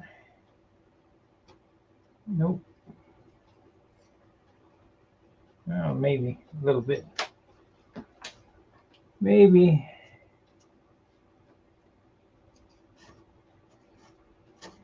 God, this pen is crap. See if we got another one.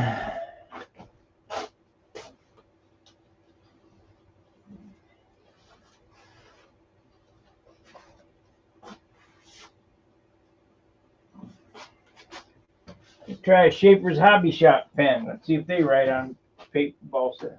Yeah, there we go.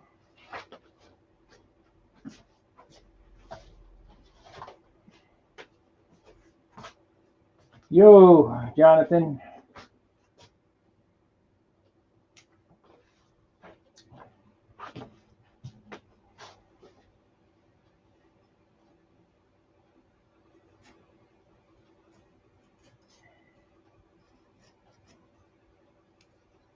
Artie, you let me down. This one needs a little bit. Actually, this is a better pen than the other one.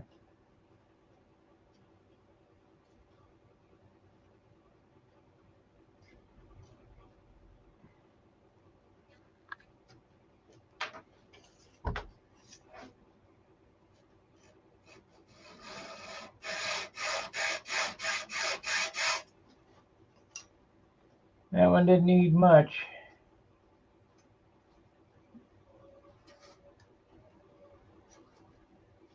There it is.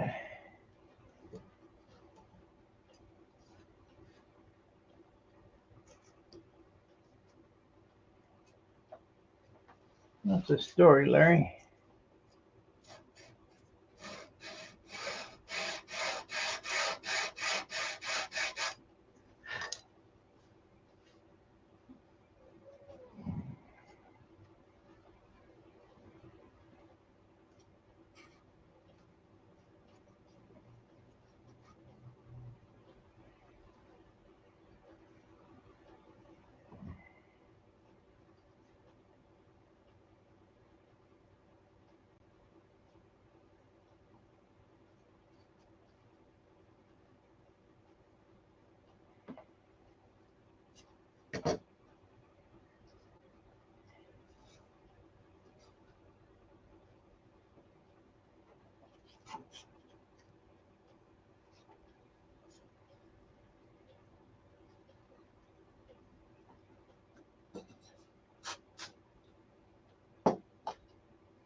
Watched a pretty cool old movie the other night with John Wayne in it.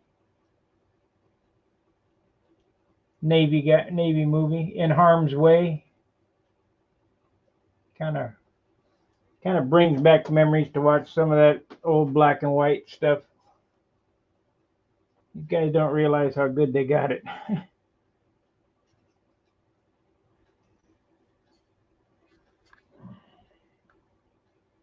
Back when I was the remote.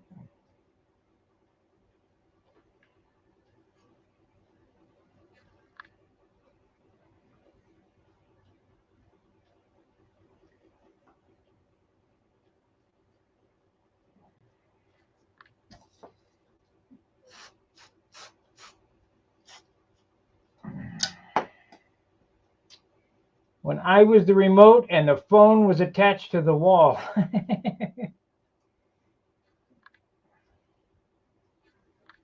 Hang up the damn phone. Oh, shoot.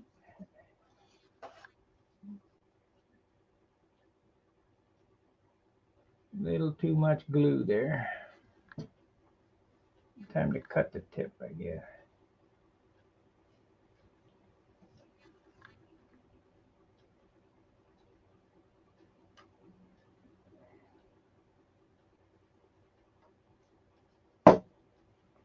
Okay, we're all glued in up to there.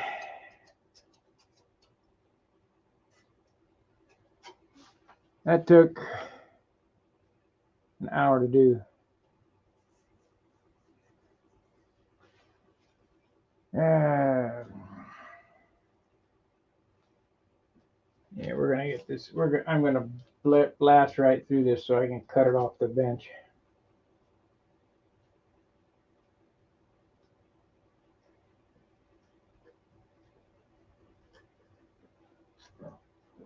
Took long enough for my ice cold soda and cold glass to get warm, so it took a while.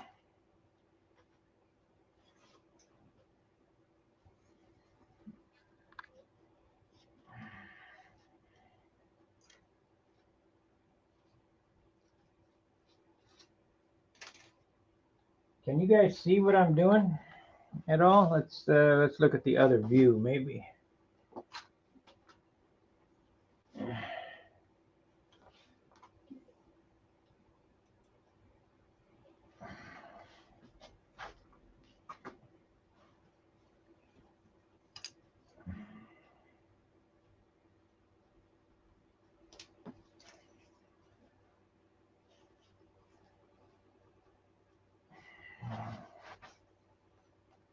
Not really.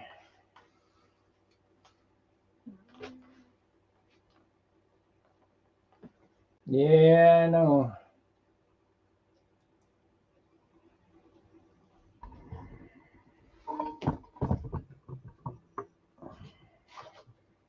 Having this camera is kind of hard. It needs to be to my right, I guess.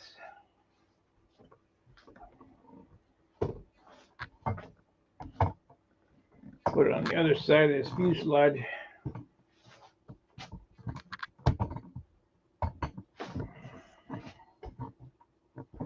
There we go. There it is. I can work with that.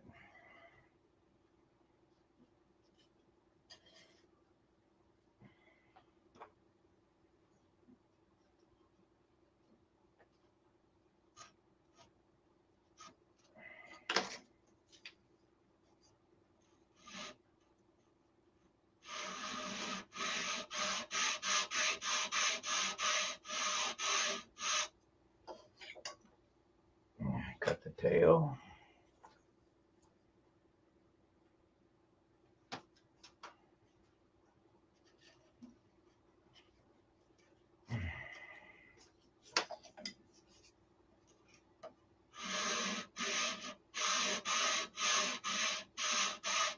Do not force the ribs. It'll make a warp.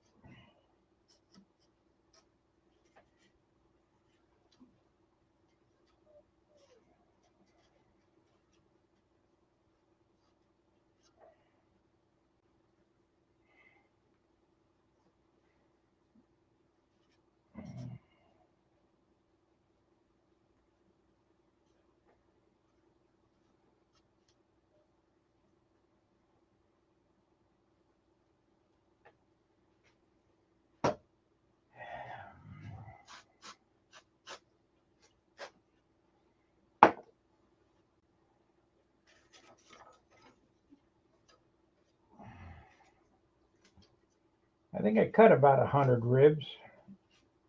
No, 90 I cut. 3 bundles of 30.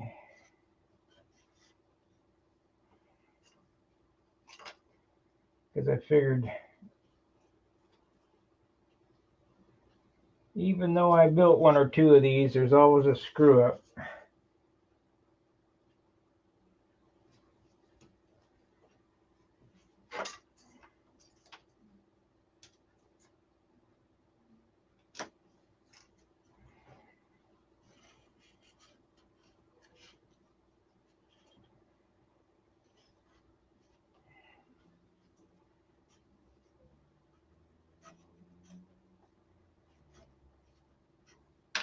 Some guys sand the whole cap. I don't like that idea. I used to put these in after the ribs were on, but because I capped this spar with the Kevlar thread, it went in before.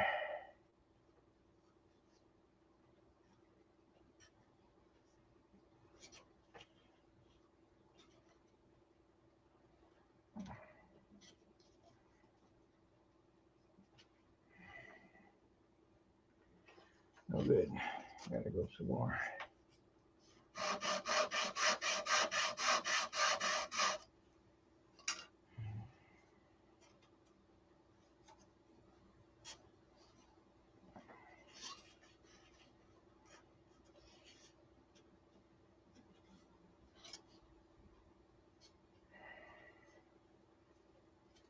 I told you guys that I liked Hedy Lamarr. I'll tell you another actress I really liked was Faye Dunaway.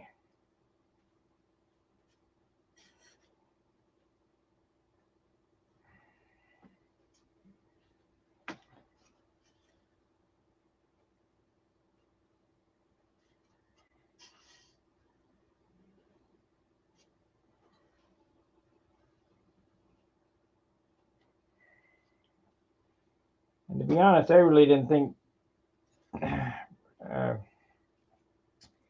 I didn't think Bridget Bardot or Raquel Welch were all that great looking. They were okay, but Different strokes, I guess.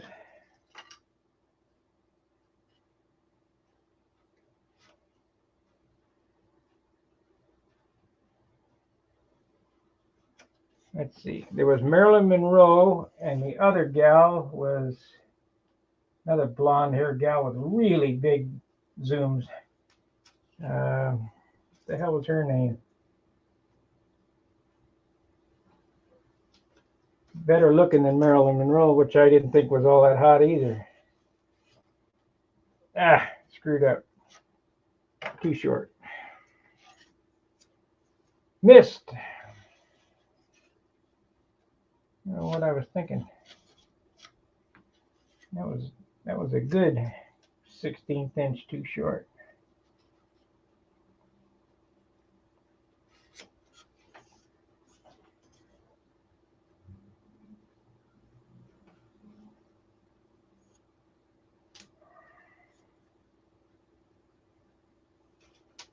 Come on, guys. What was that other blonde name with the big zoomers?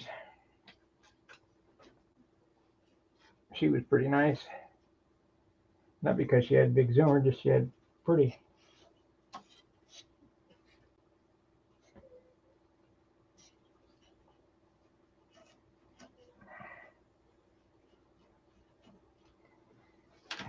I'll recognize the name when I see it.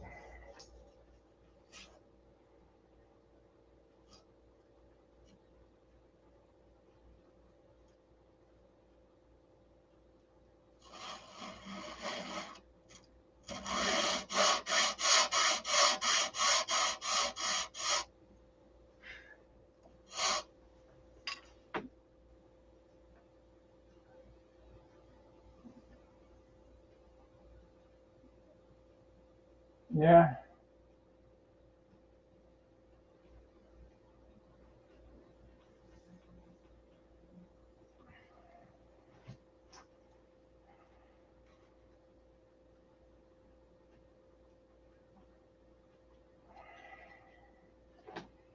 Not Rita Hayward. What the hell was her name?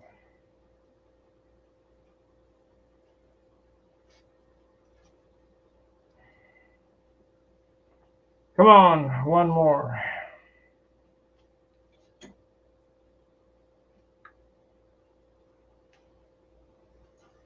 Damn, too much glue. I gotta cut that end off. When the end gets a little ball on it like that, it splits out too much glue. You just cut it off. Okay.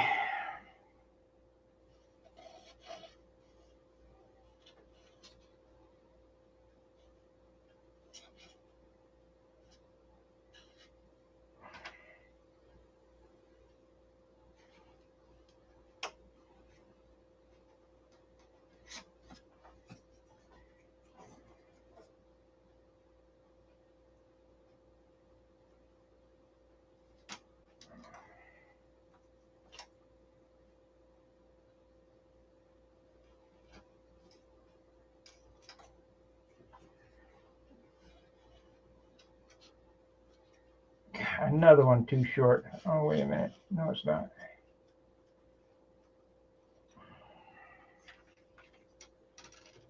Actually, it is.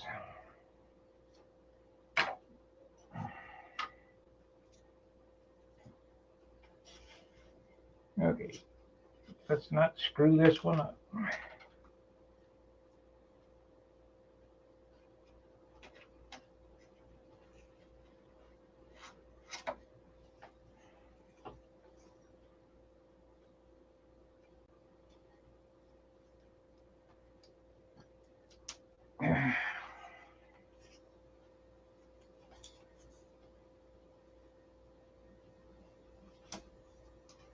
I even watched some of the old Three Stooges stuff the other night.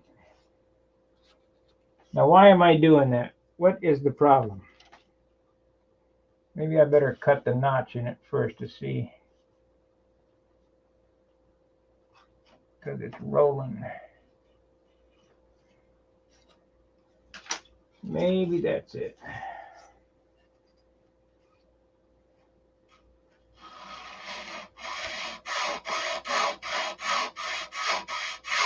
I watched the biography of Mo Howard.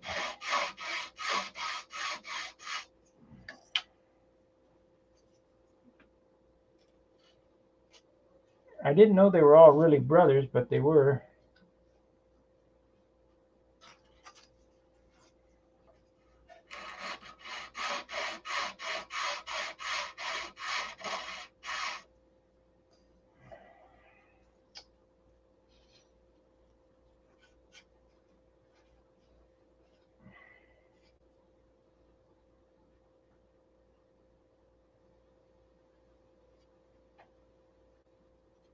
Yeah, that'll work.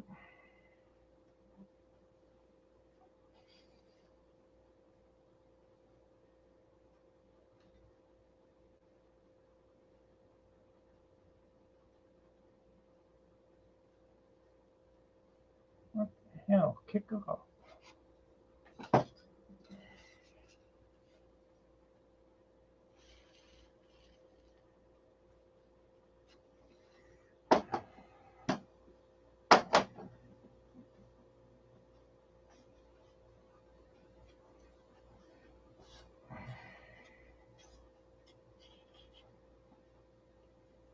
Let's see.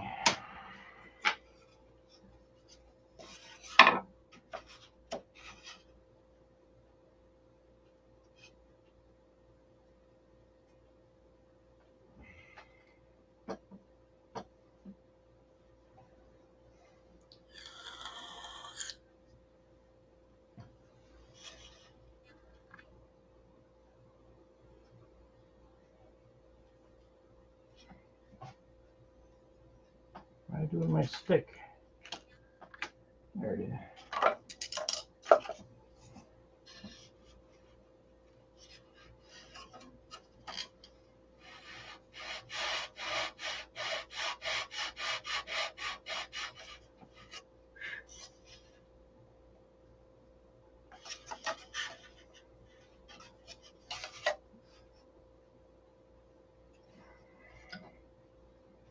Fiddling. Just a fiddly airplane.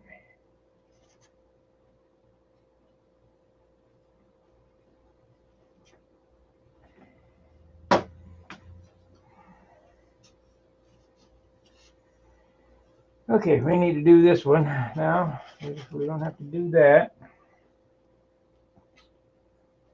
We can get that drying.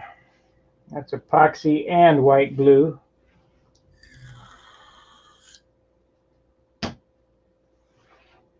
Let me get a drink of water.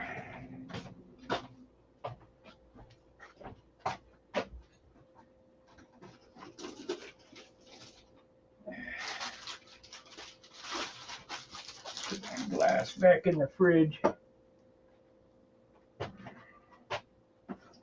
Hey, Jeff. I see you.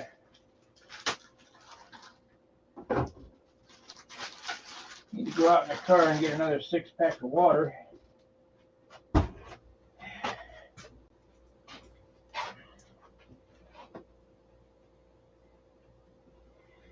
Coming along fairly well, fairly well.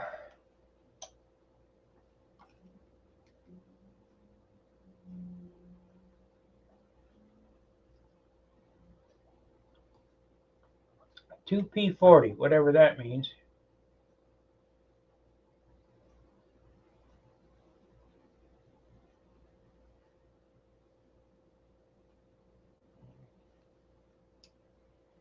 Make sure you guys like the stream.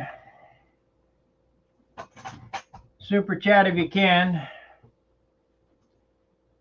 I gotta get the numbers up on this. We're coming up. I mean, it's almost like my channel's almost ready to break through to go supersonic.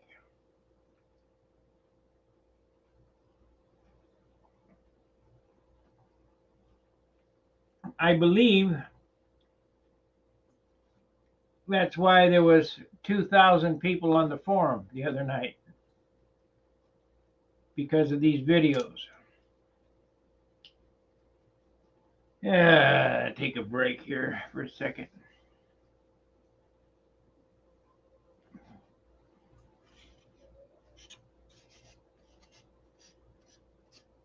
Yeah, We're gonna be fine. It'll be fine.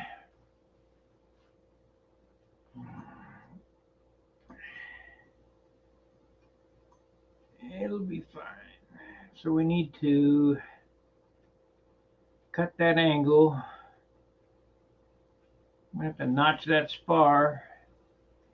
Put the sandpaper on top of this to notch it. Oh, it's 2P10. It's I use their CA too. It's really, their CA is good stuff.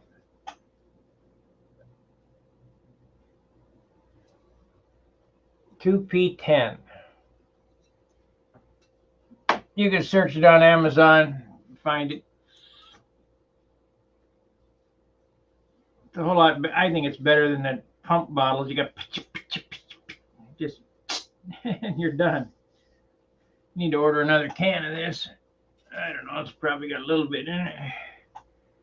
Enough to finish this airplane. That one can is built about 10 airplanes.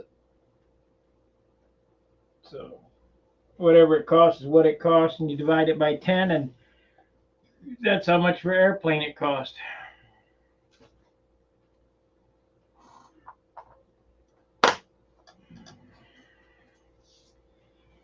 Hope you guys don't mind. I'm sitting down for a minute. I've been standing up for a couple hours, 4 hours to be exact.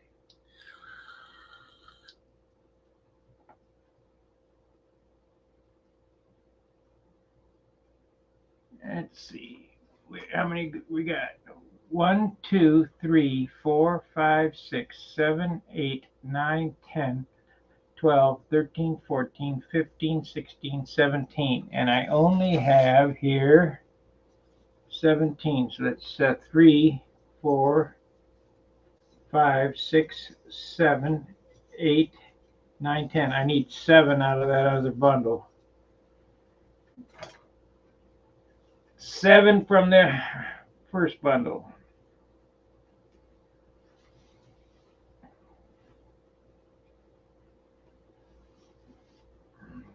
Yeah, you can get it at Woodcrafters, but you can get it also, like I say, you can also get it on Amazon, which most of my supplies come from Amazon. Okay, I need to go over to the disc sander and sand this edge here. I'll be right back.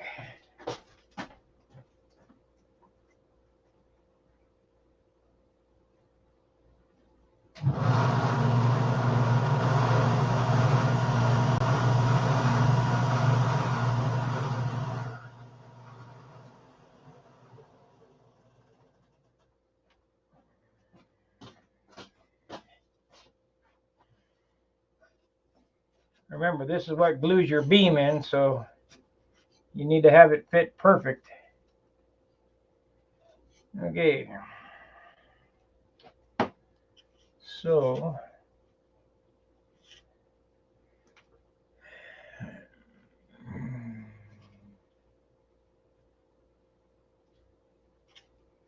and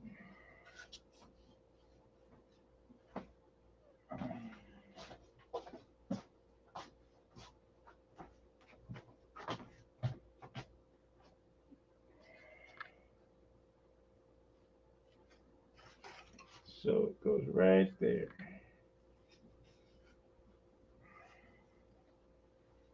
This is what glues the beam in. I don't want to fuck this up, but this rib here is an expensive rib, 14 bucks. That's what it costs. Actually 15, $14.95 for the 1-inch by 3 by 36.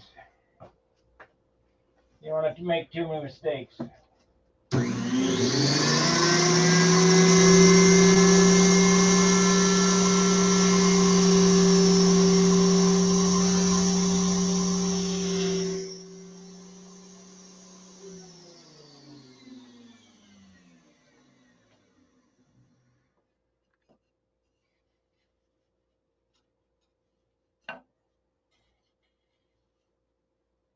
Okay, so that's good. We need to angle it because of the dangle.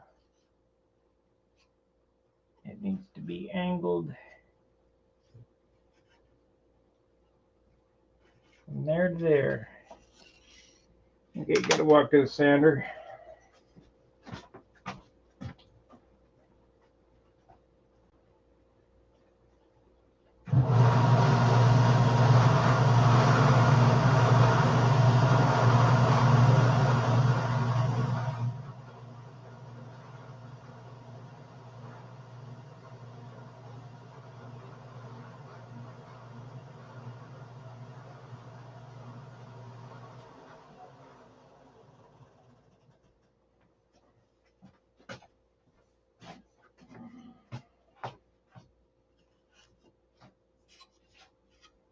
Pretty close. That's it, exactly. Okay, now we got to hand fit this thing. Remember, this is what locks the beam in. So it pretty much sits on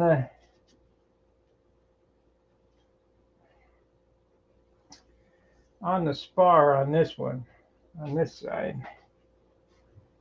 I need to take a little off the tail.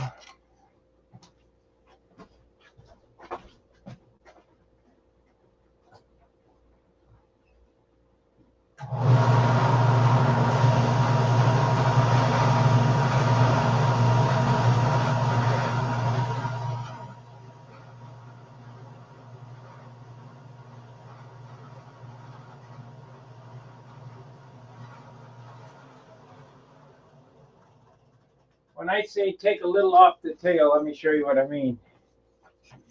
This angle right here, because it fits down on top of the other rib. And then we're going to hollow this too. We're going to see how much we save on that. See if we can save a couple of grams anyway. But it's got to fit down so it touches the spar flush. It needs a little out of the spar area. Just a little.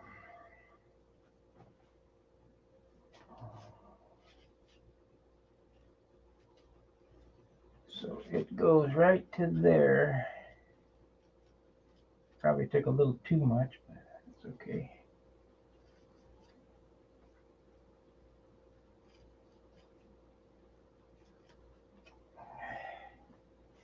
See, this is up too high.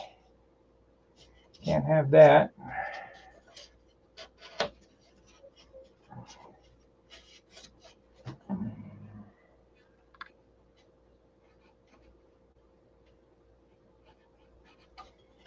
Okay, so we need to notch this just a little. This one here doesn't need as notched as bad as the other one did, but we need to hollow this thing too. So it goes to there, so we're going to buzz this thing off once I get it set down to look like that.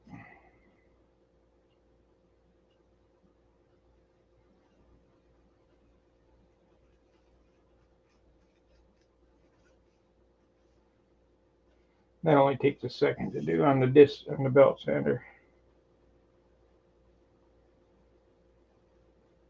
Come on.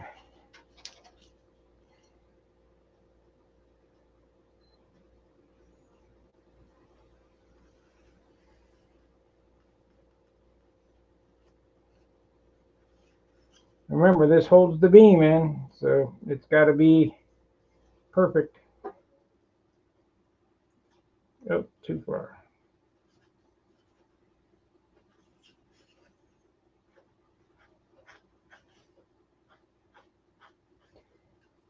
Okay, let's fix up a sander for the spar area.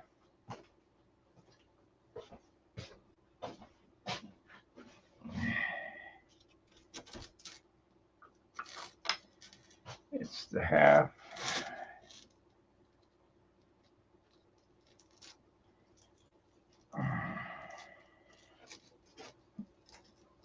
Let's glue it on.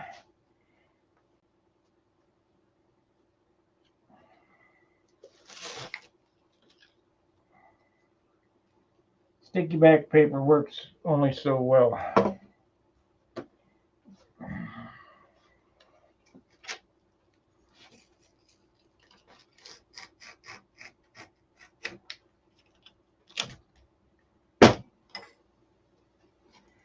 I think what I'm going to do is finish this wing up here and we'll take a break. And then I'll come back. And when I say break, it's a break for you, but not for me. That way I don't have to talk for while I finish up the, because it's just rinse and repeat.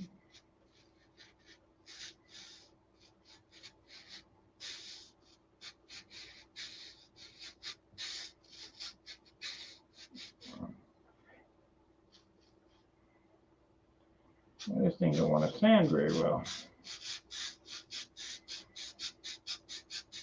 Maybe I should have used 80 grit. I didn't have to notch it much, so we'll see.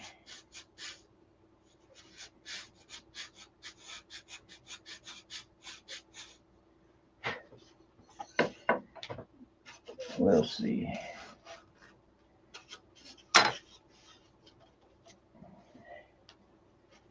No, it needs a little more. Needs just a little. I mean, probably could get by with that.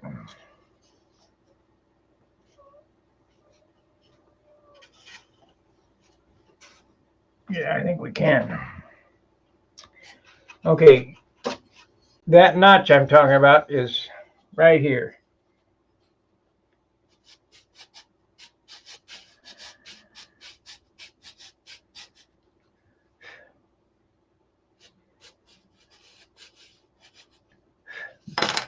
This sits on top of the spar, this notch, and captures that plywood. It's epoxied right here, but white glued to the fuselage.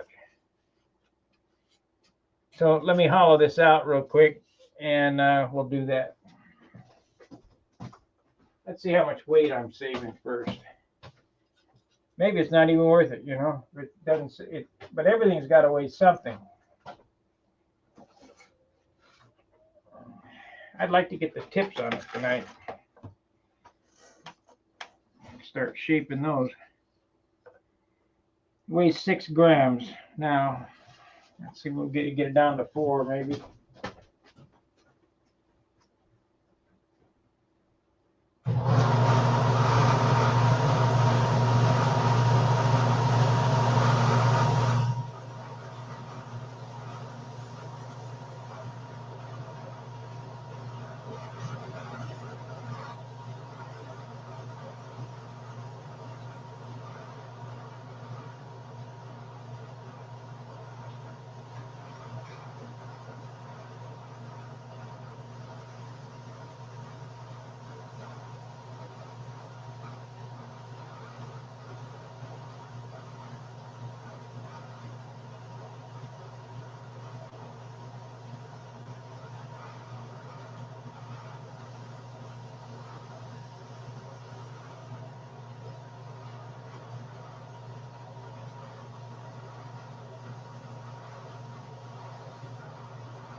Okay, I've hollowed her out.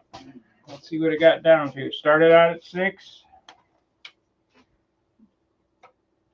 Ended to 4. That's good.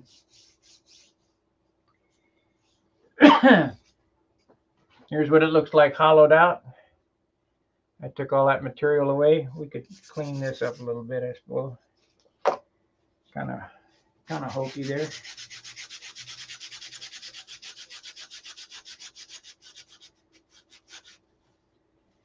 Unfortunately, guys, I won't be going to Cleveland this year. It's too far for me to go now.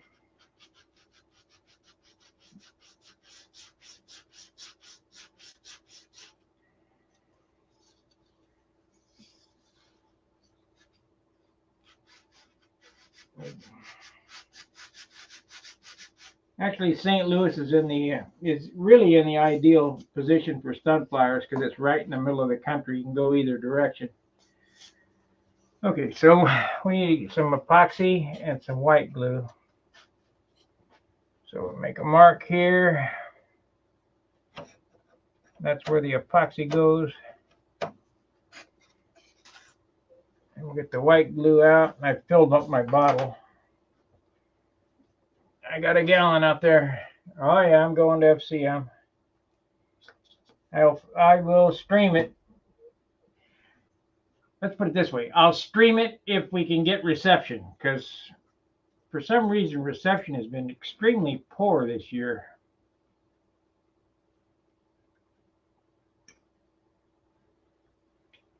You going to be there? No, you live too far away.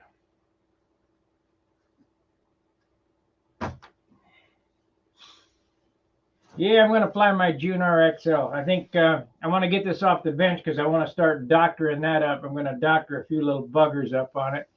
It's not like it's the Nats. It's not like everybody gets 19 points or 18 points.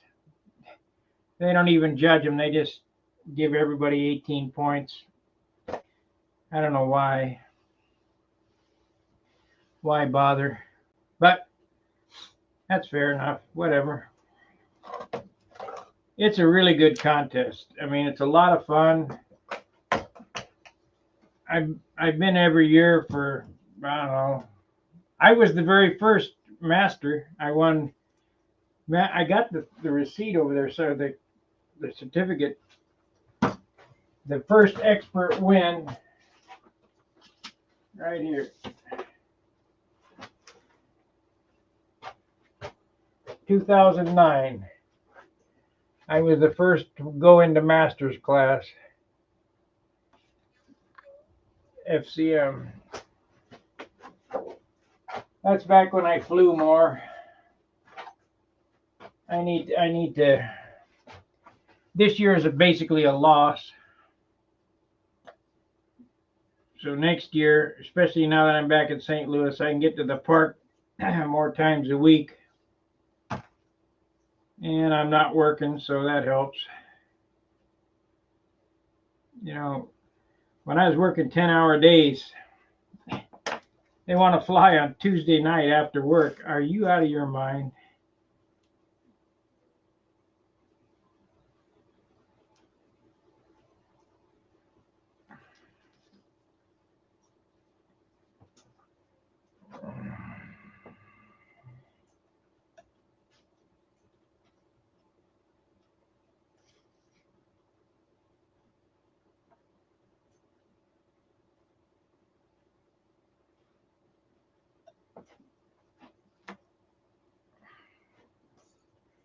Come on, get the hump on.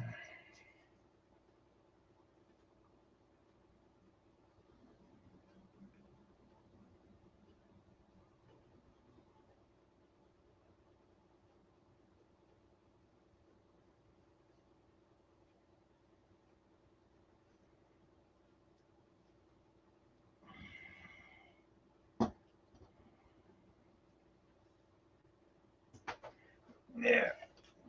I hope I can get it on there before the glue kicks off. The epoxy.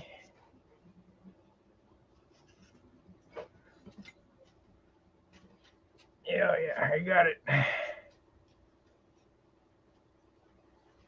Now we need some clamps. What do I do with those?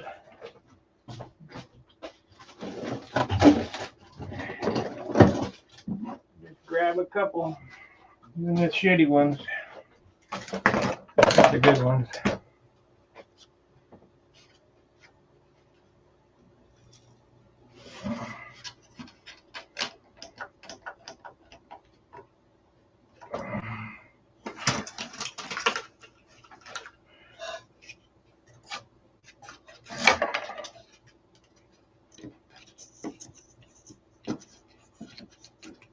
Come on.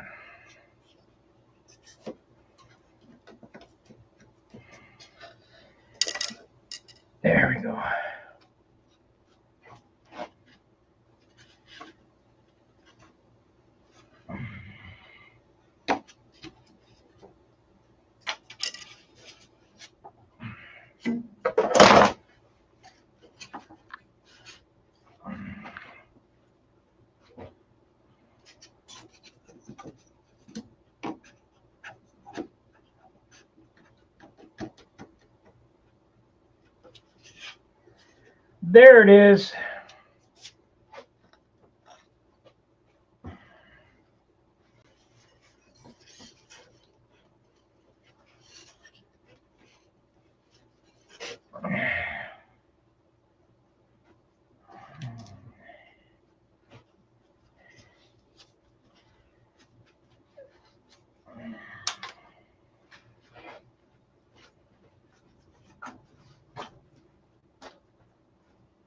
Okay, when we come back, let's see. We got 5 hours and 5 minutes in on this session. When we come back, I'll have this wing done. We'll do the sanding and start on the tips. Because this side is exact same as this side. Rinse and repeat. And that's the sanding of the, I can show you how to get the shape on the leading edge, I suppose.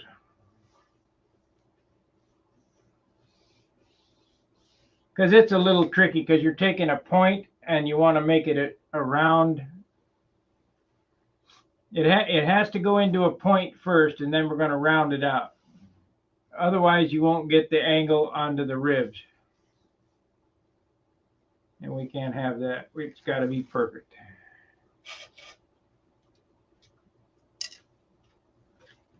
I'm happy with that. That turned out good.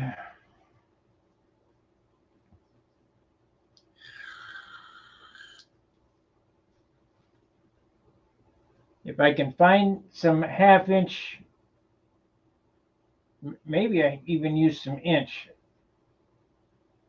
or 3/4 for fillets. I'll show you how to do wood fillets. Maybe we'll use inch fillets because I'm going to do that big swoop up here on the leading edge right here. So 1 inch fillet would be, you know, this is 1 inch wide. You'd think a 1 inch fillet would be that wide, but it won't. It'll only be half the distance. Because by the time you cut the radius out of it and blend it in, yeah, maybe I better do 1/2 inch instead because that's carrying too much wood. That ain't going to go on until after the covering's on it anyway. Or I may just do superfill. I don't know. Superfill's pretty light. It ain't like the old days of epoxylite where if you didn't get it right before it dried, you're in trouble. You have to sand with 1 grit sandpaper, maybe grind with a Dremel tool to get it to, I mean, that shit was rock hard. But I got to be pretty good at it. I was using dope thinner to smooth it out.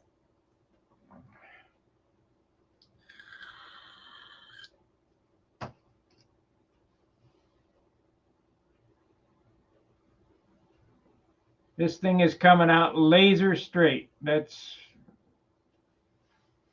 all you can ask for. The fuselage is dead nut straight. The wing's straight. It's at 90 degrees because you used the glass. The elevator will be at 0 because it'll lay flat on the glass and we'll measure.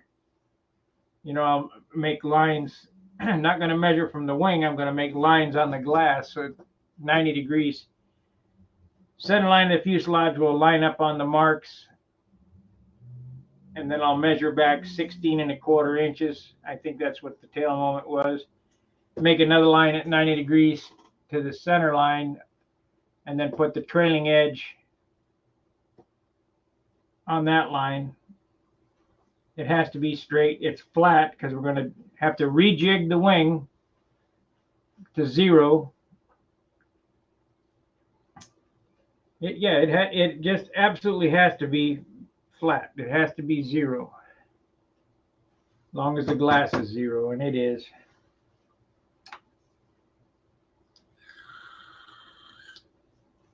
But I'm pretty happy getting the wing locked up. We know that can't move with humidity now, or it shouldn't. About the only time it'll start moving is when I start covering it, which I'd like to get it covered next week to lock it up. Whether I do anything else, I'd like to get the wing locked up. But that involves making controls, push rods, and lead out guides. I don't know what. I think in the old days I used sliders. I probably use a slider on this one too because I got one that's easy, and I won't have to worry about it swapping holes like I did on the other one. Because on this airplane that would be a disaster, total disaster. Because the beam is in there and it would rub the crap out of flying wire.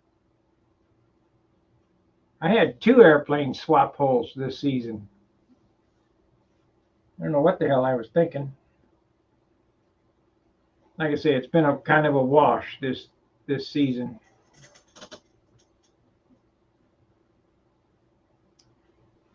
Now we got that wood in here for the bell crank hole. You could theoretically go the whole rib, cut that all out of there. I don't know if I'd do that or not. I don't have a doubler back there. We're going to put in a plate that goes from, it sits on top of this, and it goes from this rib to this rib, and it's epoxied in on top here, and that's what's going to hold the bell crank. It'll be sticking back behind the bell crank probably an inch. This basswood plate will be, it'd be an inch wide, so it'll be sticking behind here a half inch. The pivot pin for the bell crank will go right down through it. It'll glue against this and glue against that. And that gives it a, I don't know how you say, quadruple doubler in that, because this is one, you got 1, 2, 3, and then the 4th piece on top. You can't break there.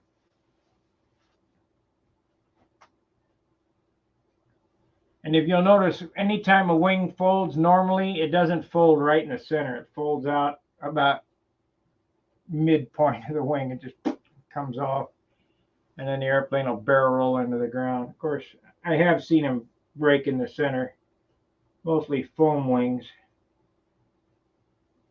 because they didn't join them correctly. Of course, my Magnum has no spar in it and no fiberglass footballs on it, and I have no worries about it folding in the center. The thing I don't like about the Magnum is all that weight in the nose. It's 62 ounces and it's 2 ounces overweight in the nose. Got that metal gas tank and metal spinner. Right when I come back after FCM and I play with it a little bit more, I'll take some of that crap out of it and see if we can get it to turn a little better. It's very, very sluggy on the turns. I mean, it feels like you couldn't get enough handle to do a nice square.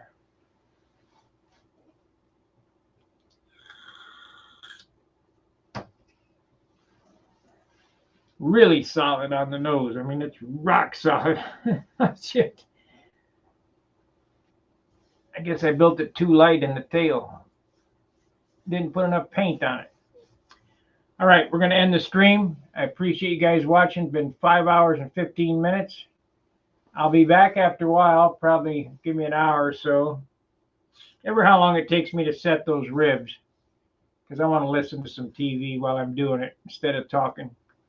We'll set those ribs. I'll come back. We might work on controls and bell crank. I don't know. I want to get it well underway. Get the leading edge sanded out or whatever. I'm getting excited now. She's almost ready to go. This fuselage is 2 5/8 inch wide at F2 or F1. 2 5/8. I could have made it 2 3/8, but new technology.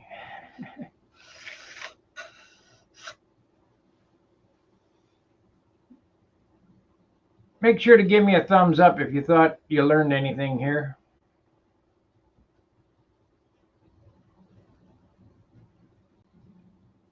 And we'll see you in a couple hours. Fair winds, tight lines. See ya.